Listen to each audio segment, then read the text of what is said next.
Oh, wait, no.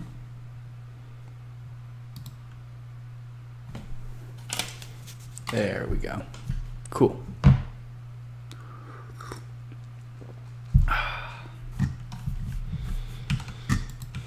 Alright, wait, where are my podcasts?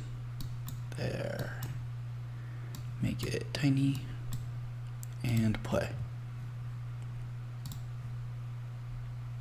Sure. To, sort of consume all the news so that he knows Dope. what to talk about each night. He said, like you, he's not engaging much as his staff is posting. Are you, how often are you on your phone, and do you feel the same, even though you have a weekly show, do you still feel the same need to like be constantly up to date, like you constantly scrolling on your phone?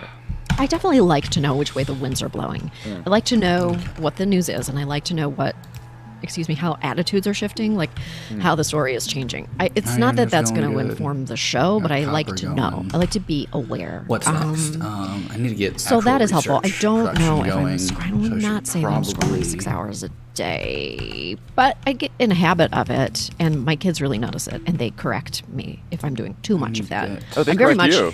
They do. They're like, they're like, hello. They're just like snapping their fingers. They're like, we're right here.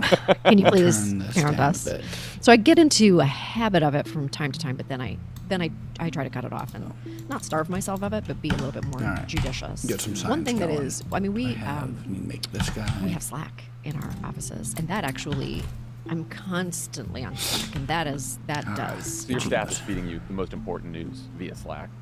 No, not at all. No, it's more like work business and what we're doing. Oh, got it. And the constructing the show. I'm following the news. We're all following the news feed on our own. But I never watch news. Is that bad? I never watch it. I don't either. Watch. No, I don't either Never. anymore. When something truly big in the world is happening, yes, we might put CNN on in our office just to catch it.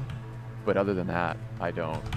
Just not doing it. I'm getting it all online and from the morning newspapers, really. And every time I go and watch cable news or television news after having not watched it for a while, I'm like, oh, this is worse than I remember. Oh, this is just opinion. Oh, we're just speculating. Opinion. We're just going to have like 5 people who don't know, who knew something 20 years ago, and the whole world has changed, but we're going to have them tell us what's going to happen 10 months from now. Okay. Sweet. It happens to me, and sometimes I don't watch it. It's just I'm like asked to go do a cable hit on some political. They like haul me out when there's State of the Union because I'm an old speechwriter. Right. So I hadn't done it in a while, and I go on cable. Thing. And of course, the other thing is it's like a 5-minute hit, so you can't have a conversation. No. And I'm sitting there, I'm like ready to talk about Biden's State of the Union, his theory of the case, and issues and all that. And I just get, what if something happens in Ukraine in the middle of the State of the Union? Do you think they'll change something in the prompter? It's like, what? Like, what? That's it? That's the question. Like, all right, thank you, John Favreau. We are done for tonight. And I was like, well, that was a good use of time. It really is such a weird, and you have to do, and it's like we're all kind of weirdly in the same industry, so we all kind of like, I kind of know everybody, and everyone's whatever. But it is such a weird experience to do anything like that because you feel like, and it's the same with doing any kind of like a daytime show. Oh, I imagine. When it's over, you don't remember a thing about it. You remember this. There was a snack in the green room, and then I was walking in high heels through a lot of corridors, and then I was there, and then we did it, and I don't know what we talked about, and it's over in 3 minutes flat, and you're like, wait, I'm done, and then you're just walking the corridors in a shameful way on the way back to the snacks because you don't even remember. You're like, did I even talk? Was that? Could people understand what I was saying? I said it so fast. So much faster than you think. So much faster. I really feel for people who are on camera on daytime news and talk shows for the first time. They just must be. Because they probably in their head have all these ideas of all the things they're going to Totally. say. And you're right, you don't have it. That's it. You're done after a minute. You dissociate say your name, and there's some story you tell, and you lose consciousness, and then that's it. You lose consciousness, and then people are like, good job. And you're like, what? Was it? Was it? I can't watch it because I'm not sure there were sentences in there. I will not watch. Offline is brought to you by Fume. Weapon. We talk about communication and connection a lot on the show. I know a few people that smoke or vape, and maybe you do too. How does that habit cut into our connection with that person? Or it's just bad? We all know about the health risks, but if smoking has evolved from a casual habit to something that's taken over your life, you got to check out Fume. Factories going. Fume is a natural inhaler designed for a better, safer, and natural way to quit cigarettes. It's no smoke, no vape, no nicotine replacement for the hand-to-mouth habit of smoking. For most people, quitting cold turkey doesn't work, so Fume handcrafted these wooden inhalers infused with plant oils studied to That's curb going cravings. good. They have core Got good flavors like iron peppermint with production. minty notes and lemon berry bliss for a sweeter experience. All All right, of their so flavors are 100% get some natural, no assembling harmful machines chemicals, up and running. no That artificial way I flavors, can no get nicotine. cogs They've got thousands of going. 5-star reviews from smokers who tried everything else until this worked for them. And Yeah, I wires gave people a going Funday, and they automatically. were so impressed How'd it with go? how much it Then helped once ease I get cravings, those going, they I don't can smoke. start auto building. If you're looking for an alternative to patching those transport pills, belts. Fume combines the benefits of plants and behavioral science to distract All right, smokers yeah. from their cravings. We're making in a good natural progress way. here. God, cigarettes are gross. They're so gross. What a gross thing. I definitely should get some. Whether you're a smoker or stone. ex-smoker who still struggles with cravings, Fume is on a mission to help 1 million people quit smoking by 2025. Head to breathefume.com/crooked and use promo code crooked to save 10% off your entire order. That's 10% off your entire order when you head to, listen to the spelling because it's not how you think, breathefum.com/crooked and use code crooked. That's Fume spelled F-U-M. Even though it sounds weird. Offline is brought to you by Truebill. Do you know why free trials renew without your consent? It's a business scam out to get you. Don't let greedy corporations pocket your money. Download Truebill to take control of your subscriptions. Truebill is the new app that helps you identify and stop paying for subscriptions you don't need, want, or simply forgot about. On average, people save up to $720 per year with Truebill. Because companies make subscriptions hard to cancel, so I Truebill makes it go incredibly simple. here, Just go link your account to down, Truebill will away. cancel your unwanted subscriptions in one tap. And your Truebill concierge is there when you need them to cancel unwanted subscriptions, so you don't have to. Truebill is great. I have all these subscriptions. Didn't even know I was paying for them. Most of them were dumb. And sure enough, Truebill comes along. Cancel. I don't want that. No, She go was paying away. for Barry Weiss's newsletter. Yeah, well, that one I kept. Truebill has over 2 million users and helped save them over $100 million. Don't fall for subscription scams. Start canceling today at Truebill.com/offline. Go right now. Truebill.com/offline. It could save you thousands a year. Truebill.com/offline. Being a parent is really hard. Of course, it can also be incredibly rewarding and delightful. Childproof is a new podcast about how we can raise kids without losing track of ourselves in the process. Host Yasmin Khan, a journalist and mom, brings us conversations and stories with fellow parents and experts on how to navigate this whole parenting thing, especially the shifts that happen within ourselves. Because parents are growing too. Listen to Childproof wherever you find your podcasts. This, go there. So the news cycle gives us like 50 stories a day to choose from to talk about. I'm so interested on Full Frontal. Like, you guys do a few segments one night a week. How do you choose which stories to cover? Like, what's that process like for you guys each week? So we really divide the show up pretty regularly. Our first act is generally the most topical of the acts. Our second act is something that we've spent a little more time with. So that is, from the time we land Maybe some on, more everybody's pitching, stone. by the time we land on something I'll get and fully these research it, it's usually a guys. couple of weeks before that segment will air. So we live with that a little bit longer. And then at the end, kind of wrestle it into today shape, like what is happening. Is anything in this current moment happening with this thing? And usually those things, usually it coincides. It's actually times very nicely. And in the field, it's a bit of a longer lead. So we choose a story, usually have to go off somewhere and film it. I went to Nevada last week. I'm going to Ohio tomorrow. So those segments will air a couple of weeks from now. So we spent a little time editing. Everything was different in COVID. Every single element of the show was totally different in COVID because for the first long time, there was only one story happening in the entire world and it was happening globally, and that was COVID. Yeah. And, and because we couldn't travel, we couldn't film normally, we filmed in the backyard. It was a whole different calculation, but in general, this is kind of like the system that we like. So we are filming, we'll tape a show on Thursday, and normally we sit on Tuesday and kind of go, which way is the wind blowing? What do we want to talk about on the show this week? What about this? What about this? What about this? I think, and then we kind of wrestle it into the point of view or the story that we want to talk about. I've heard you say that you prefer doing sort of the once a week deep dives, do. the daily news cycle hot takes that a lot of the other late night show hosts do. Yes. Why is that? Well, it sounds surprising, but I'm actually not a hot take person. I often just don't have a hot take. It takes me a really long time to sort of think about how I'm really, it makes everyone at work actually crazy when I say this. I kind of mull it a little bit. I'm a muller. You mean you're thinking things over to develop a I get thoughtful that. insight? No, That's I am. Thinking nuts. things through. Hella I can slow. be, check this out. I can be convinced Whenever to I'm hold an trying to, opinion like, that I figure didn't things out. originally hold. Yeah. That's not what we do today. Yep, I know. So I actually really strongly, I'm averse to hot takes. And sometimes I worry when I go on other people's shows, they're going to ask me for a hot take on something, and I just don't really have it. I'm sort of like, I guess it's, I don't know. Like, I don't want to blurt it because I know I won't really feel that way. Yeah. It won't be so hot 24 hours from now. I'll just have a little more more kind of, lukewarm. a little bit more measured. I don't know. It's silly. I get it. This is why have a podcast, because I feel like with a Right. podcast, it is, once or twice a week. The format is long enough that you can actually, sometimes I'm working out my opinion in real time in conversation, Right. because that's actually what happens in real life. You talk to your Yes. friends about an issue and your mind changes and your opinion develops as you're talking to someone. Yes, it's very healthy. Big true. Is it great Big true. for the people who you work with? Not necessarily, because everybody wants to want be the take. everybody wants to be put on a path, and everybody just wants to know. And I understand that. I'm actually very reticent to pull the trigger quickly on things, unless it's super clear cut and there's just no other way to feel about something. No, we get that sometimes from even our social media team will be like, nah, there's nothing from that episode that was really tight and punchy enough for an Right. online thing. And I was like, Right. and sometimes I'm like, you know what, that's fine. That's fine, good. it's okay. We just wanted to have a conversation, and so Yeah. it's okay if we didn't have a hot day. It's fun to have conversations. I really do. I love them. People should have more of them. We They might be in a better Iron spot. I don't plates. know. Do you view humor as a way to potentially change people's minds about politics, or do you view humor as just a catharsis for people who share your? Let's go. I feel like that. It's funny. Yeah. I come at it from the other side, from the political side, and when do we once in a while try to employ humor? I found that during the Obama years, sometimes when Republicans were acting Usually- crazy, the most Yeah. effective way for Obama to deal with that would be to mock them. This. I Yeah. sometimes wonder if authoritarians and authoritarian movements can be handled a little bit more effectively with mockery.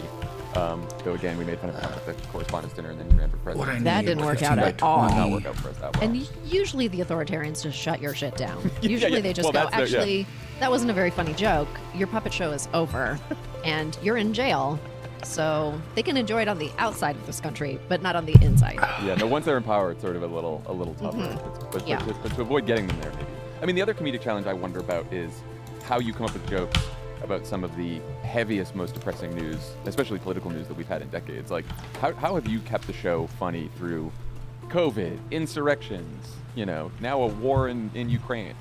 Well, I have to give credit to, I have incredible writers and producers at the show.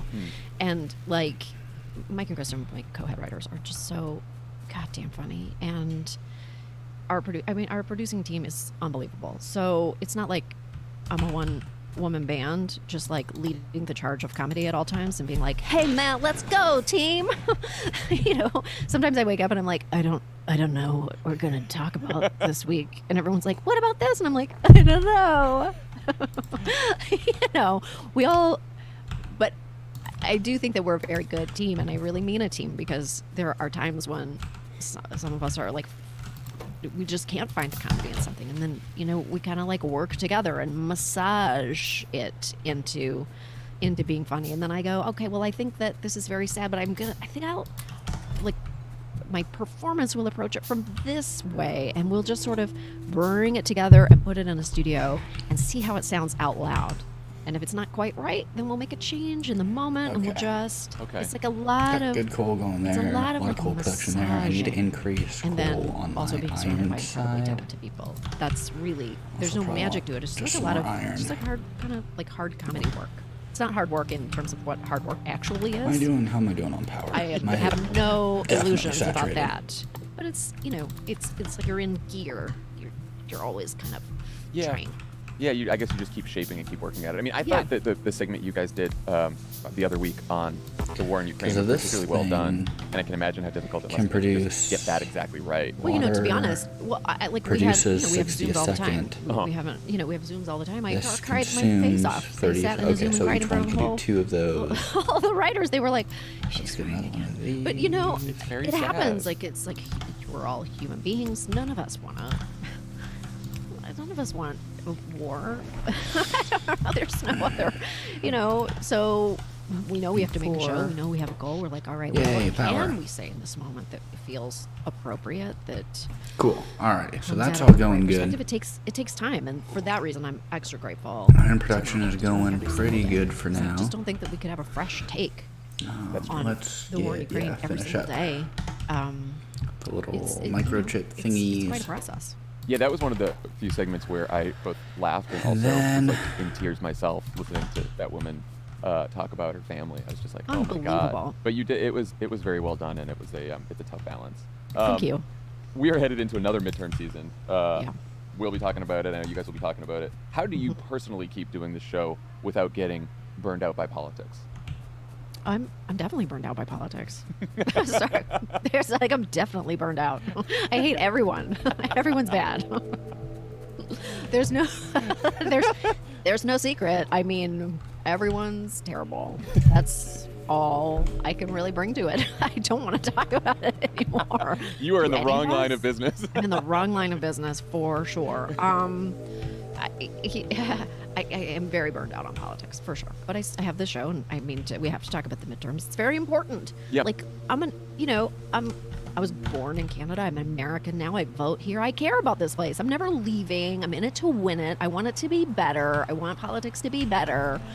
So I can't, even though I'm extremely burned out, I see the stakes. I see it all so clearly, and I just can't stop talking about it, even though it truly makes me sick. Honestly, that is a perfect answer, and that's how I feel too. Because people ask me that all the time about getting burned out, and it's like, yeah, no, it sucks. I'm not like sitting here all Pollyannish thinking everything's wonderful when it's not. No. But like, I'm sorry, I care about it, and I can't control that either. So yeah. You have I this hate platform. it. I care about it. You have a platform. You've built a platform for yourself. Production. Like How am I you got to doing? use How it am I for doing? something. You have to use it for good. What are Not you gonna doing do? very Do a much cooking show? Like, I mean, I love cooking shows. I need them. I have to watch them. But this is your passion. Life. Ugh.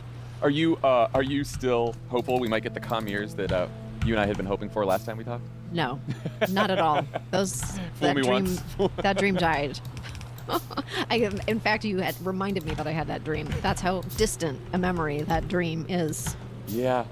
No, I sort of wonder. I'm like, maybe this is just every year is going to be like this now, and we're just going to have to fight through it. Hey, can you believe we're going to be voting this year? This year, we're We're not even talking about that part yet. Good. We're going to be voting. We're going to be in the voting booth. It's creeping up.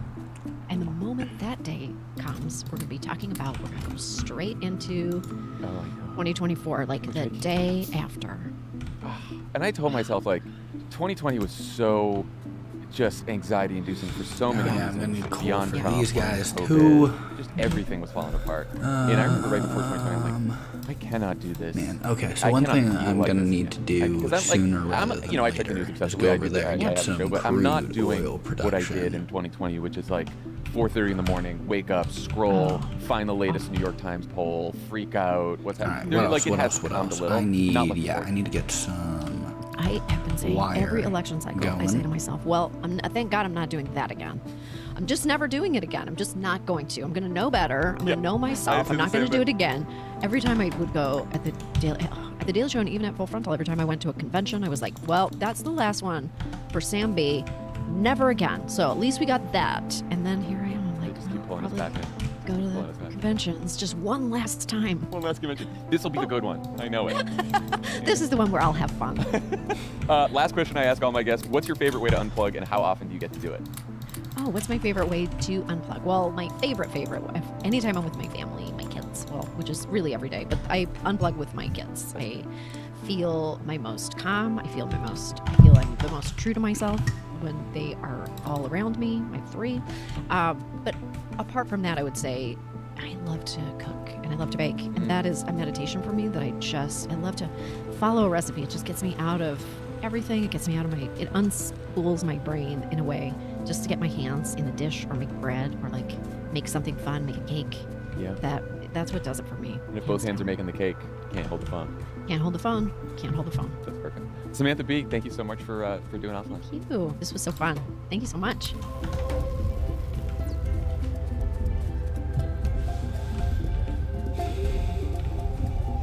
Offline is a Crooked Media production. It's written and hosted by me, John Favreau. It's produced by Austin Fisher. Andrew Chadwick is our audio editor. Kyle Seglin and Charlotte Landis sound engineer the show. Jordan Katz and Kenny Siegel take care of our music. Thanks to Tanya Sominator, Michael Martinez, Andy Gardner-Bernstein, Ari Schwartz, Andy Taft, and Cindy Gerard for production support. Nice. All right. So next up on the podcast feed is Brett Weinstein, which I haven't listened to in quite a while. I definitely kind of checked out of his stuff when he started talking about how the Omicron variant might possibly maybe be like genetically engineered to be like a white hat intentional release. And I was like, that was the tipping point for me. That, all right, this guy is just totally off his rocker. Discuss recently published together trial of the efficiency of ivermectin in treating COVID, media response to said publication. All right.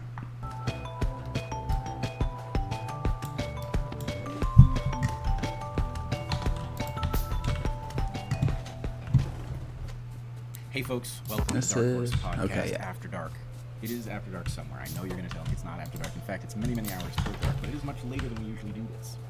If it were December, it would be after dark now at this time of day. If it were December, I believe that is the subjunctive tense. Might be. I think it I is. was never good at naming the tenses. Neither was I, except in this moment I may have shined. We are Brett Weinstein and Heather Hying, and we are here with episode. You got this. 121, Yes. which is not divisible by 7, even though some part of me wants it to be. 7? Yeah, Right. Yes. Right. But it's not prime. right. Right. Why does 7 come up? Because of 21. Yeah. Also because of the Bible, where it shows up regularly, and I think I can make a strong argument that the length of the week is an adaptation, but another time. Mm-hmm. Okay. Yep. You got anything else? Well, Okay. let's see. Oh, yes, it is. It is 5 o'clock, 1/6 of a time zone to our east. Am I right about that? 1/6? Of a time zone to our east. Yeah, less even by this time because we got an even later start that we remaining to. Our producer was otherwise engaged. It seems that he was productively engaged, which you would expect from a producer. Fair point. And we will come back with more news of that at a later time. For now, Yes. let us Embark. stop the dithering.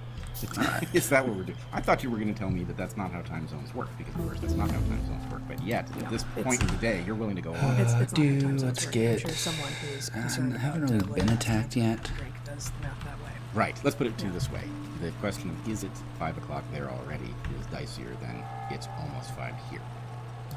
Yeah, Yeah. That was more dithering. Wasn't I think so. Yeah. Okay, we are going to talk about totalitarianism it? Well, sure. It's Saturday. and a little bit about Hannah Arendt and Alexander Solzhenitsyn and the things that live on our ceiling, according to our dear Tabby Fairfax. And for those listening and not going. watching, that won't make any sense. But we are going to talk a little bit apparently about the Looking Together good. trial, which was finally published. The one of the arms was finally published this week after it was in fact kind of half announced back last summer. And let's see, we've got a few other things to talk about. As I wanted to get to last week, but we were too busy explaining what a woman is. There's an op-ed published in BMJ calling for the need for evidence-based medicine. So in light of things like the Together trial, I think it's a good moment to go there. Yeah. Actually. So I don't know in what order we're going to do that, but let's Get do more our of announcements these first. going. We learned this week that The Hunter-Gatherer's Guide to the 21st Century, our book that was published 6 months ago and is continuing to sell very well in English, the translation rights continue to be sold in other languages, but the Spanish language version is going to be on sale as of June, I think it was 1st, at least early Actually, June. don't know how. I actually may be Hopefully, conflating 2 publication dates now, sometime in this June. will just keep going, And even though this the is pre-sales backed are up. available Yeah. on Amazon. It's got a cool, Seems to be at least. totally different cover. You can show it here if you want to, Zach, but you don't have to. So I know, don't, because I need my computer back now. So do I never get mind.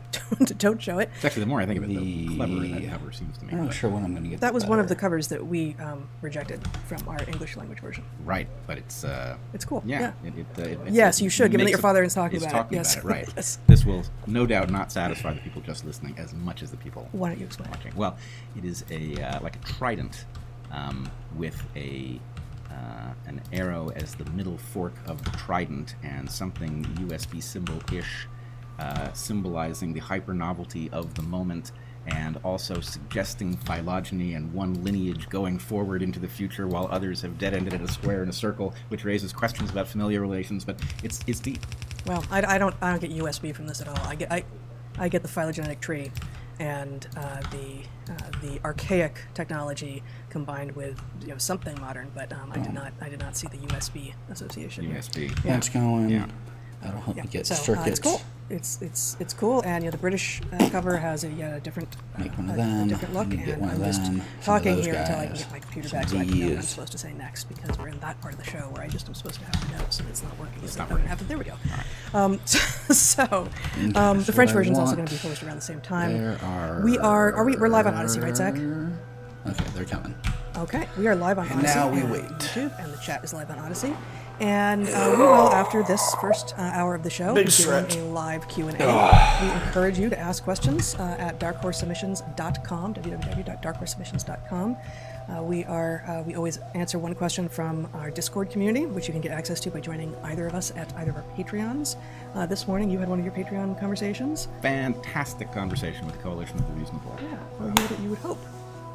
Well, no, Yeah. you would expect them to be reasonable, but they are well beyond that. Ah, And yes, so that's the lowest. That's the that's low the bar. That's yeah, the, that's the bar for entry. That is the bar for entry. Yeah. But yes, they routinely exceed that limit. That's So excellent. anyway, And you have another conversation tomorrow. tomorrow, and I That's- can say very little about how that will go, other than history suggests it will also be excellent. that's excellent. That is terrific. Let's see. On my Substack this week on Natural Selections, I published a piece with a similar title to what we talked about on the podcast last week. I think we titled the podcast "What is a Woman?" And my piece was "I'm a Woman," subtitle, and a biologist. So I went there. If you're looking for that kind of thinking in writing, you can go to naturalselections.substack.com. And boy, there's just so many more announcements, but we're a little bit discombobulated this week. I've always wondered about this word. It implies that we were combobulated earlier. Right, and I can recall never being Combobulated. or bobulated. Right, nor does anybody say that they are combobulated when they intend to convey that they've got it all under control, their ducks are in a row. Yeah, even just bobulated, like, you haven't even come together around it yet, you're just simply bobulated. It's your nature. Oh, it's a Sarah Starr thing, isn't it? I don't know, what's that? That it's a fundamental nature of the thing, right? As opposed to a temporary state of the thing. That's the distinction you're drawing, I believe. Is Sarah Star a person? No, ser and a star. These Spanish verbs to be. Right, they're differential usage. Okay, I'm gonna take a moment out. Did our producer also hear Sarah Star? Sarah Starr. Okay. So technically, this is not a failure for you to recognize the Spanish construction and relevance of the whole thing, and therefore you can remain as our translator into Spanish for the book. Which I, of course, am not, because No. I've never made such claims at all in any way. But I don't understand, now that I know what you're trying to say, Ser versus Estar, what the connection to populated would be here. Because you were suggesting that bobulated could just simply be how you are, rather than at this moment I'm bobulated. No, that's not what I was suggesting. I was Oh. suggesting you could have a state of being bobulated, but that is lesser than being combobulated, all right, we which got you come that. together with your various Oh, it's an populations. immersive Going bobulated. Bunch To of be bobulated. Probably discombobulated. It may just be a reversible state of Definitely going population. to need At what to rate are people increase dropping off the So viewership of quickly. the podcast? gear So- production. Parse our width. USB. Yeah. Oh, the whole thing is the USB Also- symbol. Yeah. Oh, wow. Gonna need Yeah, to I get totally didn't get that. That's way great. more iron plate Excellent. production. Okay. It does not. But then again, that will never It not should, be true. as the USB symbol, connote the repeated flipping of the cord to try to Which figure out ways which to way go. it goes. But Yeah. Awesome. Okay. Let's do our ads. Let's do that. Shall we do that? Yeah. Okay. We have 3 ads this week, as we often do. We are No. grateful to our intelligent life that found sleep allows find to right in bed with you, and mental clarity. Pretty great. Yeah, it solves real. $8 at checkout. 8 sleep ships. In fact, I've just ordered a number of people wearing. Yeah. Right? Items and oils like olive and avocado. Finally, that is public In the mail. to look at. You can show my have been made by, for instance, Alexandros and Matthew, and laid over 6 months with no explanation. So this is this big study. The results were revealed back in May that here on IBM Time, and then I skipped this, Chris and such, specifically the Together, what their weaknesses are, etc. And Zach, if you just put my screen back on for a moment here, this with regard to. Specifically, the Together study, they just have a number. It's an ongoing list, many of which are points that have been made by, for instance, Alexandros and Matthew and Chris and such. But just to look at a couple of them, there are many basic inconsistencies and protocol violations. There's no response to a data request. They've got two different death counts. The trial was not blind. Unequal randomization, confounding by time, and then I skipped the second one here, which is delayed by 6 months, and I'm going to let you basically talk about this for the most part, but the whole thing. But I did want to say that here on IBM Meta, they say the paper was delayed over 6 months with no explanation. So this is this big study. The results were revealed back in August of 2021, and then I think it was the fluvoxamine arm, which was published within a couple weeks, and then nothing. And so there are a lot of people who, upon hearing the results, which basically were ivermectin is useless, don't bother. We were right all along. Not that that's what the authors here said, but that was the sort of the take in the media. Everyone who cared about this result immediately said, well, I'm going to need to look at the analysis. There's not even a way to look at the data because the data still aren't being produced. But the thing wasn't published for 6 months, and so IBM Meta says one possible reason would be rejection from a series of journals, which would be expected given the issues. It's a possibility. We have no idea if that's true. That was not my guess as to why it would have been delayed.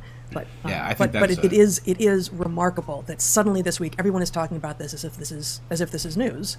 And it was news in August, and now we can see how really unnews it is because the study is so flawed. It's not even unnews; it's anti-news. Yeah. And Phil Harper addresses this very directly, and so I want to highlight his analysis. Do you have something to show? Yeah, or? he's got it. Well, I actually don't have something to show, but I would advise people to sign up for his Substack. He has a 7-day free trial. You can look at the whole thing. But in any case, he talks about. So you can just. I've just pulled it up. You just pulled it up. Yeah. So this is. Yeah. He says the can't add together trial. I would say they can't even keep it together trial. So what Ivy Meta raises as the possibility for why this is so delayed, that it was rejected from multiple places before the New England Journal of Medicine finally accepted it. The reason that doesn't quite add up and strikes me as more generous than it needs to be is that were all of the errors here to have been spotted by reviewer after reviewer and journals to have passed on this, that would have forced them to be corrected in a sense. Some of them are so basic, the errors are just simple arithmetic errors, right? That if these things were being caught, then it's hard to imagine how it could have landed in such a high-profile journal in such a crazy state.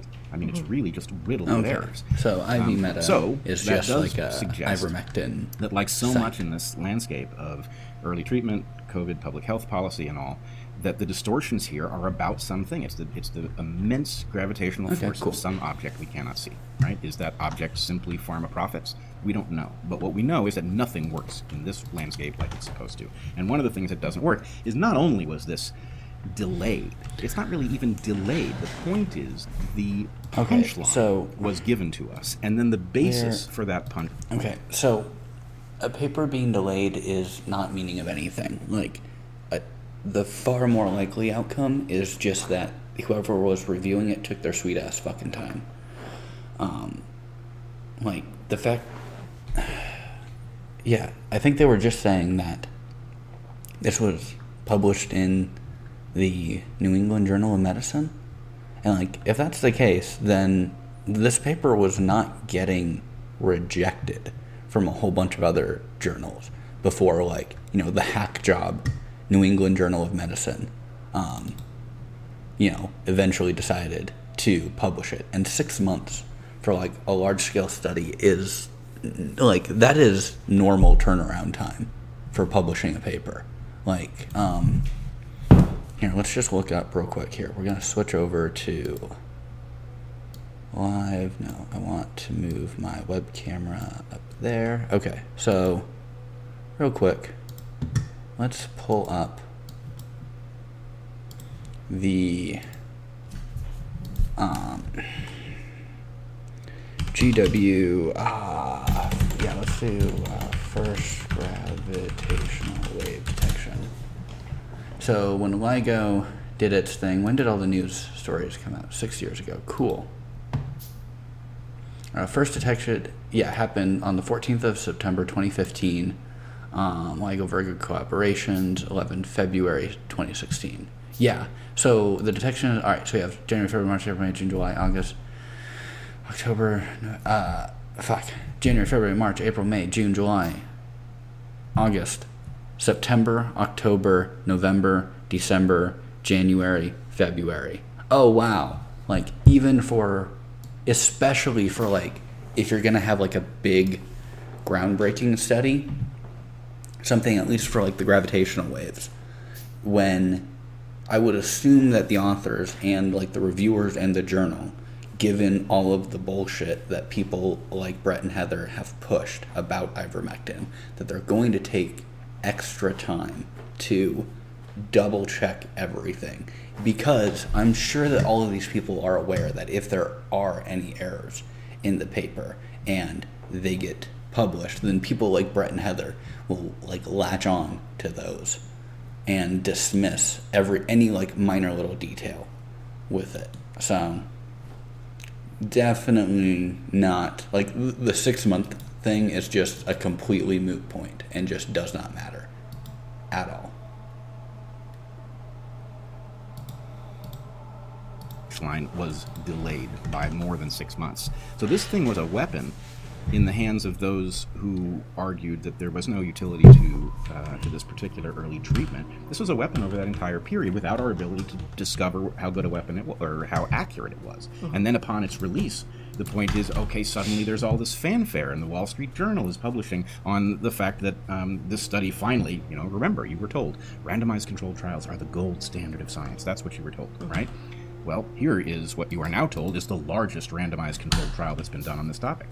Well, technically, but it wasn't done well. I mean, this is the kind of explicit and intentional, it seems, category error that we've been talking about across the board, right? Like, vaccines have been effective in reducing. I need to get red science production up and running, which is just copper and iron plates. Therefore, anything that we call a vaccine Nothing for fancy. a particular disease is something that you need.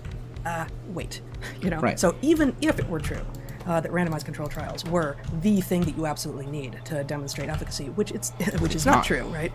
But that doesn't mean that anything that calls itself a randomized control trial is done well, or is done well at all. And to your point about the Wall Street Journal, every mainstream outlet is very happy about this result. That ought to be giving us pause. Why are people so pleased that early treatment with a drug that has a long safety record is not effective against what we are being told? No one is happy that a drug isn't effective. It would be fucking amazing if ivermectin were an effective treatment for COVID. The problem is conspiratorial hacks like Brett and Heather keep pushing these pseudoscientific cures, which prevent people from getting actual help and stop people from getting the vaccine, and just peddling general misinformation about health and medicine. And that is a problem. And so when a big study comes out that definitively, at least theoretically, definitively shows that the treatment does not work and it does not lead to better health outcomes, then hopefully, God willing, we can move beyond this bullshit topic and move on to actual treatments. Is the worst scourge to hit humankind in 100 years. That seems surprising. But then we even have, this headline just struck me as particularly remarkable. So show my screen if you would. Again, Zach, this is from Newsweek. What Joe Rogan has said defending ivermectin as drug is ruled ineffective. Ruled. Yeah. Now, this is a headline author, and headlines are often crazy, and presumably it has nothing to do with the person who wrote this, and you can get rid of that because it's now, of course, here it's it's showing Trump, right, who has nothing to do at all with ivermectin. In fact, he's pro-vaccine, right? What the headline writer reveals, though, and no one who saw this at Newsweek before putting this up caught, is that they think this is it's like a court of law. It's like a standard of proof, like you would find in a court of law, ruled ineffective. That's not how science works. Science doesn't work by democracy, by vote. That's not what should be going on here, and yet that is clearly what we are seeing as this thing finally gets published, and suddenly everyone who was so thrilled to be talking about Horse the Woman last summer is back talking about all the same things they've been talking about before, without actually paying any attention to the fact that the study itself is flawed, I don't even know how many, at least 20 different ways. Yeah. And presumably there are many out there who didn't know what to think, right? Who probably did accept randomized controlled trials are the gold standard of science. Nobody having thought through how many things were never exposed to a randomized controlled trial that we know work, how many things are incapable of being exposed to a randomized controlled trial that we do science in other ways. But lots of people probably accepted, randomized controlled trials. Now, to some extent, no, I will just absolutely give them credit there. They are right there. That I think one common example that I can think of off the top of my head is something like smoking leading to birth defects. To my understanding, there is no randomized control trial for that. And the reason why there isn't is because if you were to do a randomized control trial for smoking defects on for pregnant women, then you would have to intentionally get a group of women to intentionally smoke a pack a day, and then have a control group that didn't smoke a pack a day, and then look at the birth defect rate for the different groups. And because there is already so much evidence that smoking leads to birth defects, that you are pretty much intentionally exposing a whole group of people to birth defects in order that you can have the gold star randomized control trial data. And the benefit that we would get from that, like as a species, just doesn't outweigh the harm that would be caused by knowingly and intentionally exposing people to like carcinogens and known birth defects. And so, like, to some extent, I'll give them credit here that they are at least a little bit right on this, in that it's not always the case that everything must be done under like a randomized control trial. Certainly the best kind of science. And so, this is the largest randomized controlled trial done on this topic. Well, what did it say about ivermectin? It says it doesn't work, right? The problem is a couple things. One, randomized and controlled, right? Randomly assigning people to two groups, one of which is a placebo group, which controls for effects that are not part of the treatment, right? This, among the errors here, are errors that suggest that this was neither randomized nor placebo-controlled. Now, one of the most curious errors in the entire list is that a huge fraction of the people in the placebo group did not complete the trial, right? They bailed out of the placebo group, right? Much larger than the number who left the treatment group, right?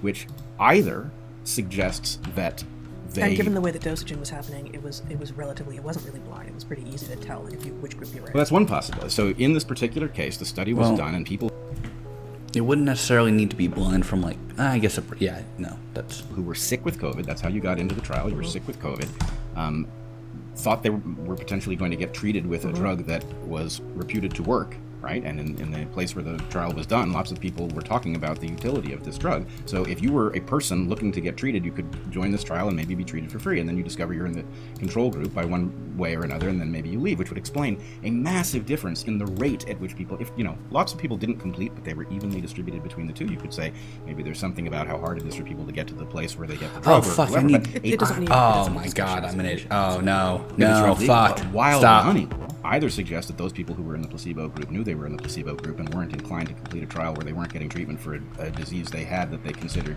serious, or it suggests that the effect of the drug was significant enough that they could detect that they weren't getting better, right? So even in a blinded thing, if ivermectin worked, you could imagine that it would unblind itself in this way. But so the point is, nothing adds up with respect to a drug that doesn't work and is being exposed to a randomized controlled trial that results in a large fraction of the people in the placebo group mysteriously dropping out asymmetrically, right? That just doesn't add up. So here's the question. If randomized controlled trial is the gold standard, this was not a randomized controlled trial, and yet, according to the Wall Street Journal, it's the largest randomized controlled trial that's been done on this topic. So the point is, nothing in this even superficially passes muster. And what's more, if you think about what was, one of the few good things about the way the pandemic unfolded, was that at the very beginning of the pandemic, science was being done out in the open. Was peer review happening? Well, review by peers was certainly happening. It was happening on this podcast and elsewhere as people were looking at science that was... Okay, it was not happening on this podcast because neither Brett nor Heather are have any knowledge in pharmaceutical research or medicine. They're evolutionary biologists. That does not give them carte blanche expertise in anything relating to cells and DNA. So they were definitely not calling themselves peers for people who are actually doing research in pharmacology and medicine is just absolute bullshit. So there's that right there. And the preprint peer review shit, a bunch of the shit that they have cited on their podcast doesn't get through peer review. So emerging that what a hadn't lot yet of shit. gone through the official process of peer review. It was amazing. We talked about it. It felt like the Wild West. Preprint servers were just full. They were just hundreds more papers weekly, and it was extraordinary. It was the actual studies. And were the actual studies all good? No, but you could look at them and you could say, well, here's what's wrong with this one. Here, this one actually looks pretty good because they accounted for the thing that would trip up, another methodology. So actual review by peers happened in this case early on. The later we have gotten, the more this has been inverted. And I just want to point out how perfectly the inversion worked here.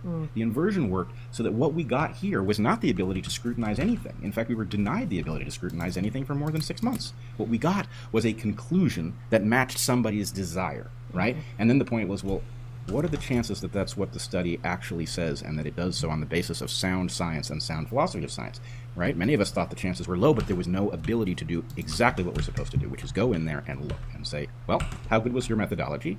Your methodology could be good. Maybe you didn't follow it. How good was your methodology, and did you follow it? Yeah. And in this case, what we see is, oh, it's garbage. Long after the 6-month period in which people portrayed this trial as definitive, and long after the Wall Street Journal and others touted this as, well, the evidence is finally in, right?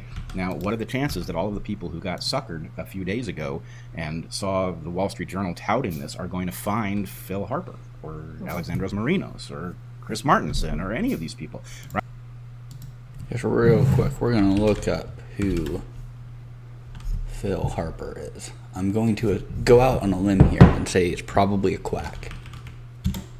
Phil Harper. Phil Hartman is an actor.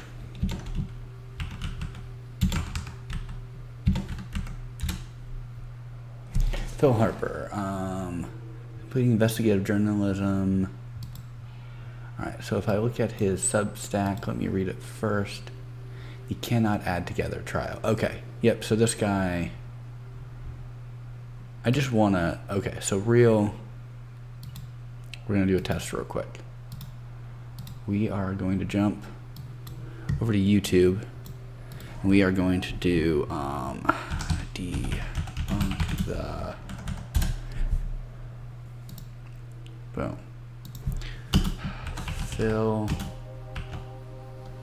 Hartman, Harper. Debunk the Funk, Anti-Science, Robert Malone. Okay, he doesn't. Alright, so maybe it's not too bad. I remember there was Debunk the Funk early where he had the playlist of like, yeah, the disinformation dozen. Kelly Brown,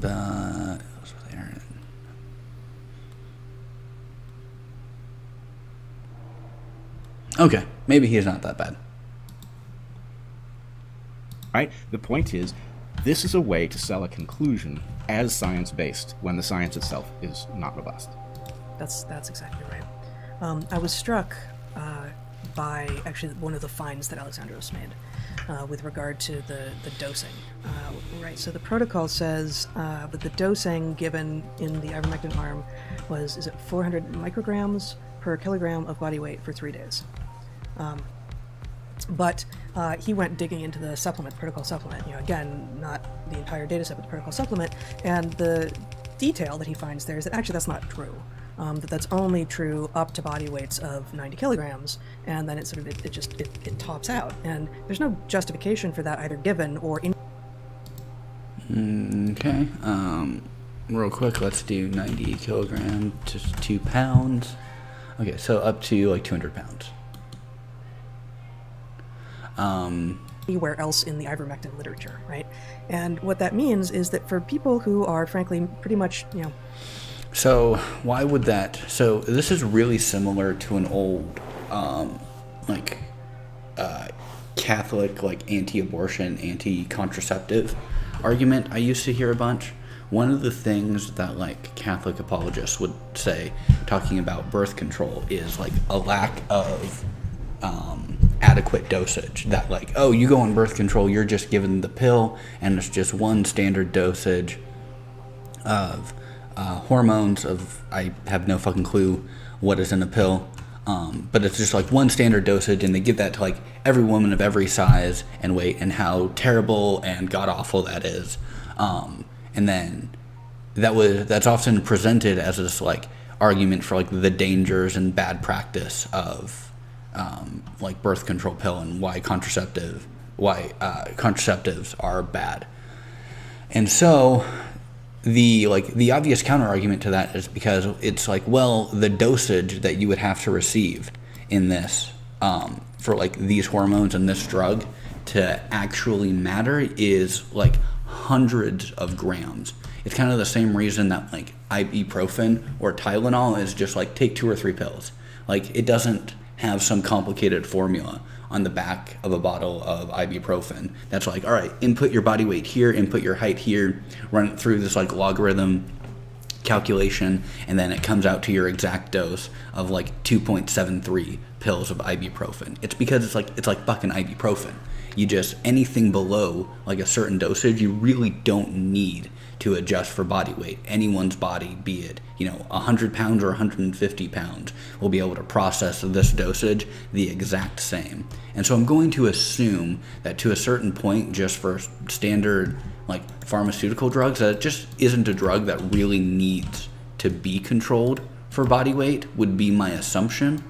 And that once you get over a certain, and then the other part of that would be, it is completely possible that once you get over a certain size, you don't really need to adjust dosage anymore, and that if the dosage does start to plateau, it's probably because you're getting to dangerous levels of the drug. And so even if they are a bigger person, if you just keep pumping them with higher and higher dosages, even if they are bigger, their body's ability to filter that out, it's probably going to become diminished. And my guess is that the reason that isn't like explicitly laid out very well could be because it's just so fundamental to the field and to the drugs that they're looking at, that like laying that out explicitly would be like a physics paper explicitly laying out equal and opposite forces. It's just so bare bones obvious to anyone with passing knowledge of the field that it's like not worth explicitly spelling out in the paper, would be my guess. Most people above 90 kilograms are probably overweight. Not all. Some people are tall, but in general, the greater chances you have of being overweight, the greater chances you have of having been underdosed in this trial with regard to ivermectin. And there's nothing except hidden in the supplement by someone who was really trying to figure out what happened to indicate that at all. And so, this is just one example, and there are lots of these examples, but there's just so many ways that the study did not do what it claimed to do. And then you have places like Newsweek saying, well, basically, the jury came back. Yep. And it's like, that's not what we're doing here.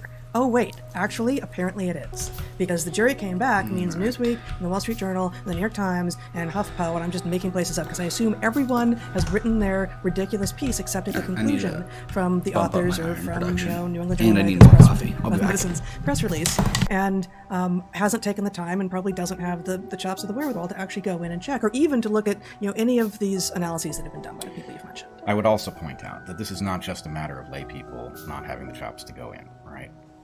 It shouldn't be the case, but scientists all too frequently look at the title and maybe the abstract of something and assume that the work is done well. And it is amazing how frequently one goes into a paper and one sees that actually even the abstract isn't justified by the methods section, for example. Well, very often. It's really common.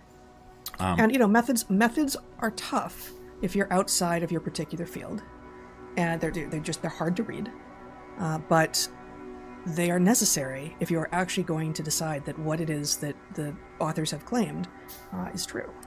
I would also point out that the one thing I will say, by way of steel manning this trial, which I really don't feel like deserves it because the number of things that everyone else is steel manning it for us. Yeah, but even so, just the number of things that are wrong in the same direction does not suggest good faith. How that happened, I don't know, but it's conspicuous. And so, my feeling is steel manning only makes sense when the thing on the other side is a different perspective, and you want to give it its due, but it doesn't really have a due if it's cheating. Fair enough. What was I going to say? I was going to say, it is let us admit that, or just acknowledge that a study like this is hugely complex, right? Yes. And it's not only complex at the level of, well, what would the study have to do and what things would have to be compared in order to... Where's my camera? And there's my camera. Hey. Viewers of this podcast will be well let's go familiar to the with, like, you can sabotage a trial, or you can screw it up by treating too late, right? Things like that. Or you could, in the case of ivermectin, you could give it without food so that it wouldn't cross the gut. As they did. As they did, right? But the point is, there's lots of complexity. Or they recommended that it be taken on an empty stomach. Right.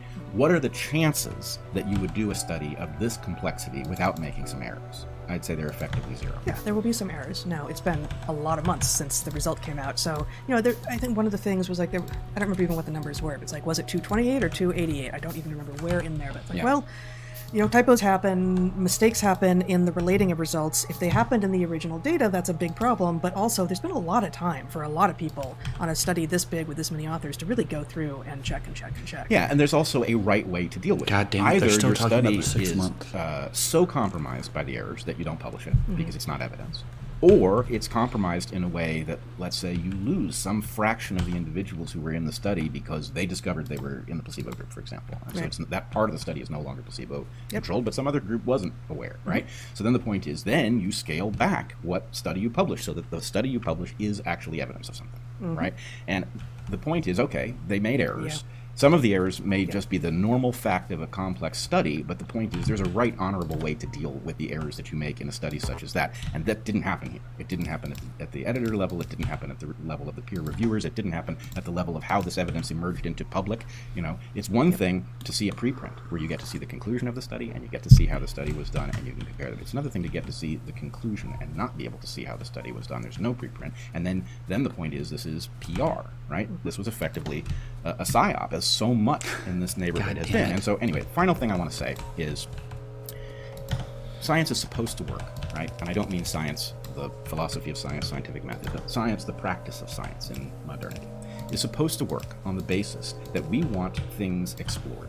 We, society, want things explored. We provide incentives that come to those in a position to do the work in the form of jobs, in the form of promotions, in the form of grants, in the form of prizes, right? All of these things are given for high quality work that elucidates stuff in a way that is good. And those incentives draw people to discover things, right? Oh, nice. But if those I'm enjoying incentives this big are body of not water targeted here. at, hey, discover what the truth of ivermectin is, but they're targeted at, here's a story that we need to be supported by science-looking stuff. They can do that too. If you give the prizes and the jobs and the promotions and the grants to people who come up with a story that some very powerful entity wants told, then that's what science will do. And in this particular case, we do know that, the apparatus surrounding Anthony Fauci is the behemoth of grant awarding, right? That thing is in a position to control a huge fraction of the money which serves the purpose of the incentive in the system. So what that has to do with how this trial came about, we don't know.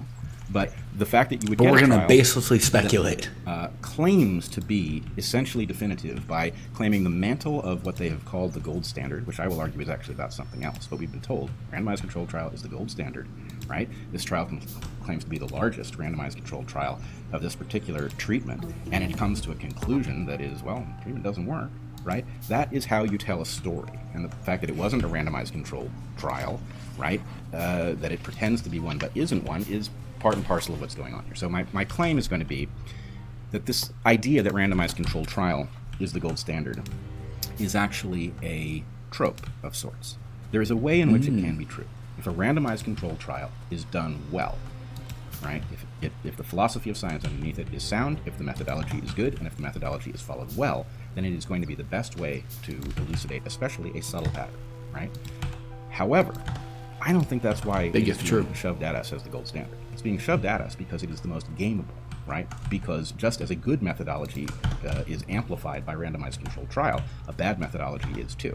And Well, it's gameable, but I would say another point in its favor, in scare quotes, is that it can't be done by individuals without large backing. oh, right. So you can't come in. Now and, we're getting and into try the to true understand conspiracy the bullshit. study in retrospect, the way that Alexandra's and Matthew and Phil and Chris and and are, and that we have in a lot of other places, and that is as it should be. All right, But so in I order need to get and we have ourselves done not in this electric sphere, circuits.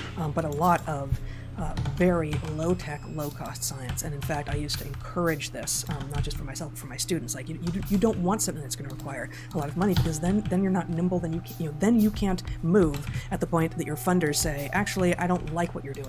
Right? And that's not to say that there aren't questions that deserve to be asked and that are important for humanity that they be asked and answered that require a lot of money. There are. But there are also there's too many incentives to push money towards being more expensive than it needs to be. Did I say money? That pushes science towards being more expensive than it needs to be. Okay, because... this is just so fucking stupid, though, because if you could do an experiment for cheaper and that, requires, less resources...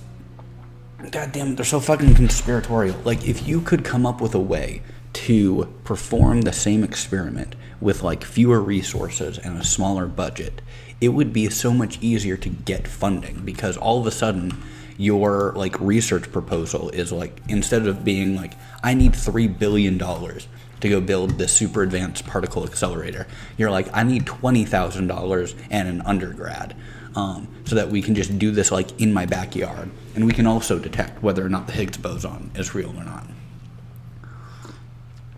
Like this, but I guess that's like their conspiracy thread, is that the reason double-blind trials are being promoted is because they don't want people to be able to do that.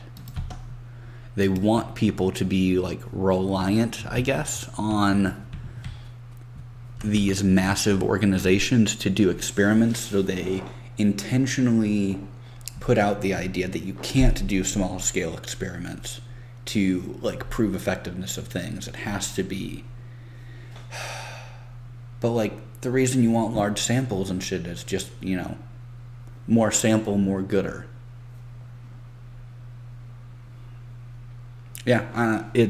Yeah, they're definitely just coming off more and more That conspiratorial renders those here. people doing the science incapable of getting out. So RCTs, randomized controlled trials, we can't do those. Right. Individuals can't. Copper wire and Individuals iron can't do it. plates. You're right. That's another. From the point of view of something that wishes to control the narrative, that is a major feature, right? That somebody can't easily bootstrap one. So they're highly gameable methodologically, and I need way individuals more of can't, these. Can't do them because they're too expensive. I think these are both driving forces here. I guess the last thing I would say is there is a conspicuous oddness to the Together trial, which I haven't heard discussed in this last phase, which is that it, oddly, given what it did here with ivermectin, concluded that fluvoxamine was highly effective, right? Now, my point would be... And that result was then published within a couple of weeks, back in August. Yeah, immediately. So here's the question. That did not, as far as I'm aware, radically change the standard of care so that people who had COVID were getting fluvoxamine. Why didn't it? If the idea is, well, we'd give them ivermectin if a randomized controlled trial said it worked. Okay, it did with fluvoxamine. What happened to that? Right? So anyway, I'd be interested to hear what the answer is on that front, but I think the point is all of this looks like, the little people, the riffraff, and by the riffraff I mean us, right, need to be placated or dismissed in some way. And there's going to be enough science-looking stuff to make that happen. And the most annoying thing is that when we try to hold them to any standard whatsoever, it's obvious. Whereas, so this is all going to be Right. Well, part there are a of whole lot of my people wearing science-ish hats. circuit Science-ish board hats, yeah, Yeah. exactly. thingamajig. Well, you said a lot of things that prompted me to want to go immediately to all the different places I want to go, and probably won't get to all of it. But let me jump before going into this the need for evidence-based medicine piece that was published a week and a half ago or so. Without the introduction that I will later give it, I'll have my I microchip had things down here. the honor of reading, and gosh, is it Matthias or Matthias? I'm not sure. Matthias I think Desmet's. it's Matthias, I had the honor of reading Matthias Desmet's book, The Origins of Totalitarianism, in its English translation, published by Chelsea Green Publishing, and this week, and it's going to be out again, maybe June 1st. I'm not sure. Like, our Spanish edition of our book and the English edition of Desmet's book are both out in June. June comes at you fast. June probably will be coming out as fast, yes. Excuse me. And in advance of that, you, Brett, are going to do a podcast with him, and I expect that's going to be a terrific conversation. And I gotta say, this book is just terrific, and it pushed me. And there's some stuff in here that I don't agree with, but I'm trying to frame it. I think he has a background in psychology, but he does history and history of science, and he just does a lot of really terrific things. So I want to read a few excerpts, but something you just said now, probably 10 minutes ago, prompted me to want to read this excerpt first. This is, I don't know what chapter it's from. The use of numbers in this crisis. So here he's talking about COVID, okay? Pandemic, the last 2 years. The use of numbers in this crisis makes us barely realize that what we do respond to are not so much the facts, but the stories constructed around facts. Those stories are spun by healthcare workers who genuinely do their best to help, by people who don't want to see their families suffer, by politicians who want to make the right decisions, by academics who want to provide information as objectively as possible. However, they are also constructed by politicians who are under the pressure of public opinion and feel compelled to act decisively, by leaders who have lost control and see their opportunity to take back the reins, by experts who have to hide their ignorance, by academics who see a chance to assert themselves, by man's inherent propensity for hysteria and drama, by pharmaceutical companies that smell dollar bills, by media that thrive on sensational stories, by ideologies that see in a technocratic totalitarian system the only solution to the seemingly insoluble problems of our time.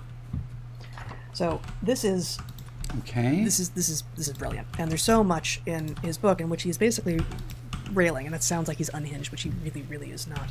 Again, this is Desmet in his book, The Origins of Totalitarianism, which is going to be published in English in a couple of months by Chelsea Green, in which he takes on the reductionist, strictly materialist in his framing, and this is where I glitch a little bit, but the very reductionist view of science that then gets handed down to people as if all they have to do is trust the people who say they're doing the science, and then they too are living in a science state of mind, and they too can hope for sort of a utopian, infinite life future in which there are no problems, right? And what he reveals here in part is not just are the numbers not our saviors, but we're not even actually responding to the numbers. The numbers on their own don't usually. I need compel three people. things They for compel this. No, some of us, just right? They iron plates numbers, and wire. numbers, and well, but not manipulatively created graphs and tables will actually compel those of us who are driven to find meaning in numbers. But that's not most more people. gears. And even those of us for whom that is true, the vast majority of us still find meaning in story easier. And it's easier to remember at an emotional level, at a visceral level. And so what has happened to us, to all of us, regardless of where we fall in terms of what we believe and what we don't believe and what we think is going on these last 2 years, is we have been handed a series of stories. And very often we don't even know that because we think we're saying, oh, but, newest study says ivermectin doesn't work, so it doesn't work. What are you, a horse? Yeah, that. Right. I wonder sometimes if people don't need to spend a little bit of time. What's going to be the best way to get that over there? You can tell Or maybe a lot actually about the story just you're being throwing it handed in by here. figuring out what the alternatives that could. But if I double side that, then this will that'll be fine there.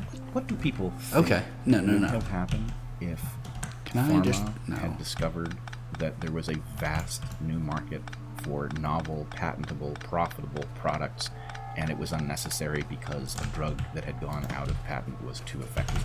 What do they think pharma would have said and done? Do they think pharma would have said, we are so lucky that one of our past successes that can now be produced by anybody because it's out of patent is capable of controlling this pandemic, and it would have been nice from our perspective if this had been a business win, but it turns out that humanity is luckier than that, and we are grateful. Does anybody think anyone in business ever sounds like that? Right? Right. That said, I think this is a good moment to actually read another. I want to take back one thing I said. I think a few people in business do sound like that, but the idea that an entire industry would have reacted that way, I think, is preposterous. Anyway, go ahead. So let me actually just kind of introduce the book. So Matthias Desmet, as many people listening will recognize his name, has publicized the idea of mass formation, also known as mass formation psychosis. The English, you can show my my screen isn't that second, kind of like the a English made-up, version of his book, the English translation of his book is being published by Chelsea Green, which is just an extraordinary publishing company. It's one that I had already been familiar with, but you go through and you find books about orchards and farming and COVID-19 and pipelines and cob houses and all sorts of things. It's just so lovely, and I'm not going to do that now. Thanks, Chelsea Green. But okay, I can take my screen back here. I actually first came to be, I think, fully aware of Chelsea Green never really at the looked point into that we it, were so. reading Derek Jensen's books back. Maybe he's legit. Mid-aughts probably, before we knew him, as we are lucky to know him now. So he is a radical environmentalist and an extraordinary educator as well. So this book, in this book, Matthias Desmet lays out just a remarkable history. And I could have written up an entire description of what it is that he's doing here, but I think we'll just do some excerpts here. I need a lot You'll have a more conversation with him in several weeks, and then I will encourage everyone to read the book, and I'll put the link to the pre-order in the show notes as well.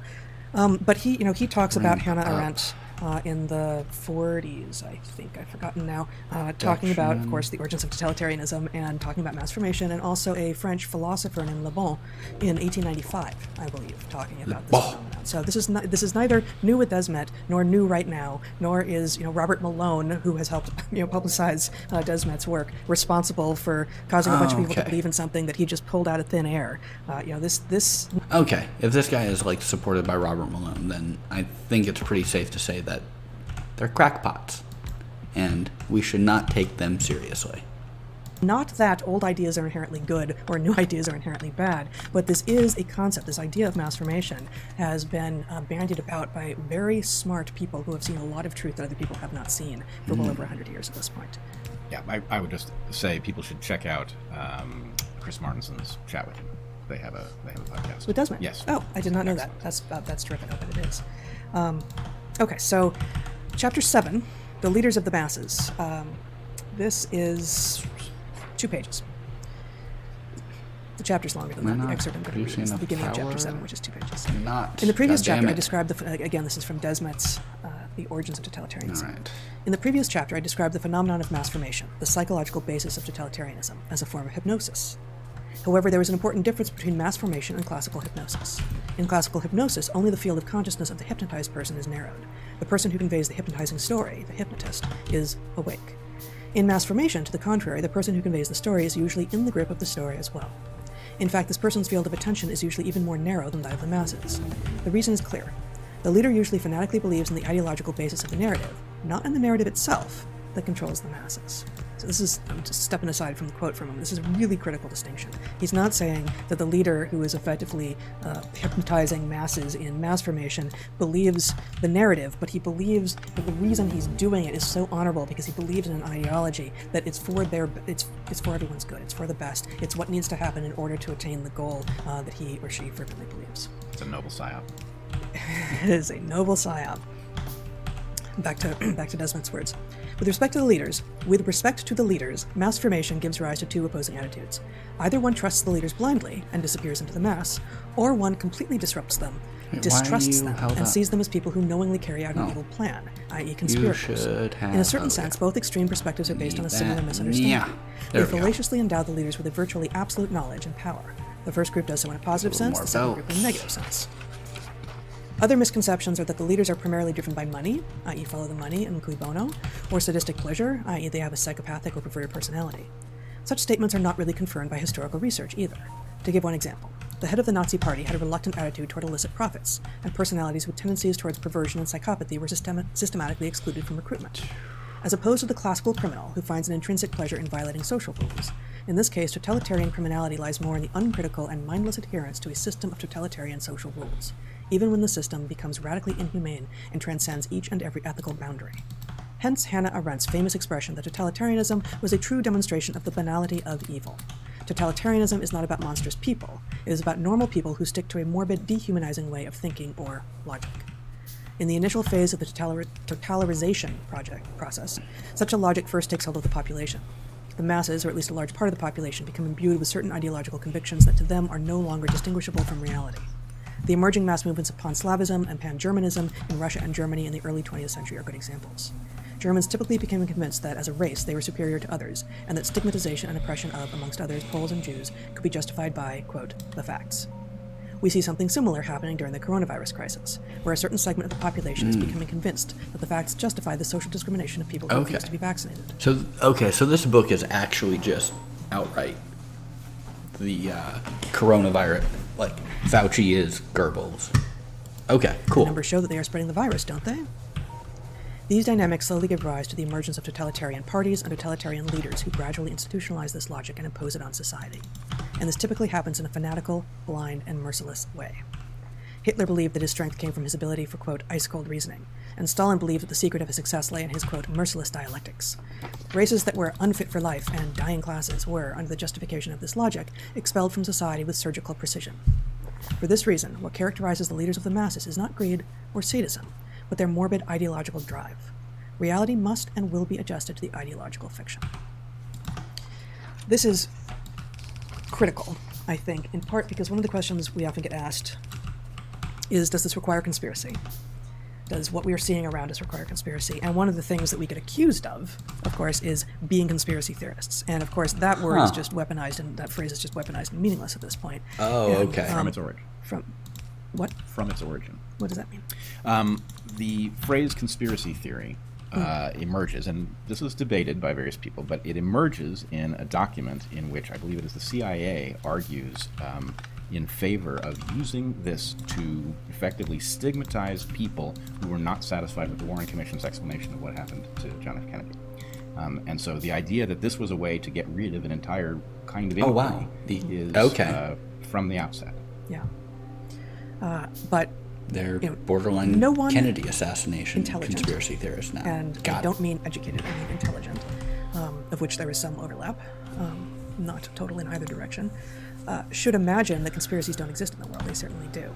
If your bias is to see conspiracy everywhere, every time anything happens, you are no doubt seeing it too many places. And if your bias is to say that it never happens anywhere, then your bias is in the opposite direction and is also an error.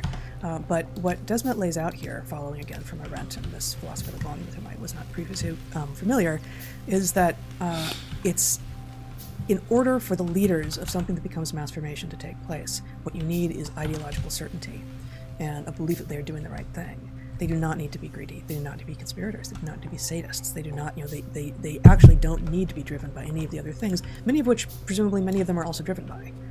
But it's not necessary. So I do So- kind of like this shift. It is There's somewhat interesting, the fact that they're finding a way to play like both sides of this, to effectively play the conspiracy theorist card while at the same time being able to kind of give themselves an out and be like, no, we're not conspiracy theorists. It's purely coincidental that that this mass conspiracy is happening.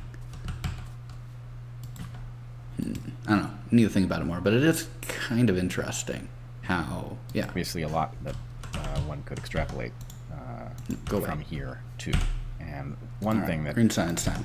I think is important is the way in which something That's that all was powering suffused up. through all of the functional apparatus This of is Western not civilization, putting out anything because pressure. I don't have enough Democratic actual Party steam to engine thingies. newspapers, to the regular So I don't really apparatus, need to more steam Twitter, engine right? thingies. They are all suffused with something in advance of the totalitarian impulse, right? And so I and others have talked about William Binney describing the turnkey totalitarian state.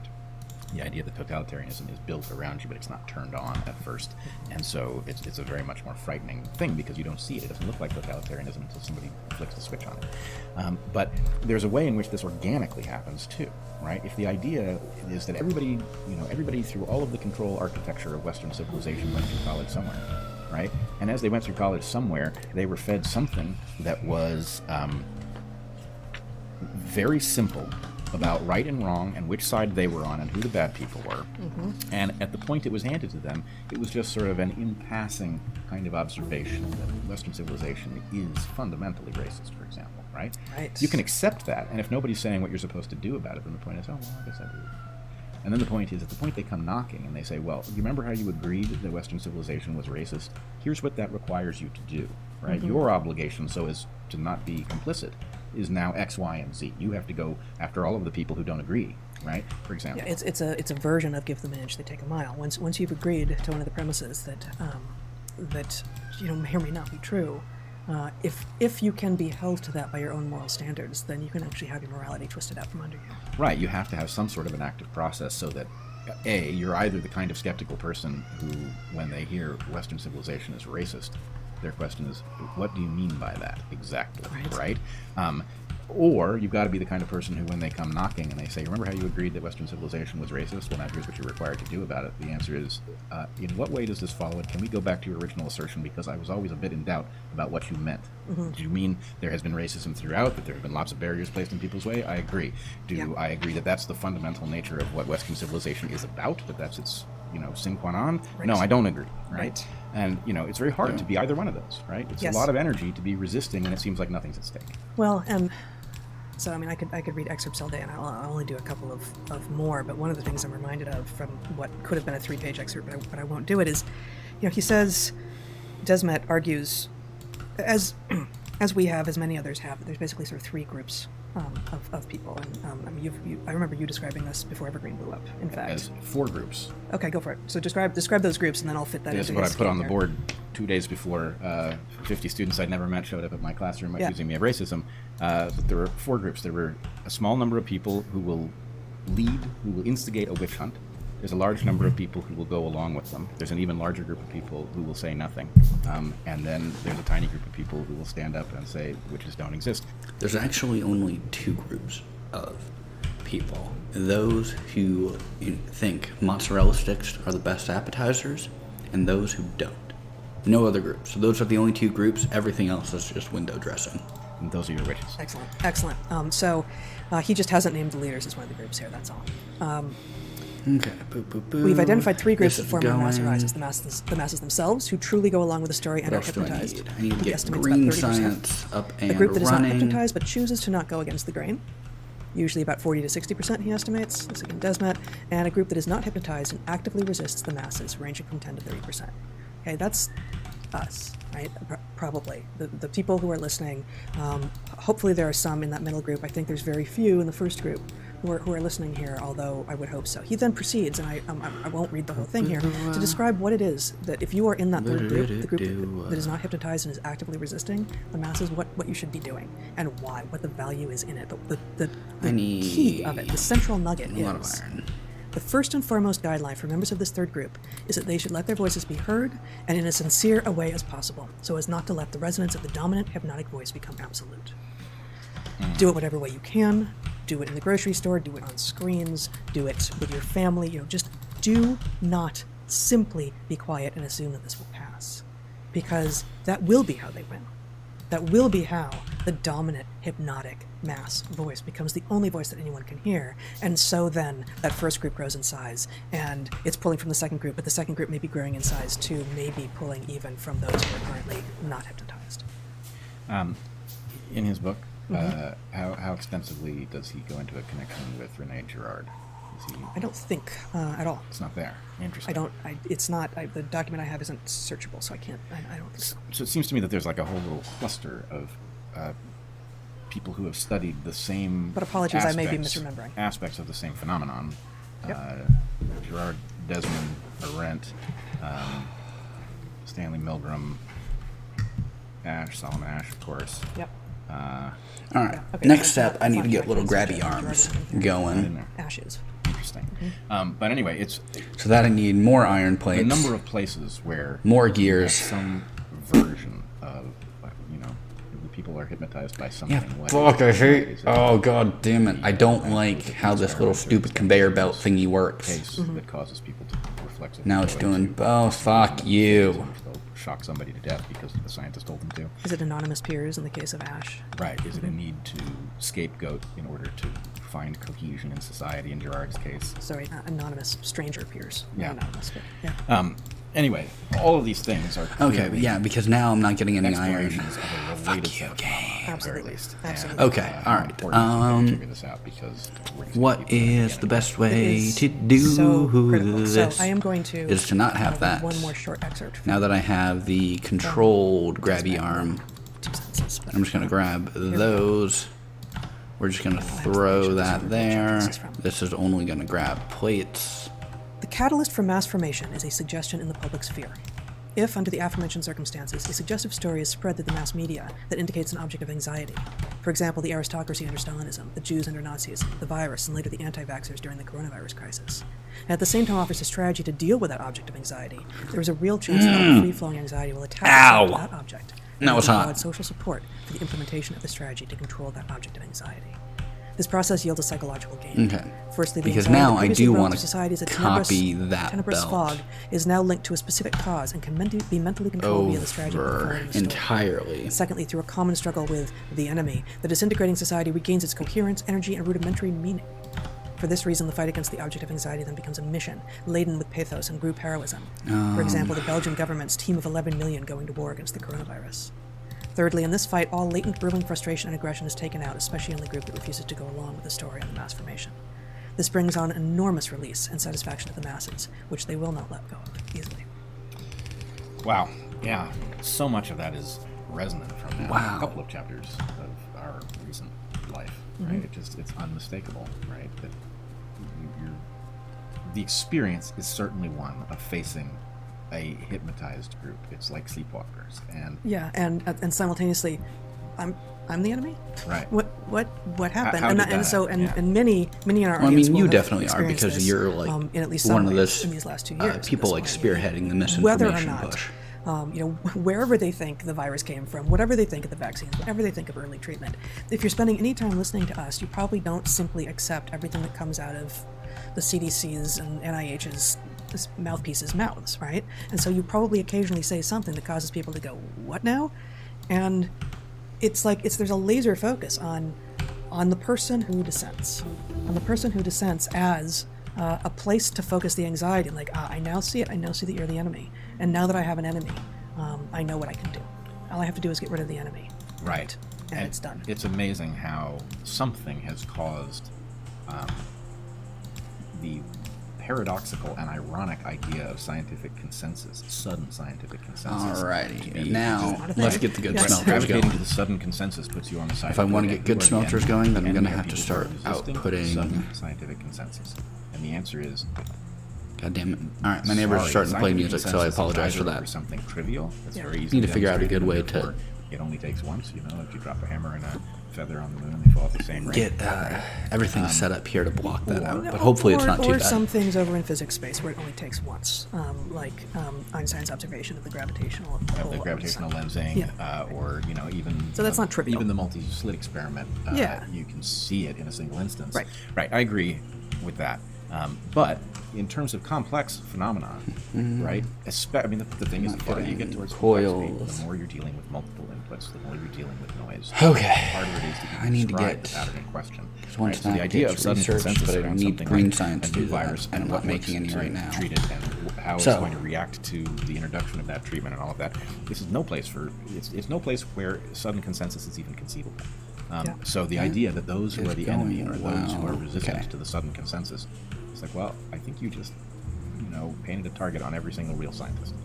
Right. No, and that's Got that. I need to those get who are a walking splitter around trying over to here. experience having a life. Feed that are into presumably there. Not trying to paint a target on every actual scientist, but that is the effect. And so, just I at the wanna very at the just end of do that section that. that I just read a couple paragraphs from, he writes, "The masses believe in the story not because it's accurate, but because it creates a new social bond." And I think this is a piece that is often missing from an analysis that Okay, relies. so like that, I think there is some truth to, like the idea of like, but then like nothing. He's effectively just agreeing with the idea of polarization that, that yeah, like if you can form some kind of in-group, out-group of like these are the people who think vaccines are safe and work, and these are the group of people who don't, you can certainly form an identity around that, which I without thinking about it more, I'll just say is a bad thing. So I think there's some, sure, I can give some agreement to that. On, but why do they believe that? Like, it's not true. And especially after 2 years of the kinds of behavioral modifications and experiences that we've all had, or rather failed to have, via lockdowns and remote schooling and Zoom meetings and all of this. But see, yeah, now, and then they just fucking run that idea off a goddamn cliff with saying that, no, it's not just that there's, like, disagreements here, or identity politics. It is, like, behavioral modification. The desire for people to have an actual social bond is even stronger than it was before, which is hard to imagine because we are above all social creatures. But the idea that the story, I can offer you a social bond, and it happens to come with a story that just don't pay too much attention to the man behind the curtain. Cool, I'm not going to pay too much attention to the man behind the curtain because what I really like is now feeling like the in-group and like we're on the right path again, and I'm moving towards the future and towards safety, and hey, look at all my new friends. And that's just, it feels great to people, and that that's part of why they tune in to the mainstream media going rah rah, look at us, aren't we all on the right side of history? And that works as a sales pitch regardless of whether or not you're actually on the right side of history. Yes, the desire to be in that group is so powerful that what is the group rallying around is secondary, and so. But, like, they don't seem to explore, and maybe they do explore this idea, but that the exact same thing is happening with them and their audience. That they are the contrarian side of things. They are, the Galilean rogue scientist who's going against the orthodoxy and speaking against the gin and the disc and whatever other fucking acronym Eric has come up with lately. And so they just seem wholly uninterested in the possibility that they are falling into the exact same trap of having this identity-based position, that they are the ones who spoke out against the dangers of vaccines, and that, like, I don't know, it seems like they are, just completely uninterested in applying that same analysis on their own tribe. Lots of people who feel like, and I remember in a prior era, right, the Democrats felt superior for being the Darwinists, right? They were never very good at it, but they were superior in their own minds for being the ones who had embraced this very important insight. And it is, as you know, you and I both know, a vitally important insight. But the point is, most of the people who were feeling great about being on Darwin's team didn't really understand what the insight was or why it was so important. They just kind of had the sense that it was, you know, that the enlightened people were ahead in this regard, that Darwin's a little hard to swallow, but they were there early. I've actually got, so Zach just put up my screen quickly, I've got a piece in HuffPo this week. No, actually it's from March 15th, I just saw it this week. Herschel Walker skeptical of evolution. Why are there still apes? Think about it. So, you know, this is a former NFL player who's now running for Senate who doesn't get evolution, and he's a conservative, and so the liberals are really excited to point out that he doesn't understand evolution. But you read this article, and I'm not going to do it, and I'm not going to recommend that you do, but I'll post in the show notes, and you see that the person writing the article doesn't get it either. Right. You know, they sort of skirt around it, but it's clear they don't really know why what he said is false. They just have been assured that it's false. Right. And so, you know, this struck me. You know, I didn't know you were going to say what you just said, but this struck me exactly. It's like, well, sure, don't we feel virtuous for understanding this thing? Except here too, like I can explain to Herschel Walker or the author of this article why what he said, what his misunderstanding is, and what it actually means that there are both apes and humans still here today. But neither of the people, and most of the people on both sides of this argument, couldn't do it. And so it's back to that Newsweek thing. It's like it's about judgment as opposed to reality and science. Right. Okay, Which yeah. leads to one of my least favorite. I will moves agree in with the this. Analytical space, right? Which is when somebody. You know what? Give the devil their due. Brett and Heather 100% right about this. A lot of people just jump on board with whatever their side's narrative is and will just be like, well, I'm the liberal. We are the pro-evolution side. So when someone says something stupid, we just like latch onto it because, well, we are the evolution team and they said something against evolution, ridicule away, which is bad. It would be much better if the person like understood that like the reason there are still apes around is not because humans evolved from apes, but we share a common ancestor. Whatever pre-Neolithic, whatever era, I don't know, I do physics, not geology or biology. Whatever era the common ancestor was from, we share a common ancestor, and so we both, descend from that, not that we came from the other thing that currently exists today. He is caught in that bind, right? Where they know Herschel Walker is not onto something by having discovered that apes still exist, right? Why They don't know is what's wrong my with what he said. coil So the point is that the production last so thing I'm gonna say low? is wrong, and then have somebody say, Because why? my So what they do is they actual amplify copper how obvious it production that he's is wrong so and how low. obvious it is why he's wrong, so that I they need to make basically bluff him more. and say, Well, that's what we're saying anybody with who ivermectin doesn't as know well. why that's wrong is a fool. So then the point is, if you ask the question, you're stepping into the role of fool, aren't you? So you wouldn't want to do that. So you're not going to ask me the question, are you? And it's created in order not to be asked, and just as you said, like, okay, I don't want to have to pronounce anything here because the fact is I don't understand this. So I'm going to be really loud and bombastic about making fun of the people who think the other thing. It's exactly what we're seeing with regard to the Together trial being published. You know, So, but then again, giving them a little bit of pushback here, I think there is some. So, like, the whole reason that the tribalism and the shorthands are useful is because it's impossible to become an expert on every situation and every subject. But it is important still for us in a democracy, at least, to be involved in these things. Like, I cannot become an expert on all things economics related, on all things tariff and trade related. And so I have to come up with some kind of shorthand for deciding how I'm going to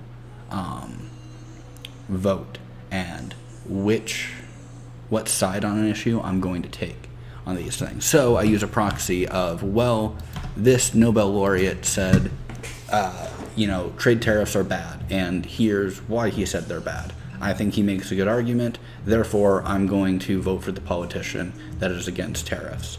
And the shorthand is really important if we're going to do like anything outside of like our one or two areas of expertise. Because like even for something so minor, just like, getting your car fixed, you have to kind of just take the mechanic's expertise on, like, this is what's wrong with your car, this is how much the part is going to cost, this is how much time it's going to take in the shop in order for us to fix it, therefore this is how much you're going to pay. Like, I just like, all right, well, this guy is wearing, you know, a jumpsuit that's covered in grease, has his name on a little patch up here, and he's carrying a wrench. So he probably knows what he's talking about, and I'm just going to give him the money, and hopefully my car is going to work when he gives it back to me.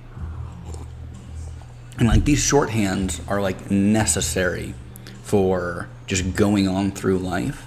And so accepting that, well, the PhD biologist person says that Cawthorn is an idiot for his stance on evolution. So I'm just going to assume that what they're saying is true and move on with it. Because if I took the time to go through every politician's statement and, like, from first principles went through and started determining what they were saying is accurate or not, then I would go through, like, one statement a year.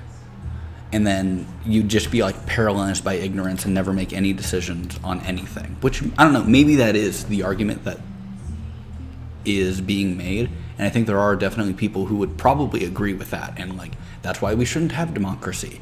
And that's why, like, we shouldn't allow just, like, common people to weigh in on these issues. We should just have a more technocratic society where only the experts get to decide what's done. So I don't know, maybe that's the argument they're making. Both individuals and mainstream media pronouncing loudly what a fool Joe Rogan is, and and we are, and all of this. Right.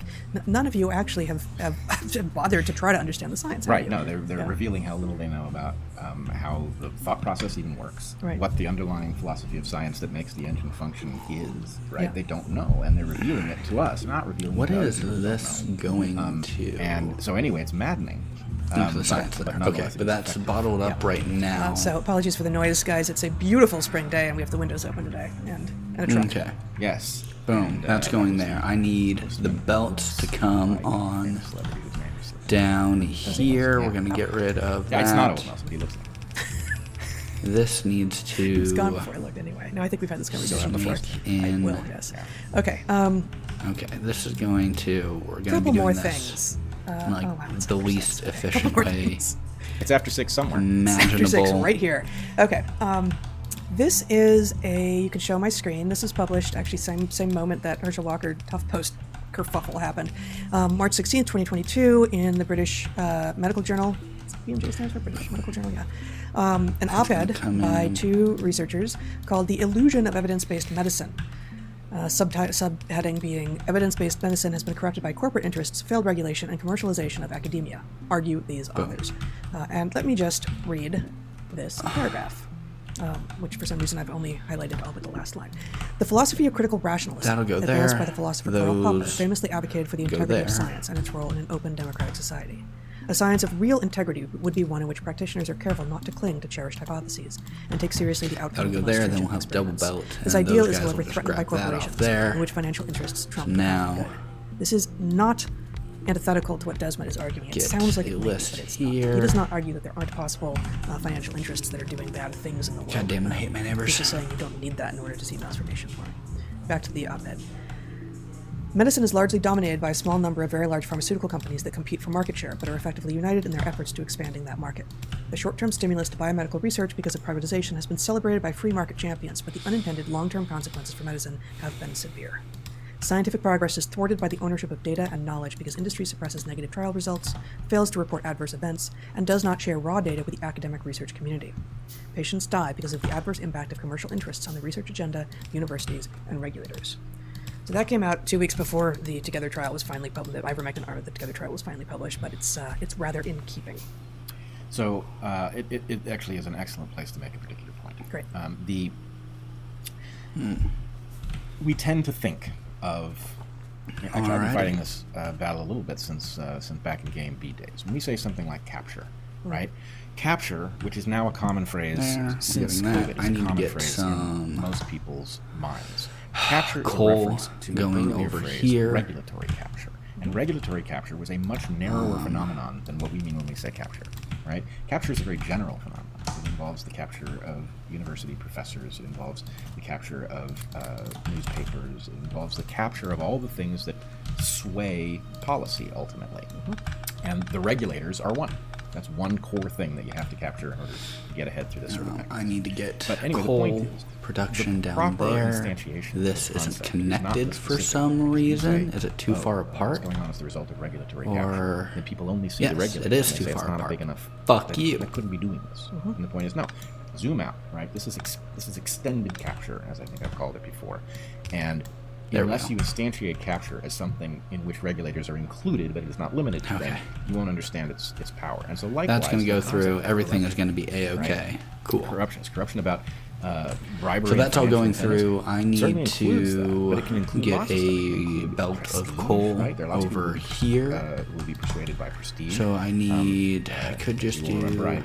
I used to argue about what golf junkets were doing, why lobbyists were taking their clients on. Means I clients is need the to wrong get. term, their, targets on golf That's junkets. going into there. And there was one instance in which there was a whole lot of prostitution going on in one of these golf junkets, and it emerged. And it struck me that essentially, look, you want to figure out the two most powerful incentives that you can use to persuade at least men are going to be money and sex, right? And so a lobbyist who can figure out how to provide sex to somebody in a way that they get away with it, that their spouse is none the wiser and all of that, has a very powerful tool. You know, we could figure out what the equivalent value is in money, and it's very large, right? So anyway, the point is, corruption isn't about bribery. Bribery is a version, right? And in any case, what I would say is, you have to instantiate the system that the corruption of the system in terms of the incentives. What incentives? Whatever incentives persuade people. It will include that full set, right? And unless you're looking at that full set, then you will only have a partial picture of why people do what they do. So, you know, the authors there are arguing about financial incentives, and Desmond is saying maybe it's not limited to financial incentives, and you're right, they're the same story. The question is, how narrowly are you zoomed in, right? The incentives persuade people. Ultimately, all of that stuff is driven by a system built to put your genes into the future, which none of these people are talking about, right? Yes. Bribery is proximate to gene spreading, and gene spreading is now crazy because lots of people are engaged in regulating their own production of offspring, and so they're interrupting the very process that would unfold, you know, that their extra power would give them extra reproductive opportunities, which they're now not using for reproduction, right? But nonetheless, in what way will people be persuaded? Every way that they can, right? Right. Oh, that's great. Okay, one last thing, and then we'll go on to the Q&A, which we encourage you to ask Oh, I can questions just for. do Were we that gonna? down You there. thinking about having a drink for the Q&A? Yes. That was your idea. You're acting like I just proposed that. No, I have it all set up. The question Oh. is, do I break it out now, or do we wait for the Q&A? I think we wait for the. Yes. Where? Okay. See? Wow. I Okay. know. I had no idea. Clearly, actually, I'm not. I'm not that good an actor. Okay, that's going there. I can do impressions though. Yes, you can. Can Surprisingly I, well. Oh, I can't sneak through these. Fuck. Okay, so stupid. I have on this show So I need and to get elsewhere Cole down talked there. about the comic bookification So if I- of American culture, and specifically I've talked about it seeming like millennials who are woke have a particular tendency to imagine the world into purely good and purely evil. And you know, they see anyone they disagree with as a supervillain, and they see their heroes as actual superheroes, and it's very unnuanced, it's very black and white, it's very unhelpful.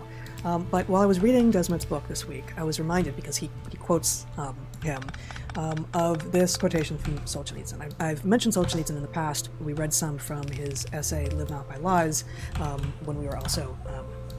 Gosh, that was back in October 2020. But as I've mentioned here before, I was lucky to end up in a class on Solzhenitsyn and Kundera in my very first quarter of college when I was a literature What's major. next here? And I Probably read Better much of the Power, Gulag Archipelago at that point. like I'd that. read a bunch of Dostoevsky and Tolstoy and such in high school, but I'd never heard of the Gulag or Solzhenitsyn.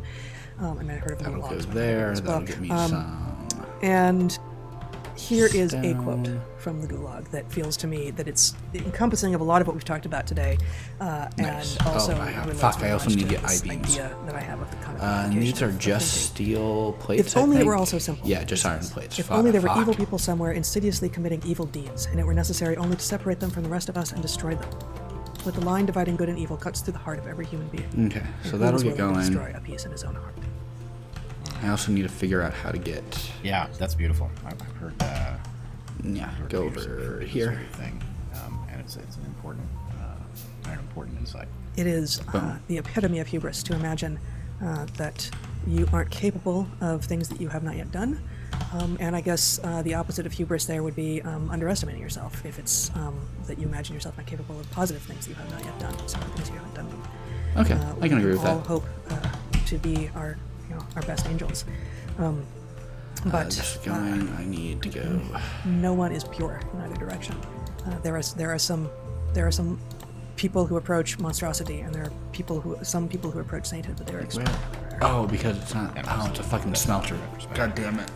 I'm mythologizing their stories. Yeah, that's right. That's actually right. Okay, so I need to. Once you start interacting God with damn it. the- All right, so the this actual is gonna be database, the best place to most people do find that it. the monsters also like salad, and the saints were quick to anger and yelled So I at think dogs in the street or up something. here, I need to I get don't have those anyone in particular in online. mind here, but that we all have failings, and even the monsters are actually human, and that doesn't mean that we ought to be forgiving of their monstrosities. But it is a huge and tragic error to see in each other supervillains and superheroes instead of humans with whom we Okay. sit down and talk for the most part. You're not claiming you can recognize a villain by the fact that they like salad, right?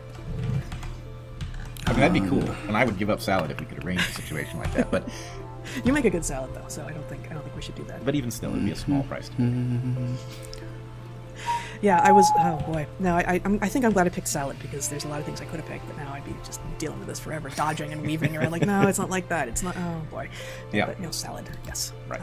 It's hard. I don't know. I was gonna say it's hard to hate on salad, but It's hard to hate on salad. You're going to be remembered for that one. indeed. All right. Well, we are. I think Yep. just about done. This was episode 121 of the Dark Horse live stream. We will be back next week. Okay, I so think, at the normal that time. will filter out This is like a Zachary. normal time. right. And there are in the That'll upcoming feel months there are going to be cold some date there. changes. But we will keep on coming. In part because we I had understood think- before I ever read Desmond's words here that one of the things that it's important to do when you see And then that there I is a think I narrative wanna, that is yeah, taking pull over many people's some of brains these and guys. it does not feel right is to speak, and so we will keep doing that. And we are grateful that you are here to hear us, and grateful for the stories that you share with us as well.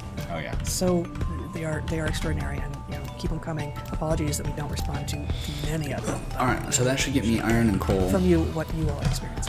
which I should be able to get Looking at me like I'm crazy. here. I know that. Okay. So you can ask questions starting probably an hour ago, but now at a row going www.darkhorsesolutions.com for a Q&A. these Logistical questions, guys. go to darkhorsemoder@gmail.com. Find us on our Patreons. Find me on my Substack at Natural Selections. Go check out Hunter Gatherer's Guide, either in the English or soon to be in Spanish or French editions. I And mean, I've got pretty good Because the ones production you on love. this belt, eat good food. so I think I'm guys. okay Achieve greatness. pulling this over here.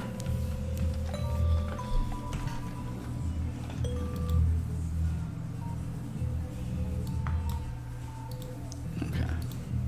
So I need to get this. Chris Blackman, War and Violence. I don't really feel like doing Lex right now. Best actors. When bricks were rolled. Hey everyone, I'm Mary Child and one of the hosts of Planet Money, and I'm here to tell you about a subscription to Planet Money Plus. It's a great way to support our show and unlock sponsor-free listening. Subscribe now at plus.npr.org/planetmoney. Turning that down. This is Planet Money from NPR. Can I make what I have right now? Within Light just the armor. last month, Russia became Heavy the armor. most sanctioned nation in the world. The US and Europe have now imposed thousands of individual sanctions targeting everything from Russia's banks to its luxury goods to its vodka even. But as we've talked about here before, the real economic lifeblood of Russia isn't any of that stuff. A huge chunk of Russia's economy is oil, natural gas, and Get minerals. some steel And furnaces countries up are and running. slowly also starting to sanction that stuff. The thing about sanctions is Now they this will force start us pooping to them look out at what another at country's economy crafting really speed of is. 2 And versus I think 1. for a lot of us, this moment was a reminder that the Russian economy is a lot less like the diversified economy of the United States and a lot more like the resource economy of a country like Saudi Arabia. Hello and welcome to Planet Money. I'm Kenny Malone. And I'm Dave Blanchard. This is not the first time the world has been forced to look a little closer at the realities of the Russian economy. Today on the show, we tell the story of the last big time that we had to look a little closer. And it revealed one of the strangest 10-year stretches in modern monetary history.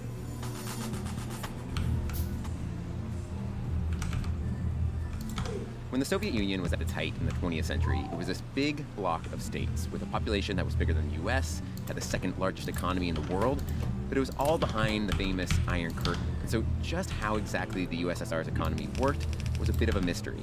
And I personally find it useful to think of the USSR economy at that point in time as like one giant corporation that's made up of a bunch of subsidiaries that, make Need to get Soviet a bunch cars, more. or shoot cosmonauts into space, or run nuclear power plants. Oh, But I need which to get some parts copper of the wires. economy are really generating the value, and which businesses seem Process successful, but never really ends. propped up. Well, that kind of stuff was tough to exactly know. But then, in the early 90s, the USSR collapsed, and the West had this opportunity to get a clearer picture of what Got exactly some had been good going production on behind the going. Iron Try to Curtain. get some more One person of who was sent over was these. Barry Ickes. I was consulting for the World Bank at the time on a study on enterprises. Enterprises, as in businesses. Barry is now head of Penn State's economics department, but in the early 90s, he was a young professor. He'd studied the USSR, and when it started to fall, the World Bank sent Barry over to meet with all kinds of former Soviet businesses to understand how they were handling the transition from communism to capitalism. I went to visit one enterprise in late 1992. So this was a company, an enterprise that was in the shoe sector.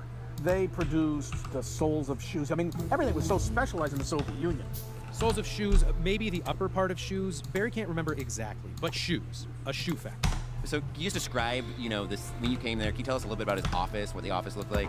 Well, it was a former Soviet enterprise. So all Soviet enterprise director's office looks the same. You have like bulletin boards with famous employees of the enterprise. There'd be, a picture of Lenin somewhere because they hadn't gotten rid of it yet. So there's Barry, shoe factory, 1992. Maybe standing under a picture of V.I. Lenin, and he starts talking to the head of the factory. And he pulls me to the window and he points across the yard. And across the yard is this, like half a city block. And this city block is just a pile of bricks. He says, that's all my savings. This is what I've done, because bricks, people need bricks. I can pay for it in bricks. Way more valuable than a stack of rubles in a vault somewhere. Yes. Yes, more valuable than the ruble, the Soviet Union's currency. Because when the USSR collapsed, so did its ruble. To the point that apparently bricks had become a preferable kind of money in 1992.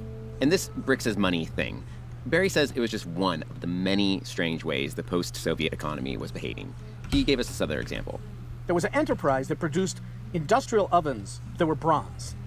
Right? And this enterprise was a Gold Star enterprise. And Gorbachev went there and gave the enterprise, because it was earning hard currency. What a great, efficient Soviet I enterprise. need to get Behind the Iron Curtain, this good bronze oven electric company poles looked great. now. I mean, they were selling these ovens out of the USSR. They were copper making and money. Yeah, sticks. it appeared No. that maybe one of the things the USSR was good at was making bronze industrial ovens. Now, it turned out is they were exporting these things to Germany. Germany was melting the ovens down and just selling the bronze, okay?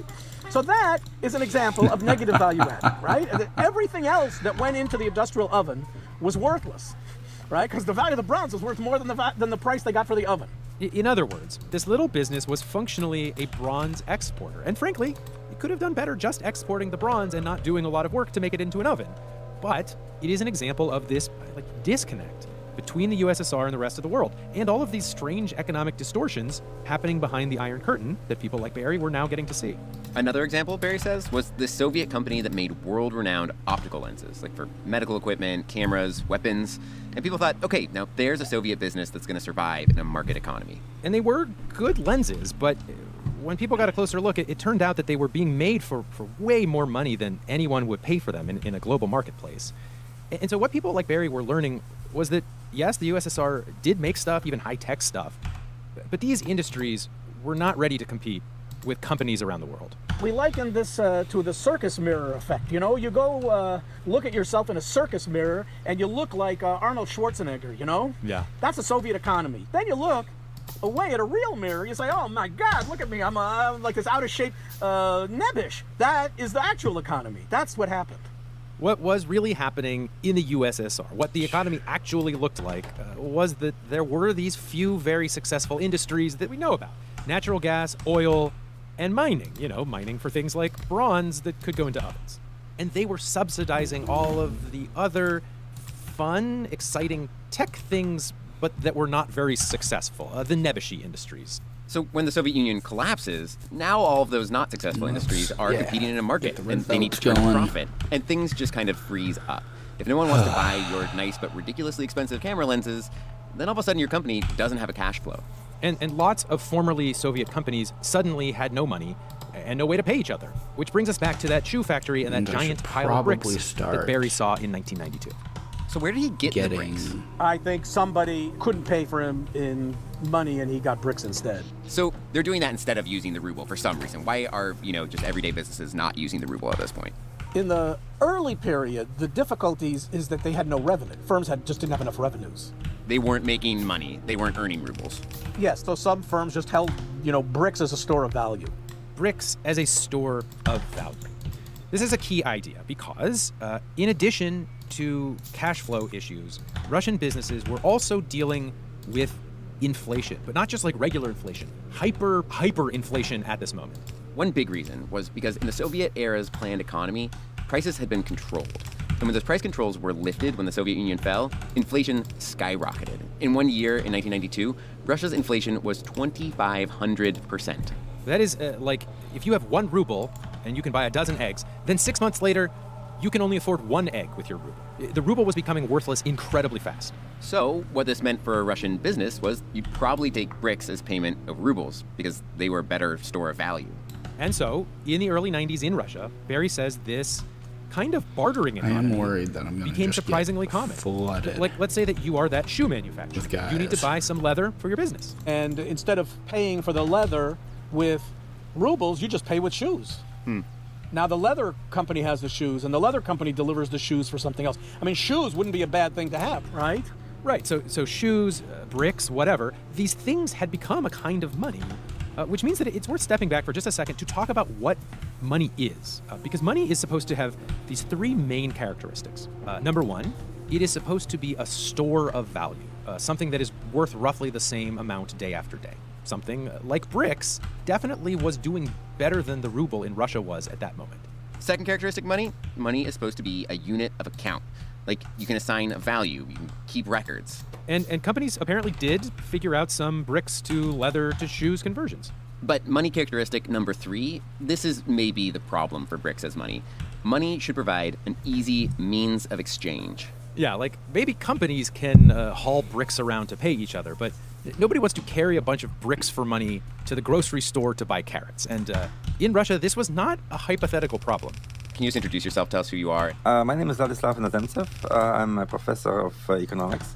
Vladislav was born in the Soviet Union, and he was in Moscow in the early 1990s when all of this strange money stuff was happening.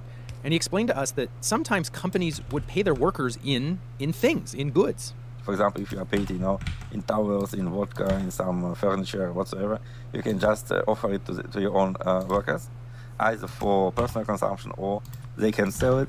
And sure, who doesn't want some towels and some vodka? But it is not practical to schlep boxes of towels to the grocery store, assuming that they would even accept your towels as payment. And so, Vladislav says, people who had been paid in towels or whatever then had to find a way to sell those towels. For example, I remember my mother at the time lived in Belarus, and I took my car and went there several times a year. So you have many markets on the side of the road when the people were trying to sell beddings and towels and some other stuff just because they got it as a kind of payment. So you're driving to go visit your mother, and along the street you see, what do they look like? Little kiosks or little... do people set up a tent? Yeah, they were not small tents. They were actually places maybe 10 miles from each other where dozens of tents. Did you ever stop when you were driving and buy anything at any of these places? Yes, sometimes. So pretty much Russia was just a giant IRL game. But for those people who were Settlers working of Catan. at the factory or whatever, and then they had to then also become a retailer to sell their bedding, they had 2 Seems jobs. pretty based. There's a lot of inefficiency that gets passed down. Extremely. Yeah. It was a very inefficient economy. Need more coffee. Yeah, we're just gonna take 5.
Vladislav says there's this idea that in certain situations, good money replaces bad money very easily.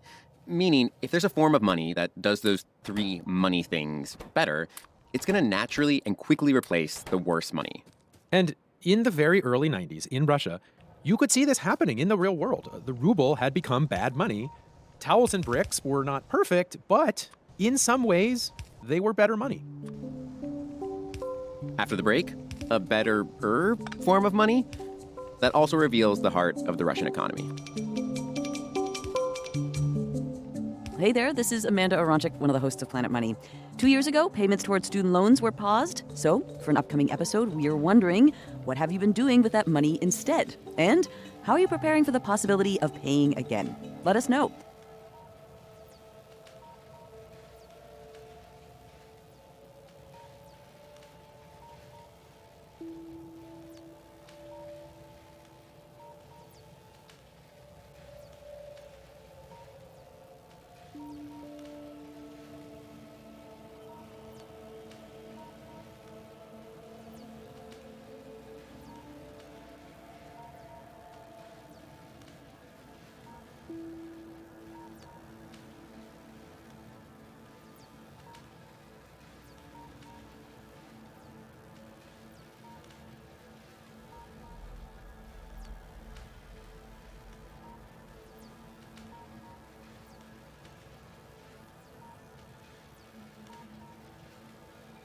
You can email us or record a brief voice memo. Please include your name and location. Our email is, as always, planetmoney@npr.org. Thanks. One expert we talked to while researching this story told us that people sometimes refer to Russia as a gas station with an army. Because, of course, Russia produces a lot of oil. But Russia also has this gigantic quasi-state-owned energy company called Gazprom. It is one of the biggest natural gas producers in the world, and it's this kind of holdover from the Soviet economy. And as the USSR started to open up to the world, Gazprom was one of the few enterprises that could compete globally. It could sell gas and make real money. Barry Ickes, the economist, the witness to large piles of Soviet bricks, he told us that even though Gazprom got to be this global player, it still needed to be one of Russia's local, neighborhood energy companies. And so in the mid-1990s, that meant that Gazprom had to do business with a lot of former Soviet companies that were doing very badly at the time. Just everybody dealt with Gazprom. Gazprom is kind of like the government in some sense. Everybody dealt with Gazprom. And all these enterprises, lots of enterprises, couldn't pay their bills. So the IOUs developed that way. IOUs. In the mid to late 90s, IOUs, actual pieces of paper, started to circulate as yet another alternative to rubles. And these IOUs, these were not really something average citizens were dealing with. This was another currency workaround for businesses. Barry gave us an example. So let's say there's this factory that makes machine tools that Gazprom wants. The machine tool enterprise delivers machine tools to Gazprom, because Gazprom needs it to build the pipeline. Yeah, here's your pipe fittings. We made them for you. Pipe fittings. Gazprom pays them with promissory notes on future natural gas. Promissory notes. These are the IOUs. They're actually called vexels in Russia. And so again, you got this machine tool place, still doesn't have cash, but you know what it does have after delivering its pipe fittings? It's got a lot of Gazprom vexels, IOUs.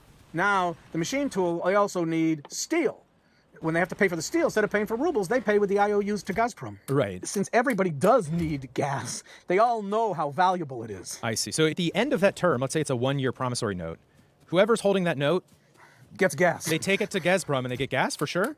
They pay their gas bill. I see. And then after Gazprom starts doing their IOU system, is that when, what happens then? Then basically everybody starts using those IOUs as a transactions medium. Russian businesses had sort of rapidly evolved a whole new currency. And instead of being on the gold standard, Gazprom IOUs, vexels, were the gas standard. It was a piece of fancy paper backed by the promise of actual gas. And then a bunch of other businesses started issuing their own IOUs, their own vexels. So a company could pay its energy bill using vexels from the local power plant, or they could pay their taxes using these kind of tax offsetty vexel things from the government. Yeah, businesses would trade vexels or hold vexels on their company accounts, and the literal paper vexels, there were all kinds of different colors and shapes and sizes. Just to give you a sense of this, Vladislav Inozemtsev, who was running a bank in Moscow at the time, even his bank had their own vexels. It was gray-blue piece of paper, like in letter format, with all this, good printing. Good printing, he says. It was printed at a factory that typically printed actual money. And on the back side of the paper, you can see, I would say 6 or 10 places where you can write in that I transfer this to the company ABC Limited.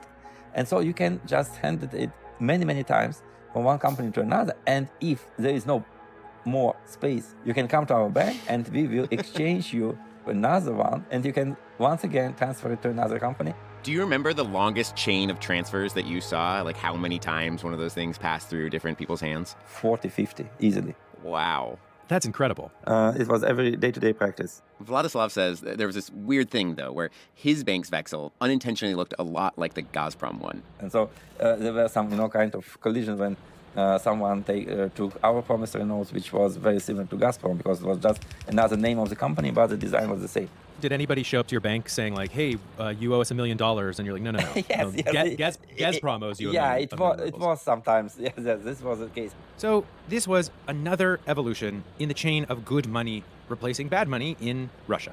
And so there were all these different Vexels that were the good money, and often the Vexel that became dominant in a specific region was tied to whatever industry that region was built around. So, in a mining region, that was the Vexel from the diamond company. In a Siberian rubber town, that would be the tire company's Vexel. And of course, there was the Gazprom Vexel, and that was valuable anywhere in Russia. Because think about what this piece of Gazprom paper is in terms of the 3 characteristics of money. Yeah, number 1, Gazprom's Vexel was a great store of value. It was backed by actual gas, a relatively stable commodity. Number 2, a means of exchange. I mean, it was a lot easier to sign the back of a paper IOU than to bring, a pile of bricks to the grocery store or whatever. And number 3, unit of account. If every business knows about and uses gas, then it is not necessarily hard to do business in a currency that is basically gas. Yeah, and at one point in the 90s, Russia's biggest companies were doing something like 70% of their business using barter and these other non-monetary payments, like Gazprom Vexels. Yeah, it was as if, in a way, Russian businesses had sort of reinvented money, like these Vexels, these promissory notes. Again, Penn State's Barry Ickes. It's like a private money because it's backed by it's a claim on a commodity. Like a shadow government in a shadow currency. To some extent, that's a very good way to think about it. Why is Russia still not just using Gazprom promissory notes as money at this point? Sounds like it was functioning kind of as a normal monetary system. Yes, but it's sort of useful only within the industrial sector where people are, buying a lot of natural gas. Plus, you can't really have a banking system. Think about your books. Think about the financial books of an enterprise. If you ever wanted to do anything, you can't do anything. You got IOUs and for all these different goods. What's your balance sheet look like? This bizarre period in Russia, this post-Soviet bartering and IOU economy, it was really short in the grand scheme of things. It lasted less than 10 years. There were a ton of factors, but generally, as Russia stabilized, the Russian ruble also eventually stabilized. And frankly, this whole system was pretty subject to corruption and businesses not, making good on these IOUs. So once the ruble was more stable, it was simply a more efficient form of currency for everyone. And so, full circle, the ruble itself became the good money replacing bad money. And one of the reasons I like reporting on money is because a lot of times, and not always, but a lot of times, it does reveal these realities that we sometimes just overlook, or maybe we forget, or perhaps we're being intentionally misled about. And in this case, like all along in this story, the money keeps telling us this same thing, which is, at its core, Russia is a resource economy. And when we talk about sanctions and economic pressure points, it just is important to remember that Russia is and has basically always been a gas station with an army. If you'd like to learn more about the way the transition from the Soviet Union to Russia shapes the landscape today, I cannot recommend highly enough the latest Planet Money newsletter from my colleague Greg Rosalsky. You can read that or sign up for it at npr.org/planetmoneynewsletter. We're also available on social media, generally at Planet Money, and also by email planetmoney@npr.org. Today's episode was produced by Sam Yellowhorse Kessler. It was engineered by Isaac Rodriguez and edited by Jess Jang.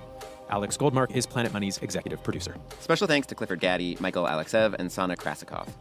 I'm Kenny Malone. And I'm Dave Blanchard. This is NPR. Thanks for listening.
The following is a conversation with Chris Blattman, professor at the University of Chicago, studying the causes and consequences of violence and war.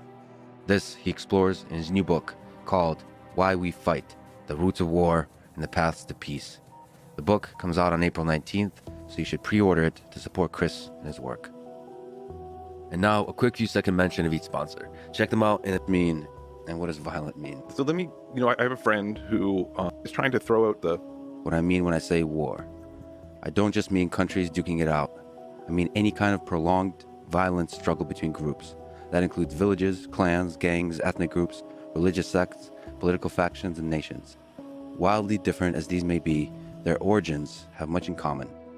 We'll see that the Northern Irish zealots, Colombian cartels, European tyrants, Liberian rebels, Greek oligarchs, Chicago gangs, Indian mobs, Rwandan genocidaires, a new word I learned, thank you to you. Those are people who administer genocide. English soccer hooligans, and American invaders. So, first, let me ask, what is war? In saying that war is a prolonged violent struggle between groups, what do the words prolonged, groups, and violent mean? I sit at the sort of intersection of economics and political science, and I also do a little bit in psychology, but that's partly because I'm married to a psychologist, sometimes do research with her. All these things are really different. So if you're a political scientist, you spend a lot of time just classifying a really narrow kind of conflict and studying that. And that's an important way to make progress as a social scientist. But I'm not trying to make progress. I'm trying to sort of help everybody step back and say, you know what, there's like some common things that we know from these disciplines that relate to a really wide range of phenomena. Basically, we can talk about them in a very similar way and we get really similar insights. So I wanted to actually bring them together. But I still had to say, let's hold out individual violence, which has a lot in common, but individuals choose to engage in violence for more and sometimes different reasons. So let's just put that aside so that we can focus a bit. And let's really put aside short incidents of violence, because those might have the same kind of things explaining them. But actually, there's a lot of other things that can explain short violence. Short violence can be really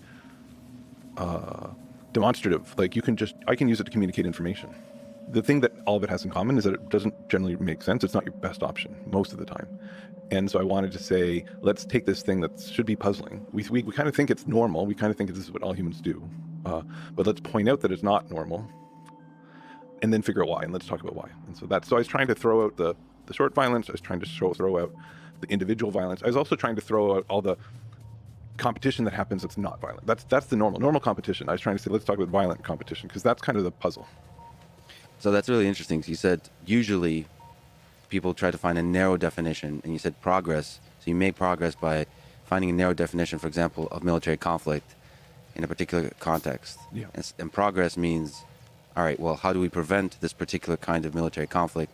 Or maybe if it's already happening, how do we de-escalate it and how do we solve it? So from a geopolitics perspective, from an economics perspective. And you're looking for a definition of war that is as broad as possible, but not so broad that you cannot achieve a deep level of understanding of why it happens and how it can be avoided.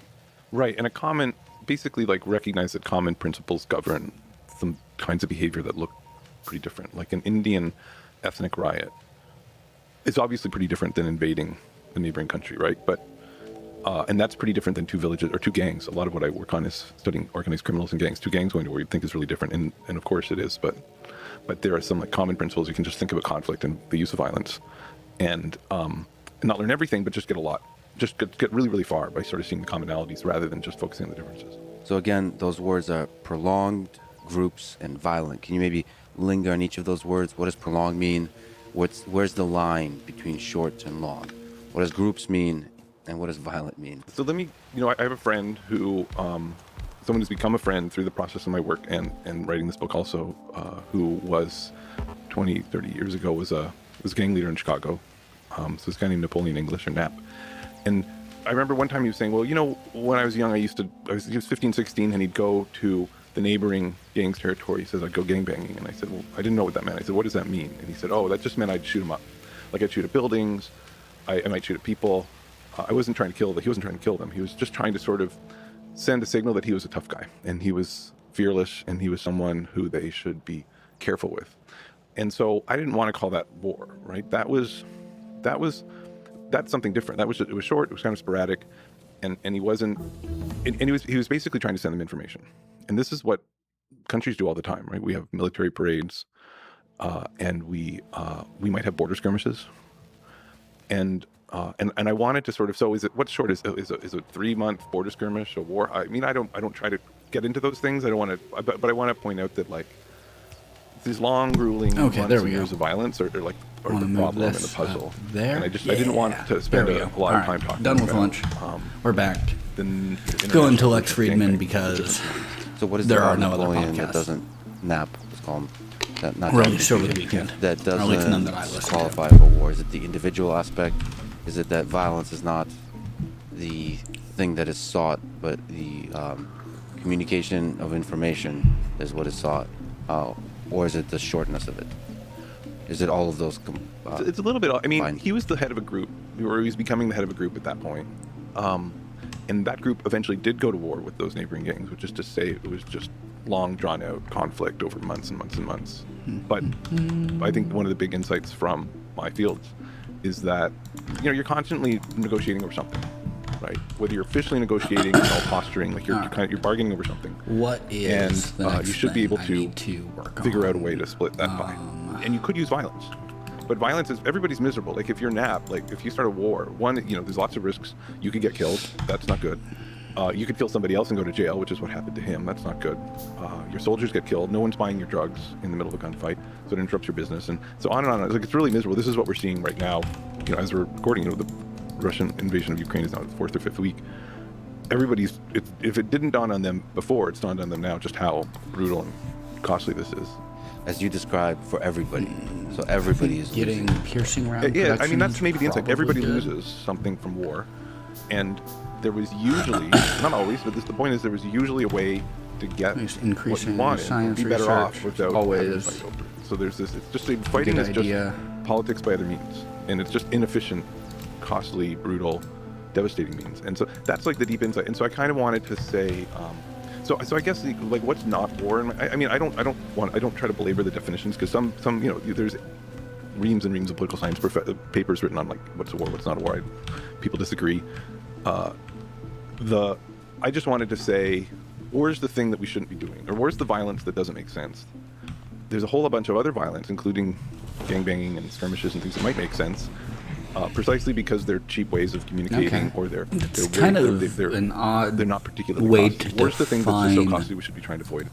War is violence that doesn't make sense. I mean, because nobody uses violence in a way that doesn't make sense to them. Is maybe like the meta way I think about it. Right. Nevertheless, definitions are interesting. So outside of the academic bickering, every time you try to define something, I'm a big fan of it, the process illuminates. So the destination doesn't matter, because the moment you arrive at the definition, you lose the power. Well, yeah, one of the interesting things, I mean, so people, if you want to do, some of what I do is just quantitative analysis of conflict, and if you want to do that, if you want to sort of run statistics on war, then you have to code it all up. And then lots of people have done that. There's 4 or 5 major data sets where people or teams of people have over time said, we're going to code years of war between these groups or within a country. And what's interesting is how difficult these data sets don't often agree. You have to make all of these, the decision gets really complicated. Like, when does the war begin, right? Does it begin when a certain number of people have been killed? What if there's like lots of skirmishing and sort of little terror attacks or a couple bombs lobbed, and then eventually turns into war? Do we call that? Do we backdate it to like when the first act of violence started? And then what do we do with all the times when there was like that low scale, low intensity violence or bombs lobbed? And do we call those wars? Or maybe only if they eventually get worse. Like, so it actually is really tricky. And the defensive and the offensive aspect. So everybody, Hitler in World War II, it seems like he never attacked anybody. He's always defending against the unjust attack of everybody else as he's taken over the world. So that's like information propaganda that every side is trying to communicate to the world. So you can't listen to necessarily information like self-report data. You have to kind of look past that somehow. Maybe look, especially in the modern world, as much as possible at the data. How many bombs dropped, how many people killed, how the estimate of the number of troops moved from one location to another, and that kind of thing. And the other interesting thing is there's quantitative analysis of war. So for example, I was looking at Just War Index, or people trying to measure trying to put a number on what wars are seen as just and not. Oh, really? I've never seen that. There's numbers behind it. It's great. So it's great because, again, as you do an extensive quantification of justice, you start to think what actually contributes to our thought that, for example, World War II is a just war and other wars are not. A lot of it is about intent and some of the other factors like that you look at, which is prolonged, the degree of violence that is necessary versus not necessary, given the greater good, some measure of the greater good of people, all those kinds of things. Then there's reasons for war, looking to free people or to stop a genocide versus conquering land, all those kinds of things. And people try to put a number behind it. And it's based on, what I'm trying to imagine is, suppose I wake up suppose I think my God tells me to do something. Or my God thinks that, or my moral sense thinks that something that another group is doing is repugnant. I'm curious, are they evaluating the validity of that claim, or just the idea that you said it was repugnant, you deeply believe that, therefore it's just? I think, now could be corrected on a lot of this, but I think this is always looking at wars after they happened. Okay. So and trying to take a global perspective from all, sort of a general survey of how people perceive. So you're not weighing disproportionately the opinions of the people who waged the war. Yeah. I kind of ended up dodging that because, one is to just point out that most wars aren't necessary, and so in the sense that there's another way to get what you wanted, and so on one level there's no just war. Now that's not true, because take an example like the U.S. invasion of Afghanistan. The United States has been attacked. There's a culpable agent, reliable evidence that this is Al-Qaeda. They're being sheltered in Afghanistan by the Taliban. And then the Taliban, this is a bit murky. Is that seems that there was an attempt to say hand him over or else, 2, 4, and they 6, 8, said 10, no way. 2, 4, now you can 6, make an 8, argument 10, that 11. I need more invading boilers. and attacking is strategically the right thing to do in terms of sending signals to your future enemies. How much? Or you just, if you think it's important to bring someone to justice, in this case Al-Qaeda, then maybe that's just war, or that's a just invasion. 300 but of it the hinges 1,200 on the a fact second that it can pump. Okay. the other side just didn't do the seemingly sensible thing, which is say, okay, we'll give them up. And so it was completely avoidable. Mirror this in one sense. But if you believe, and I think it's probably true, if you believe that for their own ideological and other reasons, and then we will. And Mullah Omar in particular, and Taliban in general, decided we're not going to do this. Back that way. Then now you're not left with very many good choices. And now I didn't want to talk about is that a just war, is that what's justice or not. I just wanted to point out that one side's intransigence, if that's indeed what happened, one side's intransigence sort of maybe compels you to basically eliminates all of the reasonable bargains that you could be satisfied with, and now you're left with really no other strategic option but to invade. I think that's a slight oversimplification, but I think that's like one way to describe what happened. So your book is fascinating. Your perspective on this is fascinating. I'll try to sort of play devil's advocate at times to try to get a clarity.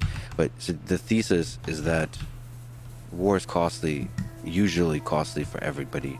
So that's what you mean when you say nobody wants war, because you're going to, from a game theoretical perspective, nobody wins. And so war is essentially a breakdown of reason, a breakdown of negotiation, of healthy communication, or healthy operation of the world. Some kind of breakdown. You list all kinds of ways in which it breaks down. But there's also human beings in this mix.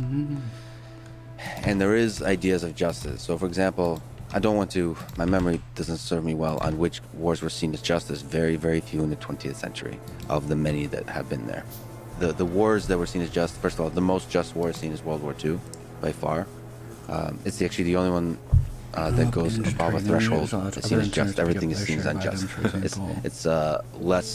It's like degrees of unjustness.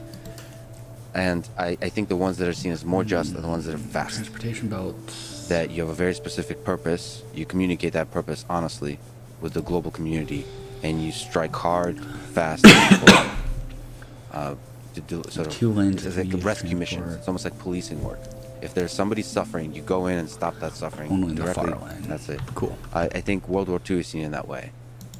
That there's an obvious aggressor that is causing a lot of suffering in the world and looking to expand the scale of that suffering. And so you strike given the scale, you strike hard and as fast as possible to stop the expansion of the suffering. And so that's kind of how they see. I don't know if you can kind of look with this framework that you presented and look at Hitler and think, well, it's not in his interest to attack Czechoslovakia, Poland, Britain, France, Russia, the Soviet Union, America, the United States of America. Same with Japan. What is it in their long-term interest? I don't know. So for me, who cares about alleviating human suffering in the world? Yes, it's not. It seems like almost no war is just, but it also seems somehow deeply human to fight. And I think your book makes the case. No, it's not. Can you try to get at that? Because it seems that war, there is that drum of war seems to beat in all human hearts. It's in there somewhere. Maybe that's like a relic of the past, and we need to get rid of it. It's deeply irrational. Okay, so obviously we go to war, and obviously there's a lot of violence, and so we have to explain something, and some of that's going to be aspects of our humanness. So I guess what I wanted us to sort of start with I think it was just useful to sort of start and point out, actually, there's really, really, really, really strong incentives not to go to war because it's going to be really costly. And so all of these other human or strategic things, all these things, the circumstantial things that will eventually lead us to go to war, have to be pretty powerful before we go there. And most of the time. Sorry to interrupt. And that's why you also describe, very importantly, that war throughout human history is actually rare. We usually avoid it. Most people don't know about the U.S. invasion of Haiti in 1994. I mean, a lot of people know about it, but people just don't pay attention to it. We're going to, the history books and school kids are going to learn about the invasion of Afghanistan for decades and decades, and nobody is going to put this one in the history books, and it's because it didn't actually happen. Because before the troops could land, what is next? The person who'd taken power in a coup basically said, fine. There's this famous story where Colin Powell goes to Haiti, to this new dictator who's refused to let a democratic president take power, and tries to convince him to step down or else. And he says, no. And then he shows him a video, and it's basically troop planes and all these things taking off. And he's like, this is not live, this is 2 hours ago. So it's and basically, he basically gives up right there. So that's a powerful move. Yeah. I think Powell might have been one of his teachers in a U.S. military college, because a lot of these military dictators were trained at some point. So there were some personal relationships, at least between people in the U.S. government and this guy, that they were trying to use. The point is and that's like what should have happened. That makes sense, right? Maybe I can mount an insurgency, and I'm not going to bear a lot of the cost of war because I'm the dictator, and maybe he's human and he just wants to fight or gets angry, or it's just in his mind, whatever he's doing. But at the end of the day, it's this does not make sense. And that's what happens most of the time, but we don't write so many books about it.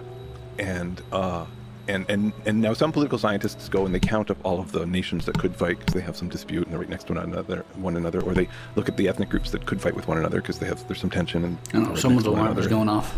And then whatever, some number like 900,000 don't fight because they just find some other way. They don't like each other, but they just loathe in peace because that's the sensible thing to do. And that's what we all do. We loathe in peace. And we loathed the Soviet Union in relative peace for decades, and India loathes Pakistan in peace. 2 weeks into the Russian invasion of Ukraine, again, it was in the newspapers, but most people didn't, I think, take note. India accidentally launched a cruise missile at Pakistan, and calm ensued. So they were like, we do not want to go to war. This will be bad. We'll be angry, but we'll accept your explanation that this was an accident. And so these things fly under the radar. And so we overestimate, I think, how likely it is sides are going to fight. But then, of course, things do happen. Like Russia did invade the Ukraine and didn't find some negotiated deal. And so then the book is sort of about, half the book is just sort of laying out, actually, there's just different ways this breaks down. And some of them are human. Some of them are this. I actually don't think war beats in our heart. It does a little bit, but we're actually very cooperative. As a species, we're deeply, deeply cooperative. We're really, really good. The thing we're okay at violence, and we're okay getting angry and vengeant, and we have principles that will sometimes lead us, but we're actually really, really, really good at cooperation. And so that's, again, I'm not trying to write some big optimistic book where everything's going to be great and we're all happy and we don't really fight. It's more just to say, let's be like a doctor. As a doctor, we're going to focus on the sick, right? I'm going to try. I know there's sick people, realize but that I'm going to start, recognize that the normal state is health and that most people are healthy. Move around a lot quicker. And that's going to make me a better doctor. And I'm kind of saying the same thing. Let's be better doctors of politics in the world by recognizing that like normal state is health, and then we're going to identify like what are the diseases that are causing this warfare. So yeah, the natural state of the human body with the immune system and all the different parts wants to be healthy and is really damn good at being healthy. But sometimes it breaks down. Let's understand how it breaks down. Yes. So what are the 5 ways that you list that are the roots of war? Yeah, so I mean, they're kind of like buckets. Like, they're sort of things that rhyme, right? Because it's not all the same. There's like lots of reasons to go to war. There's this great line, there's a reason for every war and a war for every reason. And that's true. And it's kind of overwhelming, right? And it's overwhelming for a lot of people. It was overwhelming for me for a lot of time. And I think one of the gifts of social science is actually people have started to organize this for us. And I just tried to organize it like a tiny bit better. Buckets that rhyme. Buckets, the some terrible economics metaphor, right? Bad at metaphors. So the idea was that like that basic, like something overrides these incentives. And I guess I was saying there's 5 ways that they get overrided. And 3 are, I call strategic. Like they're kind of logical. There's circumstances that and this is, they're sort of, where strategy is like this. Game theory is you could use those 2 things interchangeably, but game theory is sort of making it sound more complicated, I think, than it is. It's basically saying that there's times when this is like the optimal choice because of circumstances, and one of them is when so the beeping deciding don't bear those costs. So that's, or maybe if you have a private incentive, that's going to. No, I was apparently trying to re-brew my ignoring the coffee cost, pot, then maybe the costs of war are not so material. I already brewed a pot, and so it didn't have any water in it. There's uncertainty, and we can talk about that. But and so rather than just beep once or twice and call it actually, good, there's circumstances it decides to continuously beep until I put water in it or turn it commitment off. problems, which are basically saying there's some big power shift that you can avoid by attacking now. So it's like a dynamic incentive. It's sort of saying, well, in order to keep something from happening in the future, I can attack now, and because of the structure of incentives, it actually makes sense for me, even though war is, in theory, really costly, or it is really costly nonetheless. And then there's these sort of human things. One's a little bit like just war. One is sort of saying there's like ideologies or principles or things we value that weigh against those costs. Like exterminating the heretical idea or standing up for a principle might be so valuable to me that I'm willing to use violence, even if it's costly. And there's nothing irrational about that. And then the 5th bucket is all of the irrationalities, all the passions, and all of the, most importantly, I think, like misperceptions, the way we get, like, we basically make wrong calculations about whether or not war is the right decision. We misunderstand or misjudge our enemy or misjudge ourselves. So if you put all those things into buckets, so how much can it be modeled in a simple game theoretic way, and how much of it is a giant human mess? So 4 of those 5 are really, on some level, easy to think strategically and model in a simple way. In the sense that any of us can do it, right? We do this all the time. Think of like bargaining in a market for a carpet or something, or whatever you bargained for. You're thinking a few steps ahead about what your opponent's going to do, and you stake out a high price, like a low price, and the seller stakes out a high price, and you might both say, "Oh, I refuse to. I could never accept that." And there's all this sort of cheap talk. But you kind of understand where you're going, and it's efficient to like find a deal and buy the market, buy the carpet eventually. So we all understand this like game theory and strategy, I think, intuitively. Or maybe even a closer example is like, suppose what else? You have a tenant you need to evict, or any normal like kind of legal, or not, it's not yet a legal dispute, right? Like we just have a dispute with a neighbor or somebody else. Most of us don't end up going to court. Going to court is like the war option. That's the costly thing that we just ought to be able to avoid. We ought to be able to find something between ourselves that doesn't, require this hiring lawyers and a long drawn-out trial, and most of the time we do, right? And so we all understand that incentive, and then for those 5 buckets, so everything except all the irrational and the misperceptions are really easy to model. Then, from a technical standpoint, it's actually pretty tricky to model misperceptions. And I'm not a game theorist, and so I'm more channeling my colleagues who do this and what I know. But it's not rocket science. I mean, I think that's what I try to lay out in the book is like there's all these ideas out there that can actually help us just make sense of all these wars. Walking speed 140? Do I actually and walking just speed bring some order to 150? the morass of reasons. Well, to push back a lot of things in one sentence. So first of all, rocket science is actually pretty simple. People, I think. Oh man, I can just put outright. Oh my god, I never knew that engineering. I never knew that I could just put problems well defined. straight stone down is that it's actually complicated. Why? So it is true it's not rocket science, but it Did is not nobody true it's tell me easy because this? It's not rocket science. But Oh my God, this changes everything. The problem, the downside. I knew you of could game put theory concrete down, but is I not didn't realize that helps there was us like make sense of the world. It projects a Oh my simple God, model this of is- the world that brings us comfort in Everything thinking is we different now. understand. Yeah. And sometimes that simplification is actually getting at the core first principles understanding of something, and sometimes it fools us into thinking we understand. So, for example, I mean, mutually assured destruction is a very simple model, and people argue all the time whether that's actually a good model or not. But there's empirical fact that we're still alive as a human civilization. And also, in the game theoretic sense, do we model individual leaders and their relationships? Do we, the staff, the generals, or do we also have to model the culture, the people, the suffering of the people, the economic frustration or the anger or the distrust? You have to model all those things. Do they come into play? And sometimes, I mean, again, it could be romanticizing those things from a historical perspective. But Which when you look at means we're history, gonna you need look to at start the way getting war some iron starts. sticks It sometimes feels like a little bit of a going. misunderstanding escalates. Which means I also really, when am I going to get electric smelters? It's not just builds till, on like, top of itself, forever, right? and all of a sudden it's an all-out war.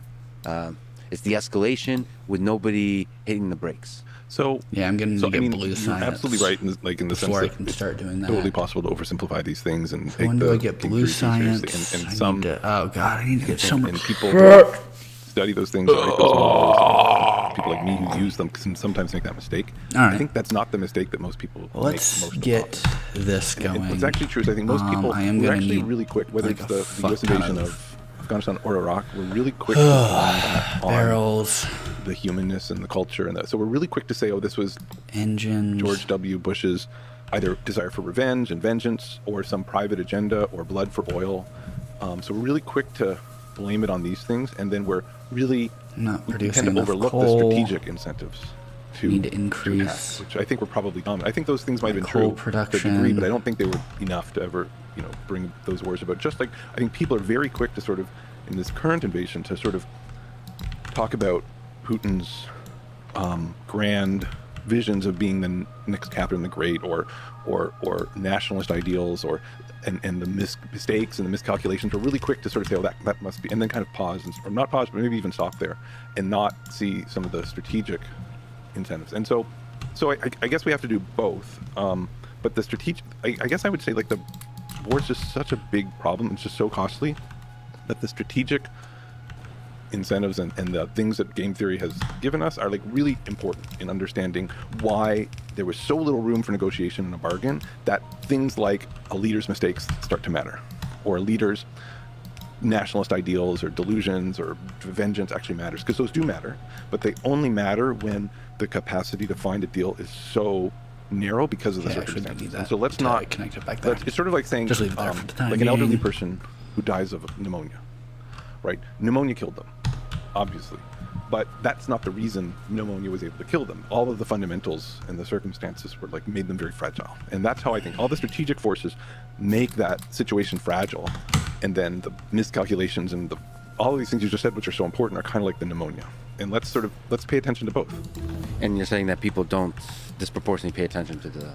It's hard. I mean, it wasn't... to the leaders. It took me a long time to learn to recognize them, and it takes many people. It took generations of social scientists, years and years to figure some of this out, and to sort of help people understand it and clarify concepts. So it's just not that easy. No, it's not hard. I think it's possible to, just as I was taught a lot of the stuff I write in the book in graduate school or from reading, and it's possible to communicate and learn this stuff, but it's still really hard. And so that's kind of what I was trying to do, is, like, close that gap and just help people recognize these things in the wild.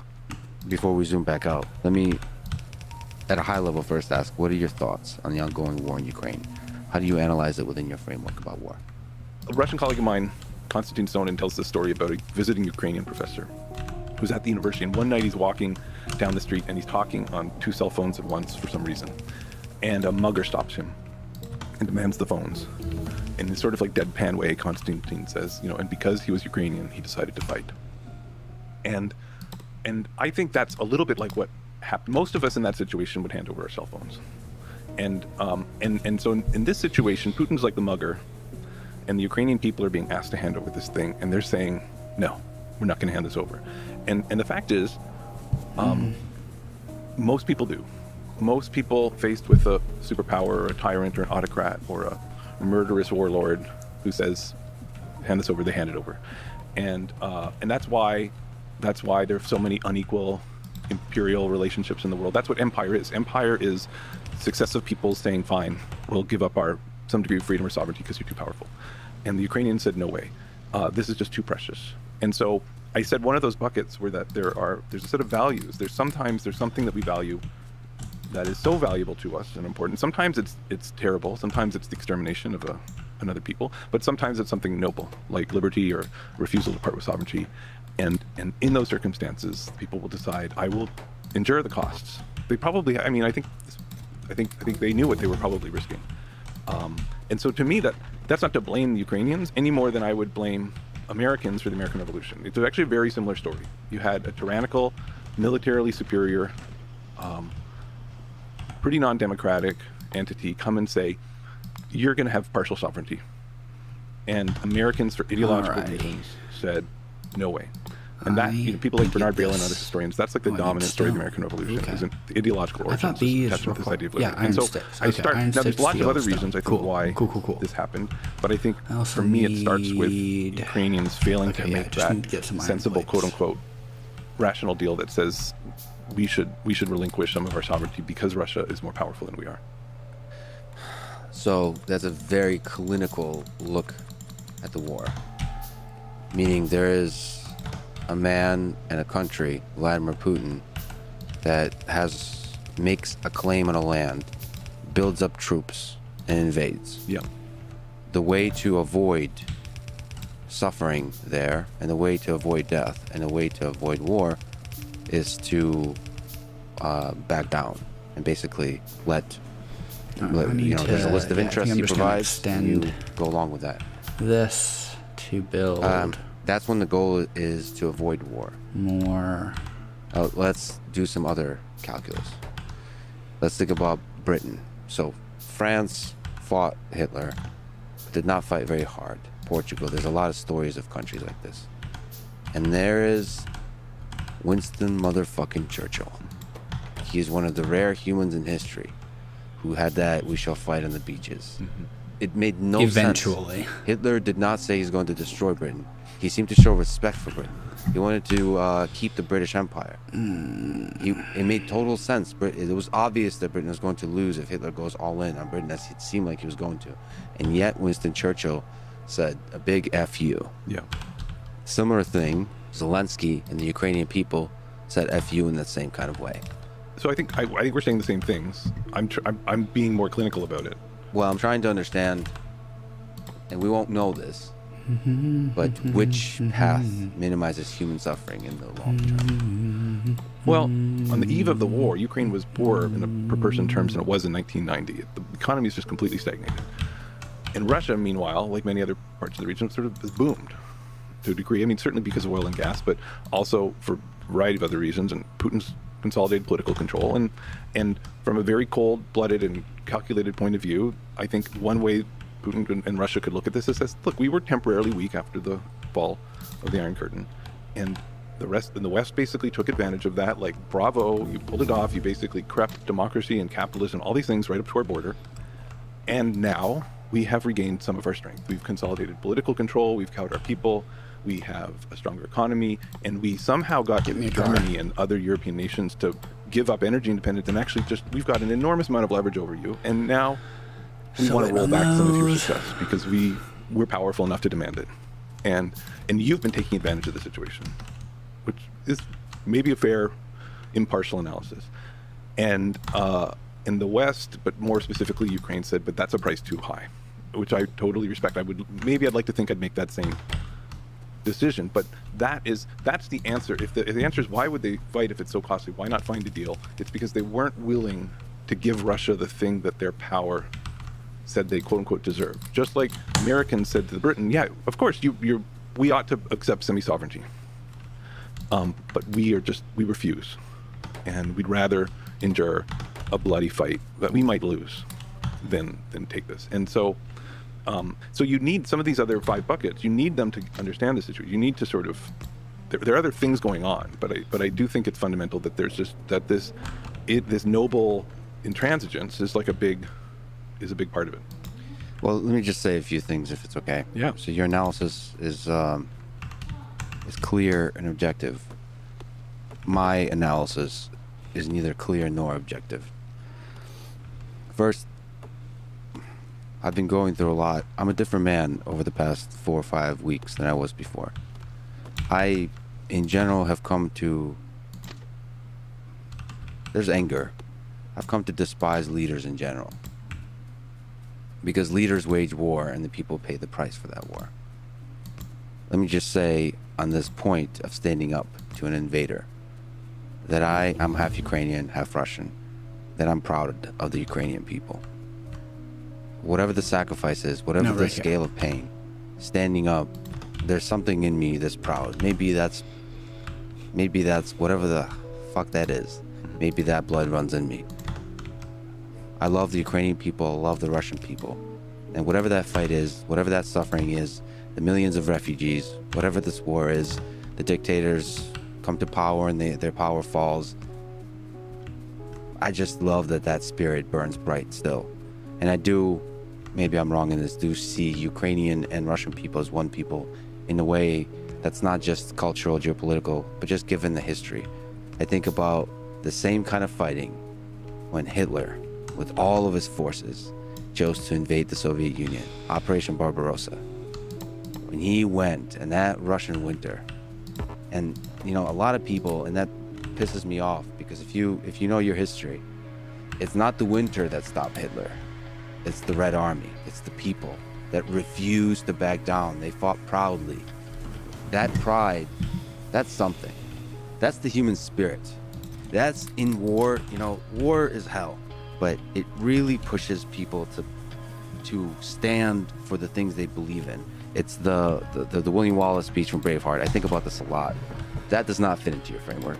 No. I'm going to disagree. I think it totally fits in, and it's this. There's nothing irrational about what we believe, especially those principles which we hold the most dear, right? I'm merely trying to say that there's a calculus. There's one calculus over here that says Russia's more powerful than it was 20 years ago and even 10 years ago, and Ukraine is not, and it's asking for something, and there's an incentive to give that up.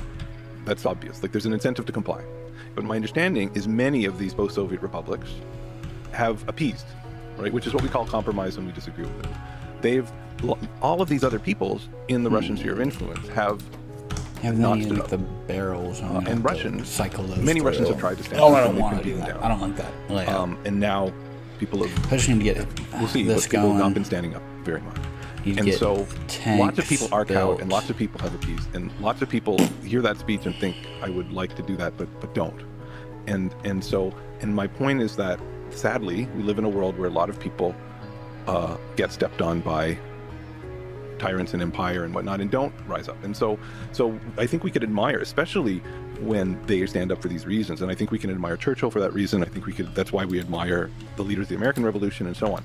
But it doesn't always happen, and I don't actually know why. We just gotta let that but I don't build think it's for a bit, irrational. because I also need to get it's something. It's about a set of values, like and the it's hard to predict. signals if I'm actually And it going was to hard build for a rail system. Putin may not have been out of line and thinking just like everybody else Okay. in my sphere of influence, they're going to roll over too. And I should mention, because we haven't, that a lot of this calculation, from an objective point of view, you have to include the United States and NATO into the pressure they apply into the region. Yep.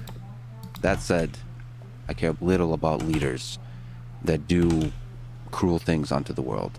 They lead to a lot of suffering, but I still believe that the Russian people and the Ukrainian people are great people that stand up, and I admire people that stand up and are willing to give their life. And I think Russian people are very much that too, especially when the enemy is coming for your home over the hill. Yeah. Sometimes standing up to an authoritarian regime is difficult because you don't know.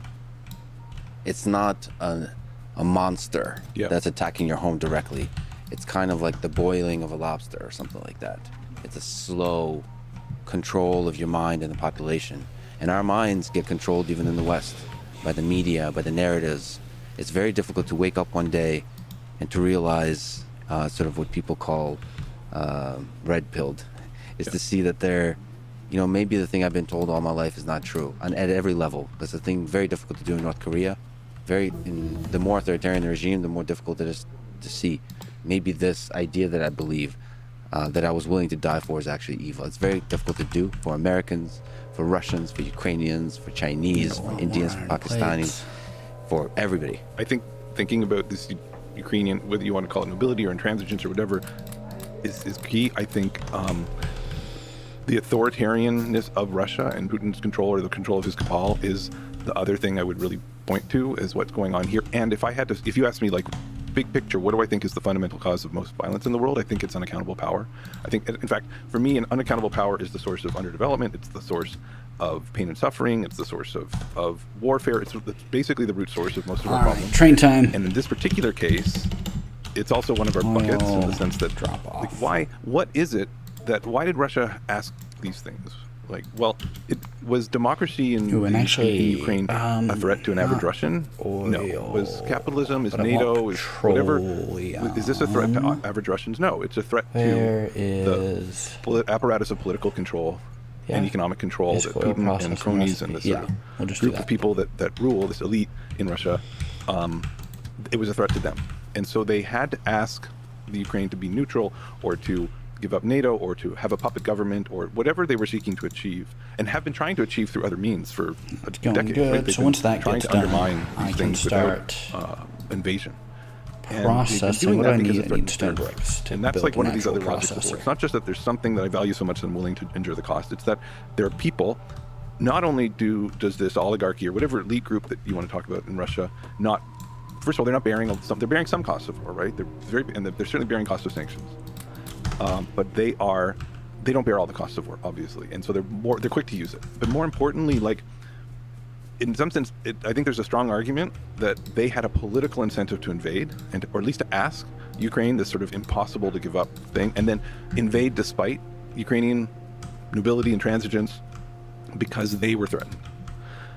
And so that's extremely important, I think. And so those two things in concert make this a very fragile situation. That's, I think, why we ended up is go not all the way, but a long way to understanding. Now, you could layer on to that these intangible incentives, these other things that are valued on Putin's side. Maybe there's a nationalist ideal. Maybe he seeks status and glory. Like, maybe those things are all true, and I'm sure they're true to an extent. And that'll weigh against his costs of war as well. But fundamentally, I think he just saw his regime as threatened. That's what he cares about, and so he made this cruelest of demands.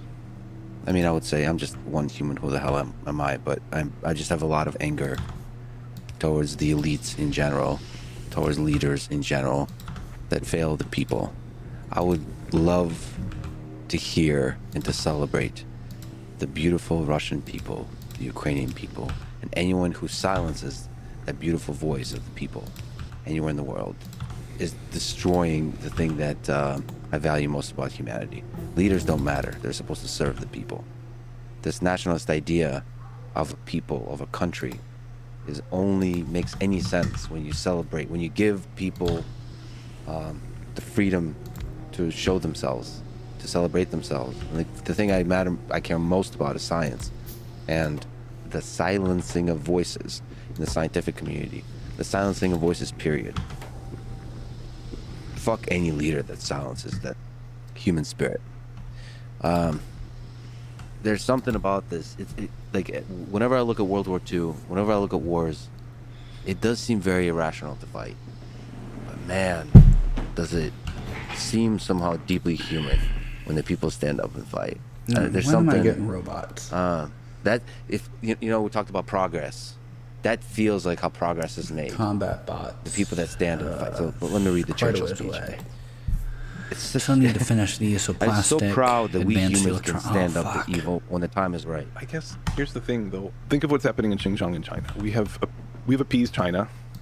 We've basically said you can just do really, really, really horrible things in this region, and you're too powerful for us to do anything about it, and it's not worth it. And there's nobody standing up and making a Churchill speech or the Braveheart speech about standing up for people of Xinjiang when what's happening is on in that realm of what was happening in Europe, and that's happening in a lot of places. And then when there is a willingness to stand up, there's a lot of opposition to those. So there were a lot of reasons for the invasion of Iraq. For some, it was a humanitarian thing. Like Saddam Hussein was one of the worst tyrants of the 20th century. He was just doing some really horrible things. He'd invaded Kuwait. He'd committed attempted domestic genocide and all sorts of repression, and it was probably a mistake to invade in spite. So it's important not just to select on the cases where we stood up, and to select on the cases where that ended up working out in the sense of victory. Gonna go right. It's important to sort of try to judge, not judge, but just try to understand these things in the context of all the times we didn't give that speech, or when we did and then it just went sideways. Well, that's why it's powerful when you're willing to give your life for your principles, because most of the time you get neither the principles nor the life. You die. But that's why it's powerful. We shall go on to the end. We shall fight in France. We shall fight on the seas and the oceans. We shall fight with growing confidence and growing strength in the air. We shall defend our island, whatever the cost may be. We shall fight on the beaches. We shall fight on the landing grounds. We shall fight in the field and in the streets. We shall fight in the hills. We shall never surrender. This is before Hitler had any major loss to anybody. That was a terrifying armada coming your way. We shall never surrender. I just want to give props. I want to give my respect as a human being to Churchill, to the British people for standing up, to the Ukrainian people for standing up. All right, so we're going to go to pickup. We're and to the Russian people. These are great people that throughout history have stood up. Station, drop off, wait. Let me ask you this, because you quote Sun Tzu in The Art of War. Automatic. There's no instance of a country having benefited from prolonged warfare. This is the main thesis. Boop. Can we just linger on this? Since leaders wage war and people pay the price, when we say that there's no reason to do prolonged war, is it possible to have a reason for the leaders if they disregard the price? Sort of like if they have a different objective function or utility function that measures the price that's paid for war. Is that one explanation of why war happens? Is the leaders just have a different calculus than other humans? I mean, I think this links us back to what we were talking about earlier about just war. Is in some sense, just war is saying that in spite of the costs, that our enemy has done something. Our opponent has refused to compromise on something that we find essential, and is demanding that we compromise in a way that's completely repugnant. And therefore, we're going to go to war despite these material costs and these human costs.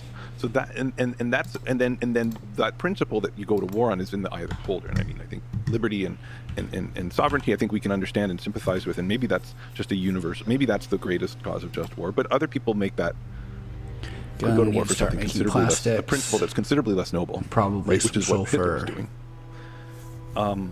That's an explanation. So that's a whole class of explanations that helps us understand that the compromise that was on the table, given the relative balance of power, was just repugnant, at least to one side, if not the other. There's something they're unwilling to part with.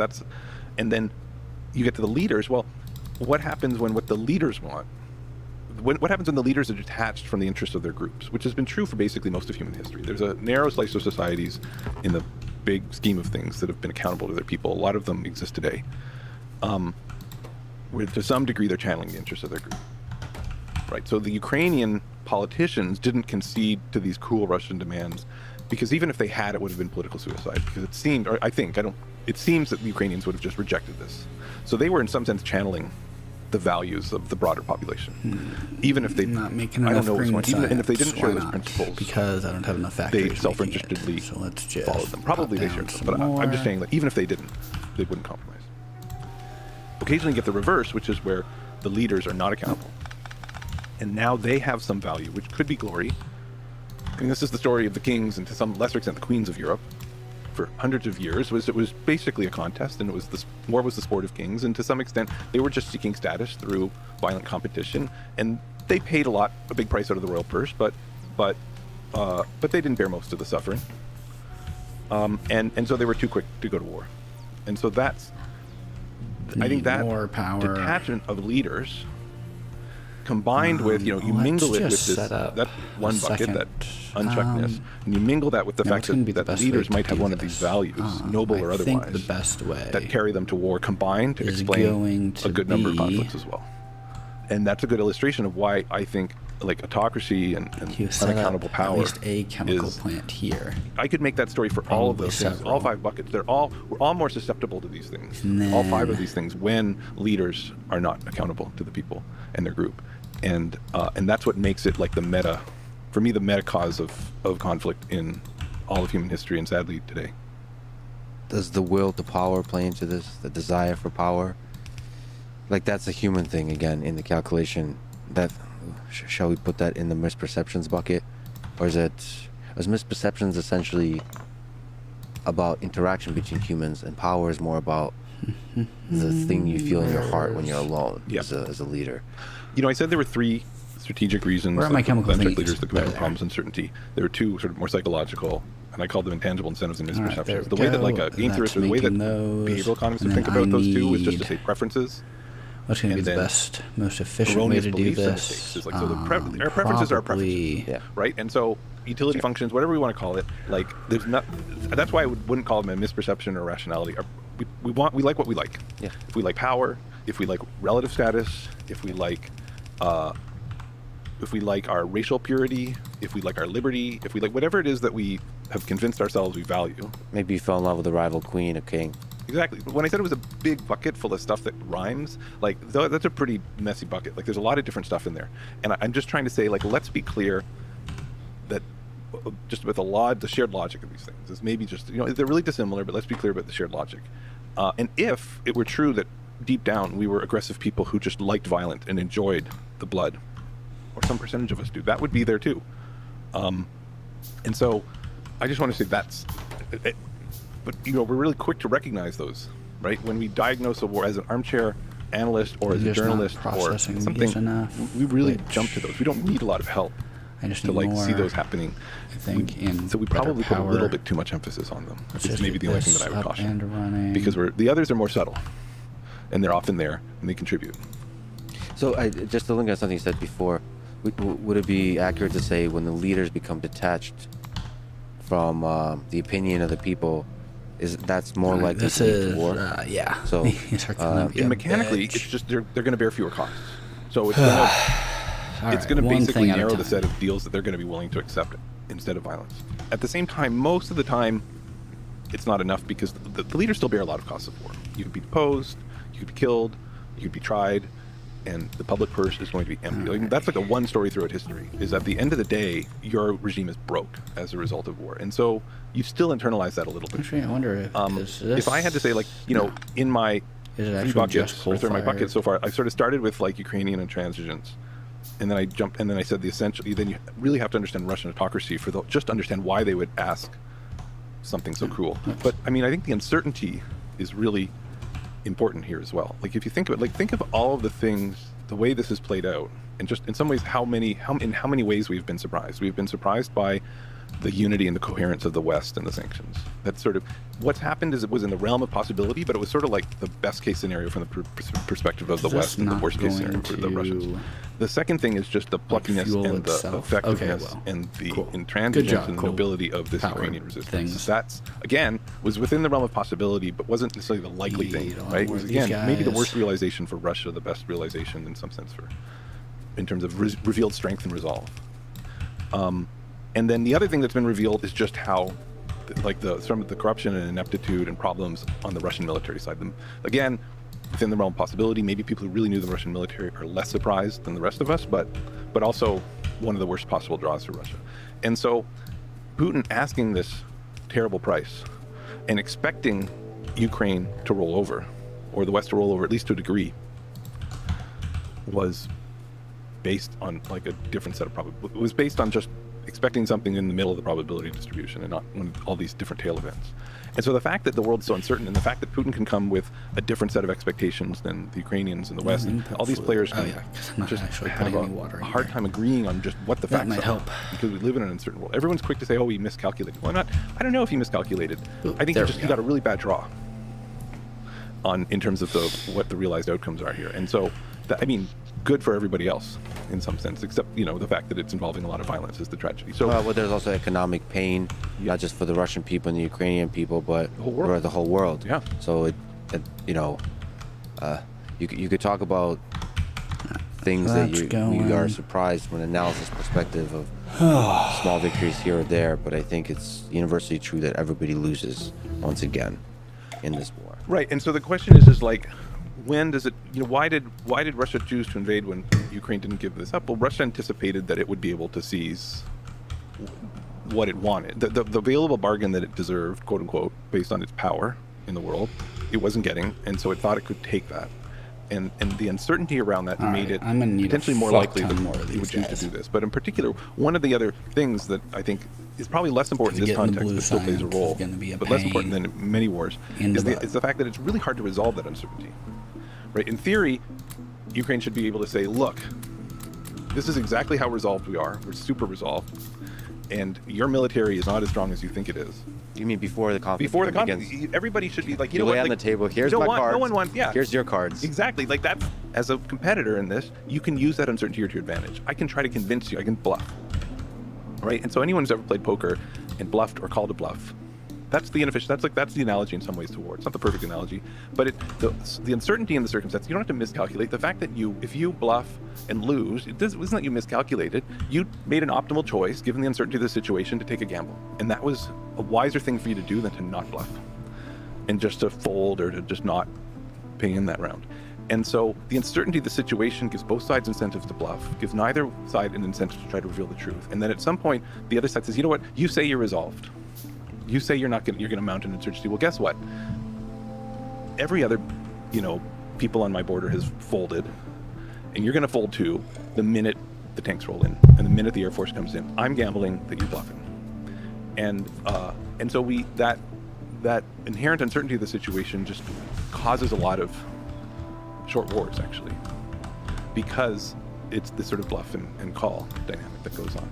And the thing that's worth recognizing is we might end up at a place in a few months where the thing that Ukraine concedes is not so far from what Russia demanded in the first place. Russia sounded, I want a neutral. I mean, who knows how? It's not the ambitious thing the Russians wanted, but if we end up in a place where Ukraine is effectively neutral, never joins NATO, is not being militarily supplied by the West, and where Russia has de facto control over the East and Crimea, if not fully recognized, probably, who knows if they'll get ever internationally and Ukrainian recognized, but effectively controls, Russia will have accomplished what it asked for in the first place, and both parties had to get there through violence rather than through negotiation. And you wouldn't need misperceptions and mistakes. The oil and you wouldn't need thingies. Putin's sort of delusions of glory or whatever to get there. You would just need the ingredients I've given so far, which is like an unwillingness to do that without fighting on the part of the Ukrainians, an autocratic leadership in Russia who would make those demands because it's in their self-interest, and then uncertainty leading them to fight. And that sadly is like the best case. This feels like the best case scenario right now, which is the war's just 5 months and not 5 years. Given the current situation. Because the suffering has already happened. In lost homes, people moving, having to see just petroleum and water. Their home in rubble, and millions of people, refugees, having to escape the country. And hate flourishes versus the common humanity, as it does with war. And on top of all of that, if we talk from a geopolitical perspective, the warmongers all over the world are sort of drooling. They now got narratives, and they got whatever narratives, you can go shopping for the narratives. The United States has its narratives for whatever geopolitical thing it wants to do in that part of the world.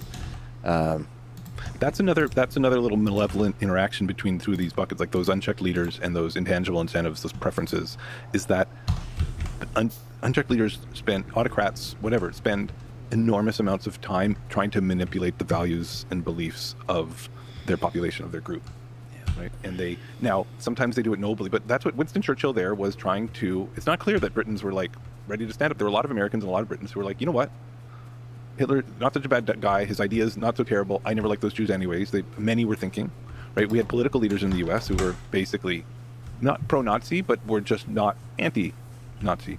And Churchill was just trying to instill a different resolve. He was trying to create that thing. He was trying to create that value. And in the American Revolution, it was as well. Like the founding fathers, the leaders of the revolution, it's not that everybody just woke up one morning in the United States and had this ideology of liberty and freedom. Some of that was true. It was out there in the ether, but they had to manufacture and create it, in a way that I think they believed and was noble. But there's a lot of manufacturing and creation of these values and principles that is not noble, and that is exactly what Hitler did so well. The anti-Semitism was present throughout the world, but the more subtle thing that I feel like maybe more generally applicable is this kind of pacifism that I think people in the United States felt like it's not my conflict. Why do I need to get involved with it? And I think Churchill was fighting the general apathy. I don't know. It's like it's the apathy. Like, I'm pretty sure Churchill was more than happy to appease what are we Hitler going to gain in the if we early fight days. back? Like When Hitler was, seems to be pretty just reasonable. invading Poland. He's saying he's going to stop the bombing. You're still going to maintain your sovereignty as the great people of Britain. Like why are we fighting again? And that's the thing that's hard to break, because you have to say, well, you have to speak the principle. You have to speak at some greater sort of long-term vision of history. So like, yes, now it may seem like it's a way to avoid the fight, but you're actually just sort of putting shackles on yourself. You're destroying the very greatness of our people if we don't fight back. And to think about this with like the current case with Russia, I mean, some people look at Putin's speeches and papers he's written on Ukraine historically being a part of Russia and trying to deny basically create all these nationalist narratives, and they think, well, Putin really believes, and he might, Putin really believes this, and that's why he's invading. And that might also be true, and that would contribute to just make a peaceful bargain even harder to find. But I suspect what's at least the minimum true is Putin's trying to manufacture oil support for an invasion in the population through propaganda. And so he's doing, on some level, the same thing that Winston Churchill was doing in mechanical terms, just to try to manipulate people's preferences, but doing it in a sinister, malevolent, evil, self-serving way, because it's really in his interest. Whereas this was anything but, right, in the Churchill example. The dark human thing is like, there's moments in World War II where Hitler's propaganda, he began to believe his own propaganda. It's like, I think he probably always believed. I think he was a sincere believer. Well, no. There's a lot of places in where there was uncertainty. Yeah. And they decided to do propaganda. Yes. And that propaganda resolved the uncertainty in his own mind.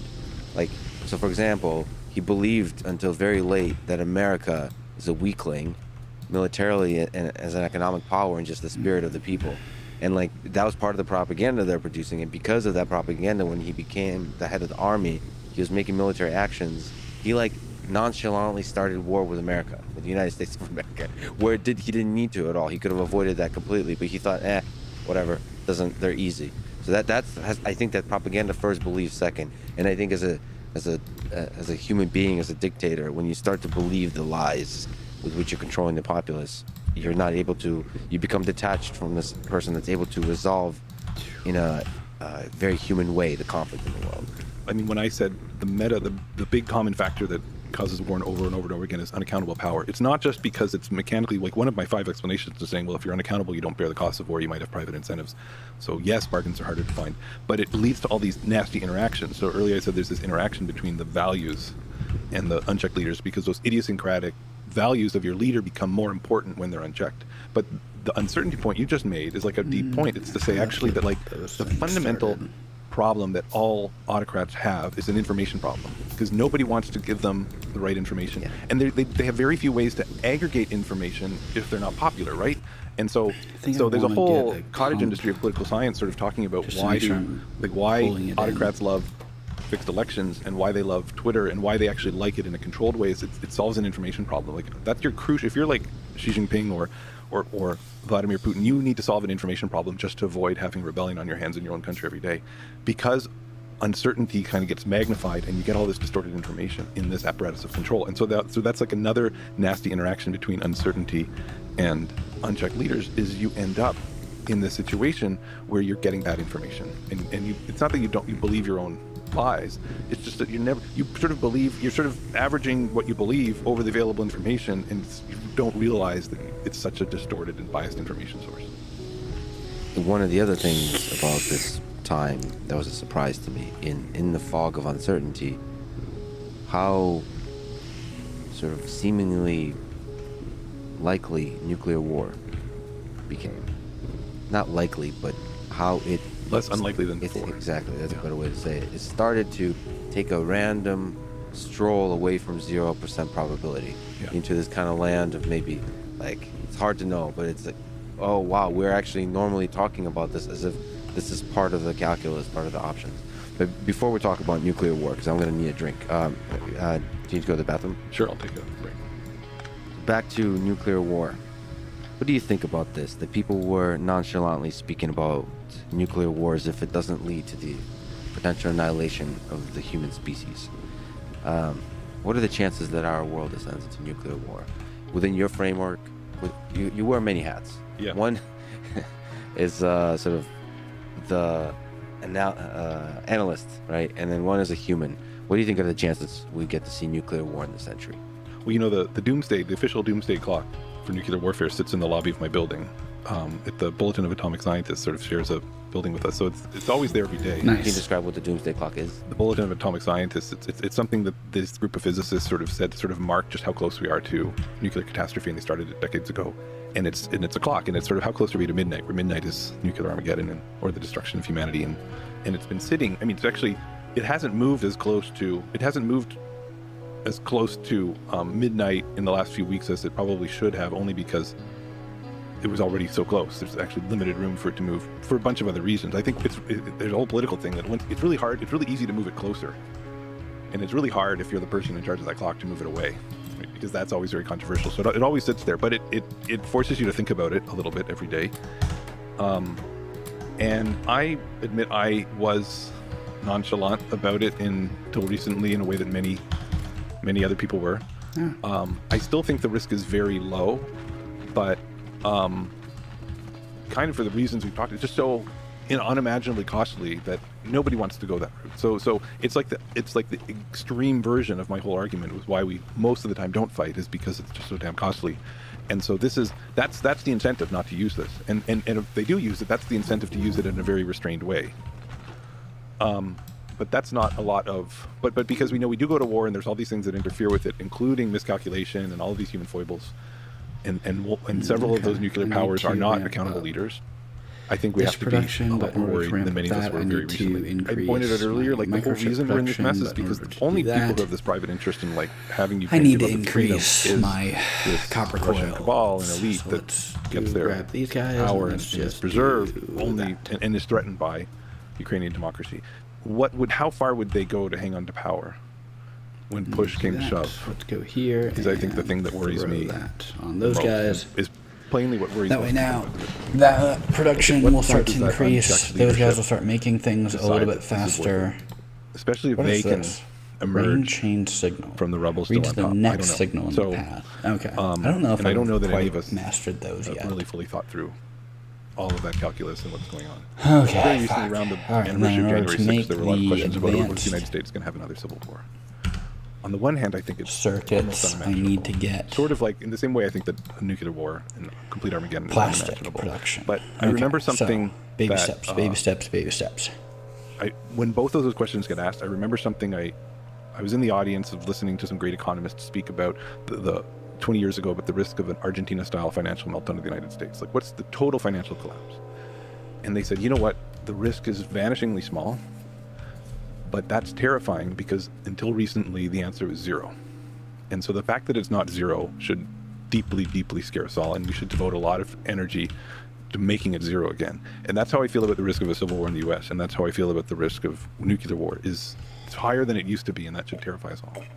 To me, what terrifies me is that all this kind of stuff seems to happen like overnight, like super quick, and it escalates super quick when it happens. So it's not like, I don't know what I imagined, so but it just happens. Like if a nuclear war happened, it would be something like a plane like in this case with Ukraine, I think what I'm going to NATO switch plane up, shut down I'm going over to some, do all piece of my land, by the like Russian sulfur, forces, at least sulfur or so the production. narrative I'm would going to go, do here, but it doesn't because even then matter I'll what's be true or able to not just in use order the to spark the petroleum first and the water right here. moment of escalation, and then it just goes.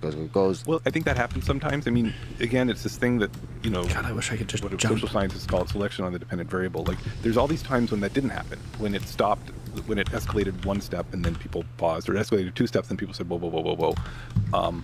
And so we remember the times when it went boom, boom, boom, boom, boom, boom, boom, and then the really terrible thing happened. But that, fortunately, that's not, I start off the book with an example of a gang war that didn't happen in Medellin, Colombia, which is, that's my day job is actually studying conflict and gangs and violence and of these other kinds of groups, also very sinister. And most of the time they don't fight. And that escalation doesn't happen. So the escalation does happen quickly sometimes, except when it doesn't. So we remember the ones when it does. It's really important to think about all that, like. Oh yeah, I can't. I remember talking to I think these Elon right Musk next to each on his other. podcast. I was sort of like talking about the horrors of war and so on, and then he said, well, like most of human history, because I think I said like most of human history is had been defined by these horrible wars. He's like, no, most of human history is just peaceful, like farming life. Like war, Yeah. we kind of remember the wars, but most of human history is just is life. And wars Yeah, are and most bad. of the competition between nations was like I would say bloodthirsty without drinking that blood, in the sense that it was intense, it was loathsome, and so a lot of the rivalry and a lot of the competition, which is also can be problematic in its own ways, is not violent. And most of human history is about the oppression of the majority by a few. And there are moments when they rise up in revolt and there's a revolution, we remember those, but most of the time they don't. And the story of political change and transformation and freedom is there's a few revolutions that are violent, but most of it is actually revolutions without that kind of violent revolt. Most of it is just the peaceful concession of power by elites to a wider and wider group of people in response to their increased economic bargaining power, their threat that they're going to march. So even if we want to understand something like the March of Freedom over human history, I think we can draw this same insight that actually most of the time we don't fight. We actually concede power. Now you don't. The elite doesn't sort of give power to the masses right away. They just co-opt the few merchants who could threaten the whole thing and bring them into the circle. And then the circle gets a little bit wider and a little bit wider until the circle is ever wider. Maybe not ever, but encompasses most, if not all. And that's like a hopeful and optimistic trend. Yeah, if you look at the plot, I think we're going to need to get more. The wars throughout history. So the rate of wars throughout history does seem to be decreasing significantly with a few spikes, and sort of the expansion. This is so little oil. It's like half the world is under authoritarian regimes, but that's been shrinking and shrinking and shrinking. Steven Pinker's one famous scholar who brings out this hypothesis. I mean, there's sort of two ways. There's actually two separate kinds of violence. That one where I think he's completely right, and one where I think we're not sure. Probably, maybe not. Where he's completely right, sort of interpersonal violence, homicides, everyday violence has been going down, down, down, down, down, down, down. That's just unambiguously, and it's mostly because we've created cultures and states and rules and things that control that violence. Now, the warfare between groups, is that less frequent? Well, it's not clear that he's right, that there's fewer wars. You might say that the wars are more rare because they're more costly, because our weapons are so brutal. The costs of war go up. As the costs of war go up, not entirely, but for the most part, that gives us an incentive not to have them. And but then when they do happen, they're doozies. So is Pinker right? I hope he's right, but I don't think that officially that trend is there. I think that we might have the same kind of levels of intergroup. So we got sulfur production going, which is good. Maybe those 5 fundamentals that lead to war have not is going to be fundamentally needed changed. for science. I'm going to need to get engine production up and running. That's something which to think about. So means I can obviously kind of looking at just hypothesis, looking ignore at his data, all and of this others for like the him. time But I have being. noticed one thing, Need which to get is the engines amount of working. pushback he gets. Yeah. That there is this is speaking to the general point that you made, which is like we overemphasize the anecdotal, and don't look objectively at the aggregate data as much. There's a general cynicism about the world, and I don't even mean cynicism. It's almost like cynicism porn or something like that, where people just get, for some reason, they get a little bit excited to talk about the destruction of human civilization in a weird way. Like, they don't really mean it, I think.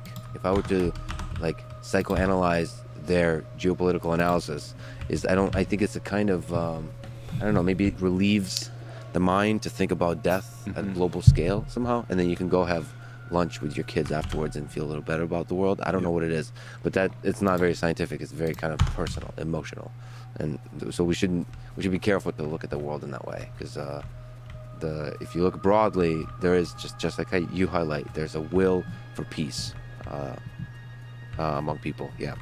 You mentioned Medellin. By the way, how do you pronounce it? Medellin or Medellin? Both are fine. I think there they say Medellin because that's kind of the accent is the just on the double L. But Medellin would be totally fine as well. What lessons do you draw from the Medellin cartel, from the different gang wars in Colombia and Medellin? What's the economics of peace and war between drug cartels? Here's what was really insightful for me. So I live in Chicago, and Chicago people are aware that there's a violence problem in Chicago. It's actually not the worst American city by any stretch of the imagination for shootings, but it's pretty bad. And Medellin has these many more and probably many better organized gangs than Chicago, and yet the homicide rate is maybe half. Now, I mean, there have been moments when these gangs go to war in the last 30 years when Medellin has become the most violent place on the planet. But for the most part, right now, they're peaceful. And so what's going on there? I mean, one thing that is there's a hierarchy of organizations. So that above these reasonably well-organized neighborhood gangs, there's a set of sort of more shadowy organizations that have different names. Some people call them razones. Some people would call them bandas criminales, criminal bands. You might just call them mafias. And there's about 17 of them, depending on how you want to count. And they themselves have a little operating board sometimes they call it the office, la oficina, sometimes they call it la mesa, the table. What, each individual one or as a group? As a group. So they meet, and they don't meet personally all the time. Sometimes they meet, but they consult.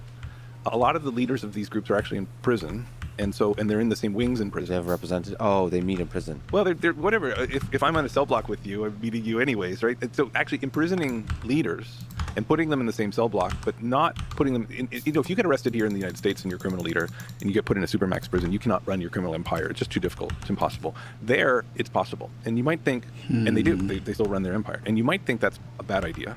But actually, cutting off the head of a criminal organization, leaving it to a bunch of like hot-headed young guys who are disorganized is not always the path to peace.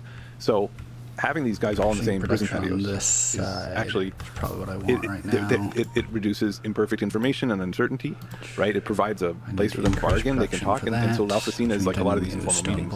And so and they have these tools that they use to control the street gangs. So instead of there being like 400 gangs, all sort of in this anarchic situation of competing for territory and constantly at war, the razones are keeping them in line, and they will use sanctions. Sanction might be, I will put a bullet in your head if you don't. It's a little more honest than sanctions between nations. Exactly, but they will sit them down. They'll provide. They'll help them negotiate. They will provide. I said there are these things called commitment problems, where like there's some I have some incentive to like exterminate you, but that's going to be costly for everybody. So what's the solution? Well, I'm going to provide commitment. I'm going to like enforce this deal. And yeah, you don't like this deal now because you could take advantage of your situation and wage war, but I'm going to give you a counter incentives, and so they keep the peace, and so it's a little bit. So they're a little bit like the UN Security Council and peacekeeping forces and sanctions regimes. It's like the same kinds of tools, the same parallels, and they're imperfect. They don't always work that well, and they're unequal, right? Because it's not like they're pursuing this in the interests of like democratic blah blah blah. What the fuck but happened? It kind of works until it doesn't, and 10 years ago and the mid 1990s, there were wars and this breaks down. And it kind of gave me this perspective on the international institutions and all the tools we've built, that we do the same things, right? Sanctions are designed to so this is like make way unchecked low in leaders face the energy. cost of war. It's a solution to one of the 5 problems. Stratified. Right? And that's mediators are a solution to uncertainty. And international institutions that can enforce a peace and agreement are a solution to commitment problems.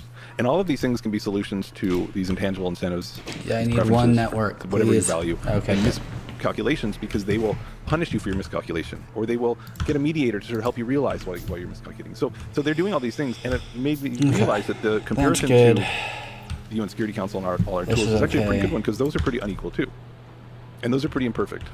Like that's we have 5 nations with a veto on the Security Council and a lot of unequal power, and they're manipulating this in their own self-interest or their group's interests.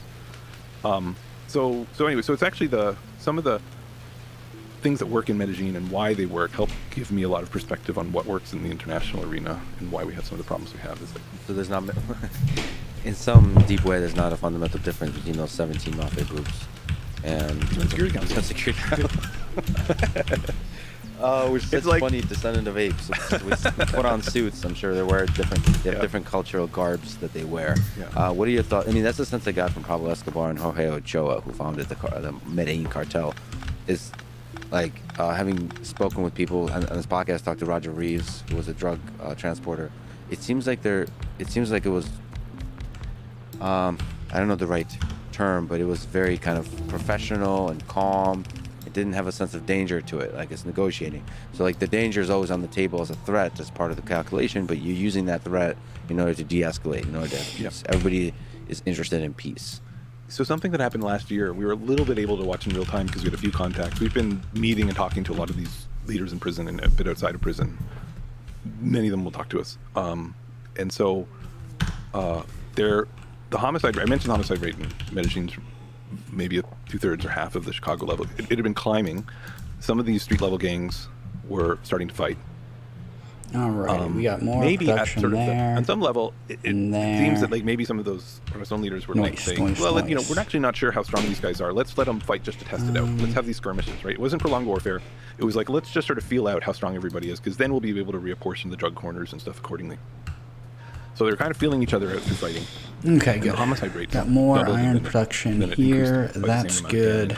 So it's approaching. Definitely need more production on this side to feed which wasn't it in anybody's back interest. It wasn't the government's interest. Wasn't in their interest. And so then magically, boom. All these leaders on these patios, right? Different prisons, and they're spread out around a bunch of prisons. Everybody gets transferred to a new prison on the same day, which means they all get to be in the same holding area for 3 days before they're all moved elsewhere. So the government had a role in this. And then somebody who's like a trusted mediator on the criminal side gets himself arrested, happens to be put in the same spot, and a week later, the homicide rate is 30% of what it was. It's back to its normal moderate. Unfortunately, not zero, right? But it's back to where it was because it didn't make sense to have a war, and everybody, government, mafia leaders, everybody sort of like they figured out a way to sort of bargain their way to peace. I guess it's almost like a tangent, but you mentioned you got a chance potentially to talk to a few folks, some were in prison, some were not. Is it productive? Is it interesting? Maybe by way of advice, do you have ideas about talking to people who are actively criminals? Yeah.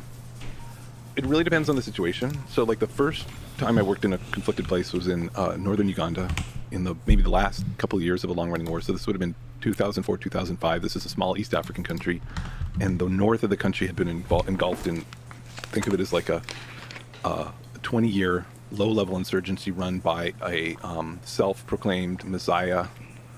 He wasn't that popular, and no one joined his movement, so he would kidnap kids. And so I could talk to people who'd come back from being there. I never once, if I wanted to, and I was writing about that armed group, I never talked to anybody who was an active member of that armed group. It was quite rare. It wouldn't have been easy or safe. Power switch, use control connection. And that's sometimes true. I'm starting to do some work in Mexico probably, and I'm not going to be talking to any criminal. They'll kill people. When you say you're not going to talk to them and they'll kill people, which people? So, I mean, journalists are routinely killed for knowing too much in Mexico. There's no compunctions about killing them, and there's no consequences. Who kills a journalist? It's not the main people that you spoke with. It's their. Well, is it their lackeys or is it rival? No, so gangs. This is true of a Chicago gang, and this is true of a Medellin gang. It's probably true of a Mexico gang. Is like you might have your group of 30 people. 1 or 2 of them might be shooters. Most people don't shoot. Most people don't like to do that. Or you don't even have any of those people in your group because you're trying to run a business. You don't need any shooters. You can just hire a killer when you need them on contract. And so if somebody's asking questions, and you don't want them to ask questions, or you think they know too much in a way that threatens you, and it's cheap for you, and you have no personal compunctions, then you can put a contract out on them and they'll be killed. That doesn't happen in Colombia. It doesn't happen in Chicago. I don't know. There's lots of reasons for that. I can't say exactly why. I think one reason is like they know what'll happen is that there'll be consequences. No. That the government Goddamn will bugs. crack down and make them pay, and so they don't do it. I built and guns for a reason, and they that's did not what nothing. happened in Mexico. They won't kill like a DA agent. They know that the U.S. has made it clear: you kill one of our agents, we will make you pay. And so they're very careful to minimize death of American. But you kill journalists, and nobody comes after them or is able to come after them. And so they realize they can get away with this, and that seems to be the equilibrium there. That's my initial sense but we spent a lot of time before we started talking to criminals. We spent a year trying to figure out what was safe before we actually and failing. There are lots of safe things to do. It was also really hard to figure out how to talk to people in these organizations, and we failed 40 times before we figured out a way to actually access people. Is it worth it talking to them if you figure out, because it's never going to be safe. It's going to be when you estimate that there's some low level of risk.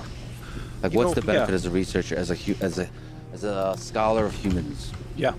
So I actually don't think. Let's compare it to something. Okay, I'm in Austin for the first time, and I'm walking around, and there's all these people buzzing around on these scooters without helmets. We need to definitely interview them and say, what the hell is wrong with you? So nothing I have ever done in my entire career is as risky as that. That's a nice way to compare journalism in a war zone. And There's scooters. journalism. Some war zones. I worked in northern Uganda, and I worked in Liberia, and I work now in Medellin, and I'm starting to work in Mexico. And both those particular places, and then the things I did in those places, where I spent a lot of time making sure that what I was doing was not unduly risky. Hey, Todd, could you pull up a picture of a person on a scooter in Austin so we can just compare this absurd situation where I doubt it's the riskiest thing, because now we have to look at the data. I understand the point you were making, but wow. So I'm not trying to say there's zero risk. I think there's like a calculated risk, and I think you work at becoming good at being able to assess these risks and know who can help you assess these risks. Yeah, I think there's another aspect to it too. When you're riding a scooter,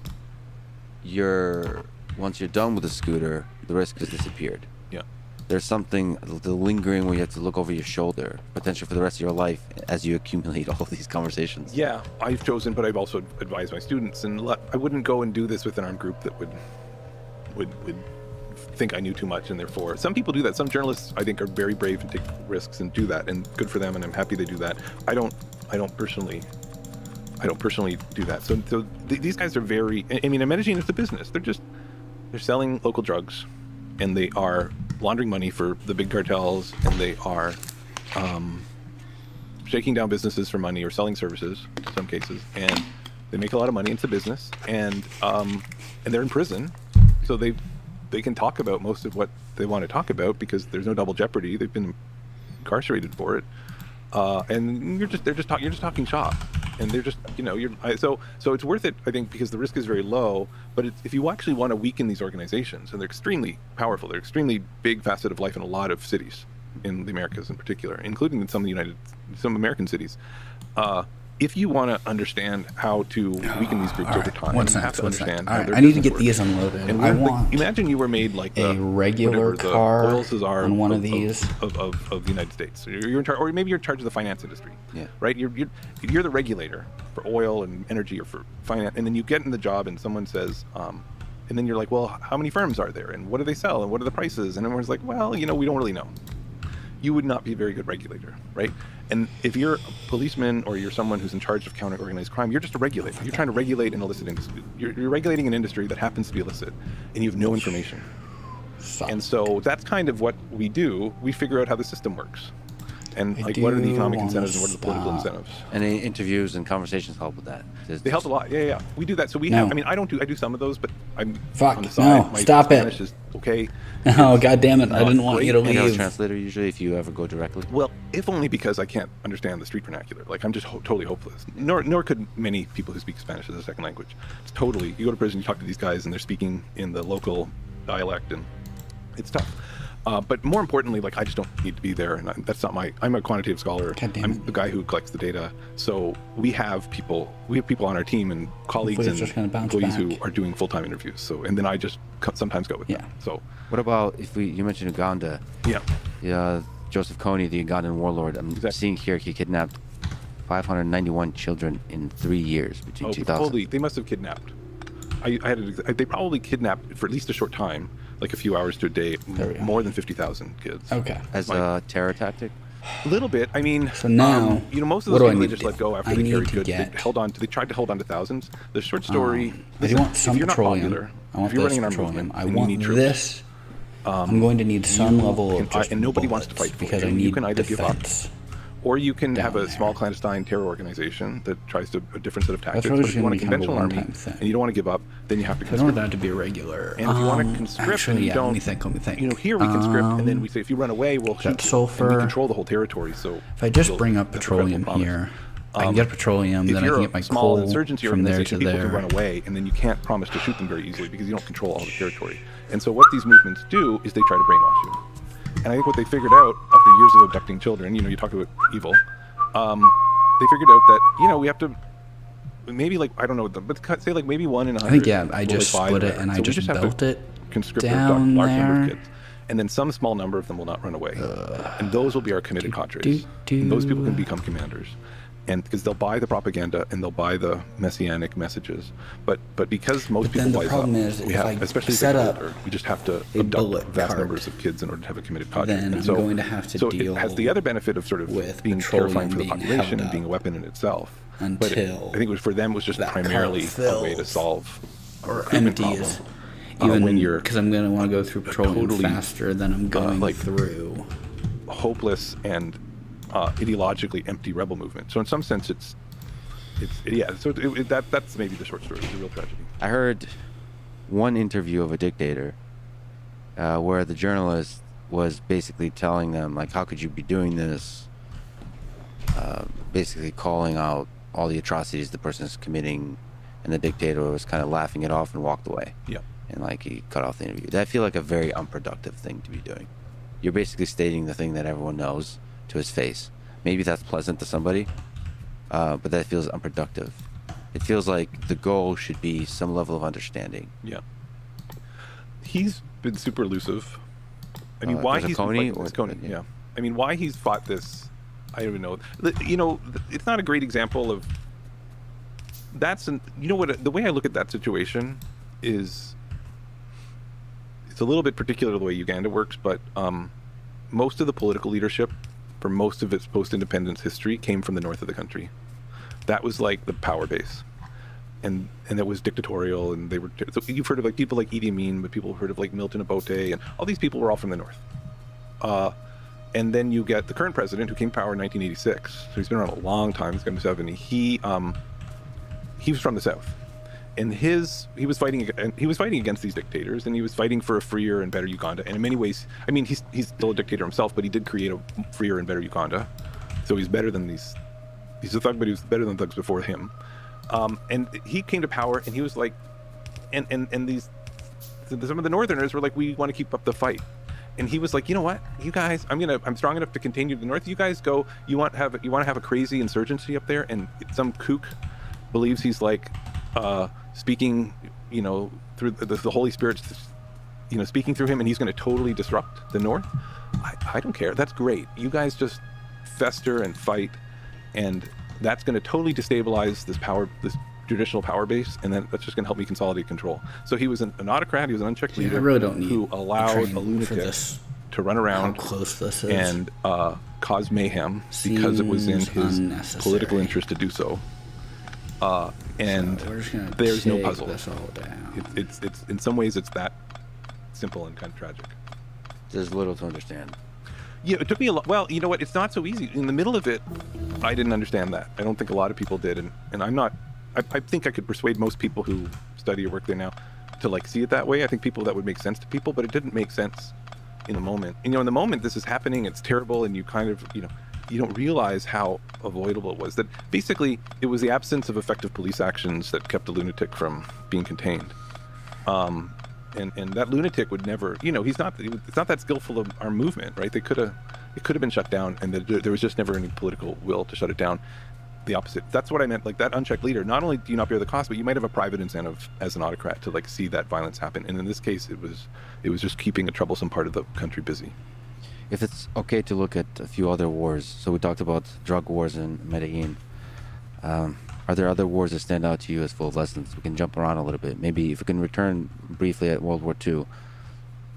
From your framework, could World War II have been avoided? This one of the most traumatic wars, global wars.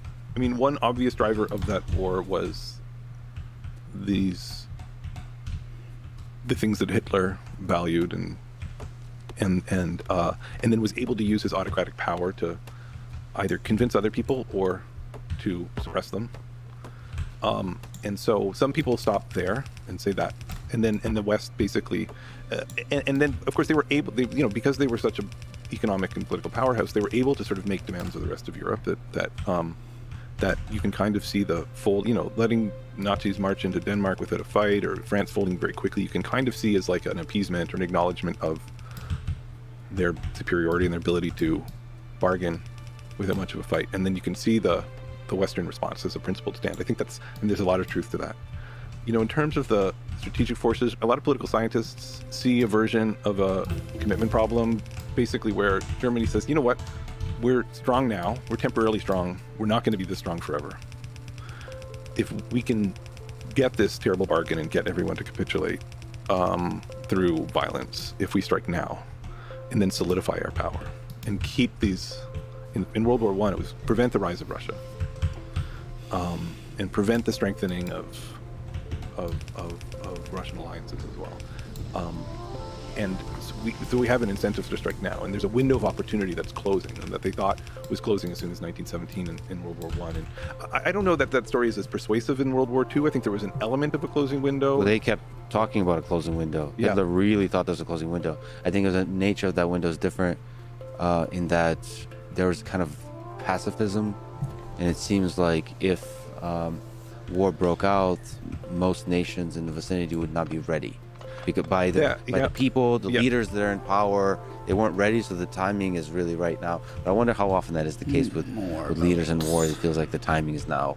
The other commitment problem, the other shift that was happening that he wanted to avert, that is kind of wrapped up with his ideology, is this idea of a cultural and a demographic window of opportunity. That if conditional on having these views of a Germanic people and a pure race, and that now is that he had to strike now before any opportunity to sort of establish that was possible. I think that's one. It's an incentive that requires his ideology as well. How to avoid it within this framework? Would you say is there that you kind of provide an explanation, but is there a way to avoid it? Is violence the way to avoid it? Because people kind of tried rational, peaceful kind of usual negotiation, and that led to this war. Is that unique to this particular war? Let's say World War I or World War II. So there's an extra pressure from Germany on both wars to act. Okay, so we've highlighted that. Is there a way to alleviate that extra pressure to act? Let me use World War I as an example. Suppose, as many German generals said at that time, we have a window of opportunity before Russia, where we might not win a war with Russia. So the probability that we can win a war is going to change a lot in the next decade or two. Maybe even in the next few years. And so if we are in a much better bargaining position now, both to not use violence, but to, if necessarily, use violence. Because otherwise, Russia's going to be extremely powerful in the future, and they'll be able to use that power to change the bargain with us, and to keep us down. And the thing is in principle, Russia could say, look, we don't want to get invaded right now. We know you could invade us. We know we're weak. We know we'll be strong in the future. We promise to not wield and abuse or just merely sort of take what we can get in the future when we're strong. We're going to restrain ourselves in future, or we're going to hand over something that makes us powerful, because that's the bargain that would make us all better off. And the reason political economists call it a commitment problem is because that's a commitment that would solve the problem, and they can't make that commitment because there's nobody who will hold them accountable. So any international legal architecture, any set of enforceable agreements, any UN Security Council, any world government, anything that would help you make that commitment is a solution. All right, if that's the core problem. And so that's why, in Medellin, the La Oficina can do that. They can say, listen, yes, combo that's strong today is going to be weak tomorrow.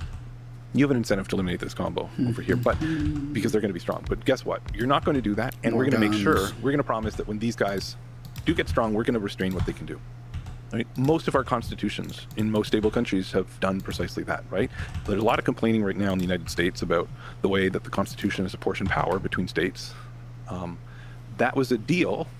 That was a commitment. The Constitution in the United States was a deal made to a bunch of states that knew they were going to be weak in future because of economic and demographic trends, or guess they might be. And it said, listen, you cooperate and will commit not to basically ignore your interests over the long run. And now, that seems a 250 little questionable. years later, we're still honoring those commitments. I'm willing to assume it was part of the deal that meant that there actually would be a union. And so we do this all the time. So that the states at the founding of the Constitution were not looking at like demographic trends and like weren't doing some like complex analysis of, okay, our current state is like this, however in 50 years the balance of power between states might shift like this. I don't know, maybe they were, but based on my limited understanding of history, that was not part of the calculation. Is a good example of how fuck. Every country's Okay, constitution, more especially coffee. a country who's writing a constitution after a war, that constitution and all the other institutions they're building are an attempt to like provide commitment to groups who are worried about future shifts in power. And does that help with avoid civil war? So could you speak to lessons you learned from civil wars, perhaps the American Civil War, or any others? So Lebanon, one of the ways Lebanon had tried for a long time to preserve the interests of minority groups, powerful minority groups who were powerful at the time and knew that the demographics were working against them, were to guarantee, this ethnic religious group gets the presidency and this ethnic religious group gets the prime ministership and this ethnic, and a lot of countries will apportion seats in the parliament to ethnic religious groups. And that's an attempt to like give a group that's temporarily powerful some assurances that when they're weak in the future, that they'll still have a say, right? Just like we portion seats in the Senate in a way that's not demographically representative, but is like unequal, quote unquote, in a sense, to help people be confident that there won't be a tyranny of the majority. And now that just happens to have been like a really unstable arrangement in Lebanon, because eventually like the de facto power on the ground just gets so out of line with this really rigid system of presidency goes to this ethnic religious group and this prime ministership goes that it didn't last, right? So, but you can think of every post-conflict agreement and every constitution is like a little bit of humans' best effort to find an agreement that's going to protect the interests of a group that's temporarily has an interest in violence in order to not be violent. Yeah. And so there's a lot of ingenuity, and it doesn't always work, right? Which actually, from a perspective of the group, threatening violence or actually doing violence is one way to make progress for your group. We're talking about groups bargaining for stuff, right? We're talking about Russians versus Ukraine, or Russians versus the West, or maybe it's Medellin gangs versus one another. Like, a lot of their bargaining power comes from their ability to burn the house down. Right? And so if I want to have more bargaining power, I can just arm a lot and I can threaten violence. And so so we got bullets strategically wise thing to on do. their way. I mean, it's terrible. It's a terrible equilibrium for us to be forced into. But the strategically wise thing to do is to I build need up to lots get. of I've arms got to sulfur threaten production and going right now, incredibly which is threaten good. them, but then I trust need or hope to that like your enemy's going to see reason like, and majorly ramp up and avoid this really my terrible inefficient chip thing. production. But the thing that's going on the whole time is both of you arming so and in spending order like to 20% do of that, I need GDP to or build a whatever bunch more on assembly arms. That's machines. pretty inefficient. Yes. That's So I the need tragedy. iron We don't have war, gears.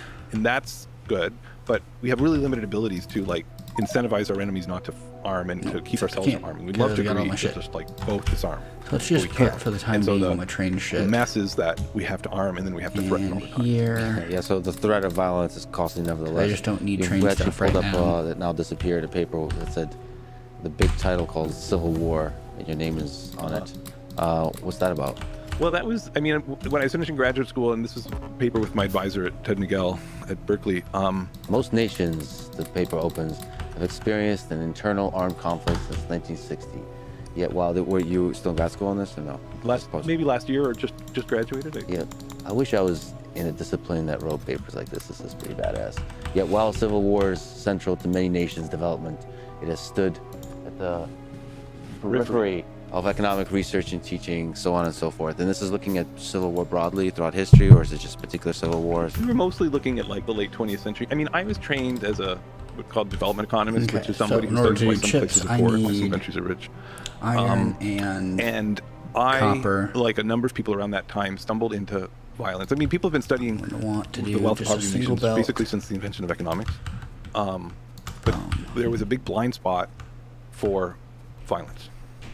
Now, there isn't any more. It's like a flourishing area of study, but in economics. But at the time, it wasn't. And so there were people like me and Ted who were sort of part political scientists, because political scientists obviously have been studying this for a long time, who started bringing economic tools and expertise and like partnerships with political scientists and adding to it. And so we wrote this. So after like people have been doing this for 5 or 10 years in our field, we wrote like a review article telling economists like what was going on. And so this was like a summary for economists. So the book in some ways is a lot in the same spirit of this article. This article, I mean, it's designed to be not written as like a boring laundry list of studies, which is what that's the purpose of this article was. It was for graduate students and professors who wanted to think about what to work on and what we knew.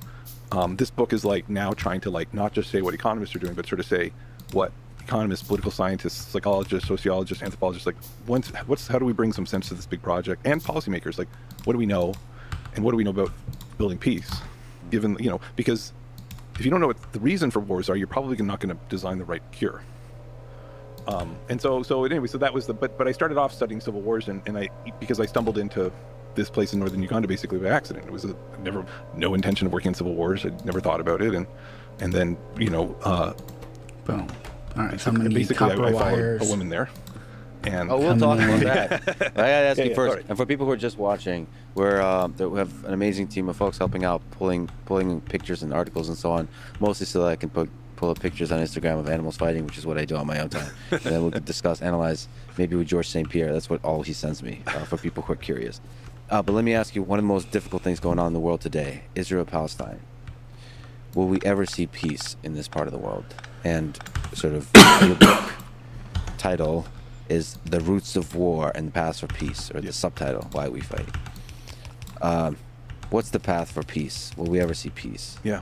If we think about this conflict in the sense of like this dispute, this sort of contest that's been going on between Israelis and Palestinians, it's been going on for a century. And there were really just 10 or 15 years of pretty serious violence in that span of time, most of it from 2000 to 2009 and stretching up to like 2014. They're like sporadic incidents which are really terrible. I'm not trying to diminish the human cost of these, by the way. Like, I'm just trying to point out that whatever's happening, as unpleasant and challenging and difficult as it is actually not war, and so it is at peace. There's sort of an uneasy stalemate. The Israelis and Palestinians are actually pretty good at just sort of keeping this at a relatively low scale of violence.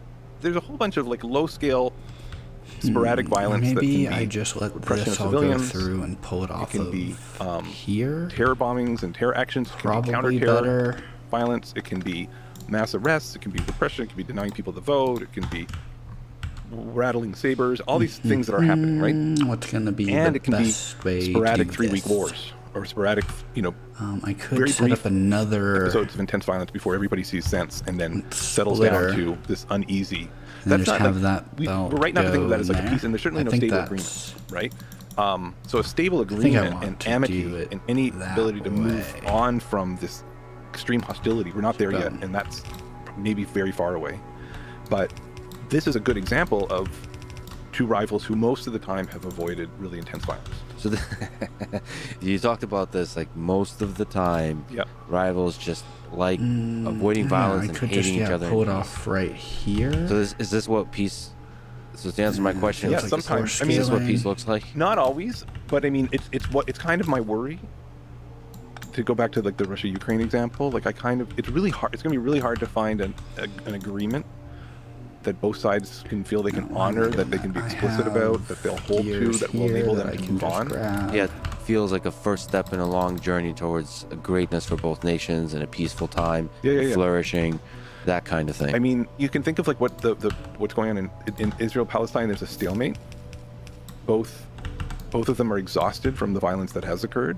Neither one of them is quite willing to, for various reasons, to create this sort of stable agreement. There's a lot of really difficult issues to resolve. And they'll start building. The sad thing, maybe we'll end up in the same situation with Russia. And Ukraine. for the This time is where, being, I think I just if they wanna stop run fighting one another, this- but Russia holds the east of the country and Crimea, and nobody really acknowledges their right to that. All the way down here. That might, and there's just going to be a lot of tension and skirmishing and violence, but that never really progresses to war for 30 years. That would be a sad, but maybe possible outcome. So that's kind of where Israel-Palestine looks to me. And so if we're going to talk about why we fight, then the question we have to ask is like, why like the second Intifada, like that was the most violent episode. Like, why did that happen, and why did that last several years? That would be like, we could analyze that, and we could say, what was it about these periods of violence that led there to be prolonged, intense violence? Because that was in nobody's interest. That didn't need to happen. And partly I don't talk about that in the book. I wanted to avoid really contemporary conflicts for two reasons. One is things could change really quickly. I didn't want the book to be dated. I wanted this to be a book that got all this going. That'll feed up into that would there. be relevant Those still in 10 years, grab 20 it. years We'll maybe, start before someone writes a better more one. of them. Or an update. Before the human civilization ends. Exactly. And circumstances can change those really quickly. So I wanted guys. it to be enduring. And meant partly just avoiding changing things and avoiding these controversial ones. But of course I think about them, and so like a lot of my time, I decided actually last year to teach a class where I'd take all these contemporary conflicts I wasn't working on the book and where I wasn't really an expert, whether it's India-Pakistan, China-Taiwan, Israel-Palestine, Mexican cartel state drug wars, and a few others, and then teach a class on them with students, and we'd work through it. We'd read the book, and then we'd say, all right, none of us are experts, how do we make sense of these places? And we focused in the Israel-Palestine case of mostly trying to understand why it got so violent, and spent a little bit of time on that's going what the prospects are for something that's more enduring. This production. Hard to know that stuff now. I mean, it's easier to do the full Definitely analysis need when to looking back when it's have a over. fuck ton Well, more. Israel is in like a tough place. They have this attachment to being part of the West. They have this attachment to liberal ideals. They have an attachment to democracy, and they have an attachment to a Jewish state. And those things are not so easily compatible. Because Production, to recognize the which rights means of I need non-Jewish to- citizens, right, or to create or to have a one-state solution to this current conflict, undermines the long-term ability to have a Jewish state. And to do anything else and to deny that denies their liberal democratic ideals. And that's a really hard contest of priorities to sort out. Yeah, it's complicated. Of course, everything you just said probably has multiple perspectives on it from other people that would phrase all the same things but using different words. Yeah. Well, I try to analyze these things in like a dispassionate way. But unfortunately, just having been enough conversations, even your dispassionate description would be seen as one that's already picked a side. And I'll say this because there's holding these ideals. I'll give you another example. The United States also has ideals of freedom and other like human rights. So it has those ideals. Oh, man. And it also sees itself as a superpower and as a deployer of those, enforcer of those ideas in the world. And so the kind of actions from a perspective of a lot of people in that world, from children, they get to see drones drop bombs on their house where their father is now mother are dead. They have a very different view of this. Well, you're beginning to see why I didn't. I wanted to write about those things and think about those things, but I wanted this. I wanted this book to do something different, and I didn't want it to fall on one of these boards. On a personal level, because I think I'm kind of a liberal democratic person at heart, my sympathies in that sense lie in many ways with the Palestinians, despite the way I'm just the fact that people they're not represented anywhere near enough iron here. They got a very raw, realpolitik kind of deal. Like most people in history have gotten like this raw, realpolitik kind of deal in their past, right? Where somebody said something. So I think what I want to do is move some of these belt productions north for regular people, right? And I want to get rid both of sides are in a principled way refusing to make the compromise. Need barrels that's not like water. a both sides are right kind of argument. I'm just sort of saying, I just think it's a factual statement that like neither one wants to compromise on certain principles, and they're both okay. They both can construct and in some ways have very reasonable. I want to have self-justification. You're going to set up and that's why I'm not very hopeful. I don't see a way, and mining operation for them to resolve those things. Speaking of compromise and war, let me ask you about one last one, which may be in the future. China and the United States. Yeah. How do we avoid much do I have an over here? all-out I've got hot 9 war million. with this other superpower in the next Seems like a good decade, amount. 50 years, 100 years? Because sometimes when it's quiet at night, I can hear in the long distance the drums of war beating. Yeah. You know, in the second part of the book, I talk about what I think have been like these persistent like paths to peace, and one of them is increasing interdependence and interrelationships, and another one is more checks and balances on power. Yeah, more free trade. There's more. Based. Those are things too that are really fundamental here, because right. I think those two things. Any negative comment I may have made about this guy earlier, I take it all back now. Where, whether Russia and Ukraine or whatever, any two rivals, I want more of the pie than you get, and the costs of war are deterrents, but only the cost of war that I feel. right? I don't care. I do not care about the cost of war to your side, my rival side. I'm not even thinking of that. That's just worth zero to me. I just don't care in that simple game.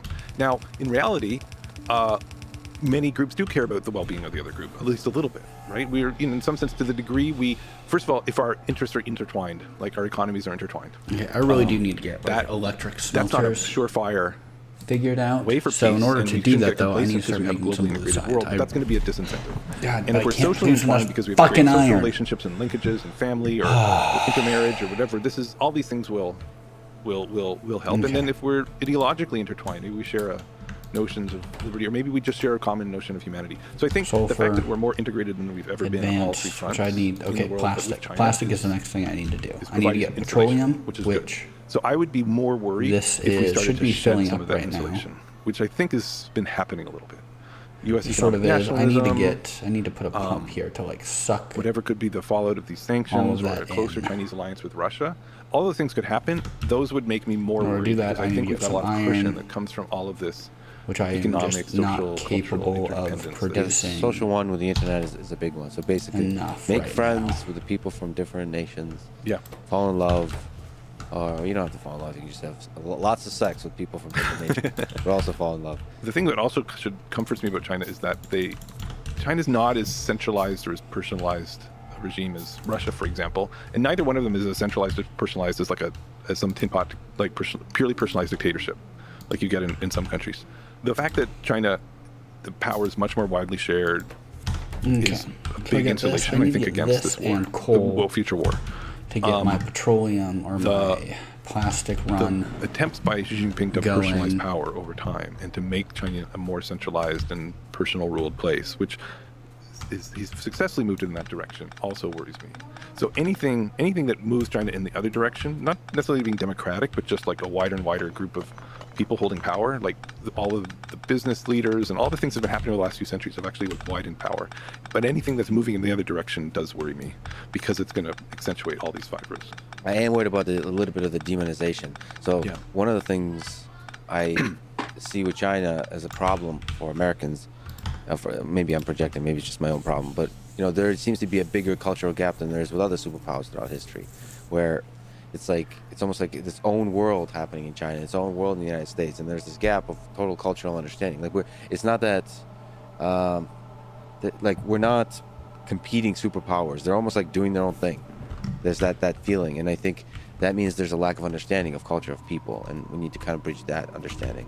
I mean, the language barrier, but also cultural understanding, making movies that you use both and explore both cultures and all that kind of stuff. Where it's okay to compete, like Rocky, where Rocky Balboa fought the Russian. In fact, historically inaccurate because obviously the Russian would win. But we have to. I'm just kidding. As a Philly person, I was of course rooting for Rocky. But the thing is, those two superpowers are in the movies. China's like its own out there thing. We need more Rocky 7. I do think there's a certain inscrutability to the politics there and an insularity to the politics such that it's harder for Westerners, even if they know, even just to learn about it and understand what's going on. That I think that's a problem, and vice versa. So I think that's true. But at the same time, we could point to all sorts of things on the other side of the ledger, like the massive amounts of Chinese immigration into the United States, and the massive number of people who are now so many more Americans, business people, politicians understand so much more about China now than they did 30, 40 years ago because we're so intertwined. So I don't know where it balances out. I think it balances out on better understanding than ever before. But you're right, there was like a big gulf there that we haven't totally bridged. Yeah, and like I said, lots of inter-Chinese in the United States. Actually, do sexual intercourse. No, and love and marriage and all that kind of social cohesion. So once again, returning to love, I read in turn your off the acknowledgement. stream, at least for now. No, definitely for the day. Need to, I don't know. I think main goal right now, I kind of want to figure out what I want to do with the channel. Try to make something a little more consistent. Hopefully, maybe make podcast commentary more focused part, because I've just been kind of listening to this in the background, which I'm sure makes for very exciting content. So I kind of want to figure that out a little bit more. Hopefully, as the week goes on, I'll go back to a little bit more focused programming stuff, which will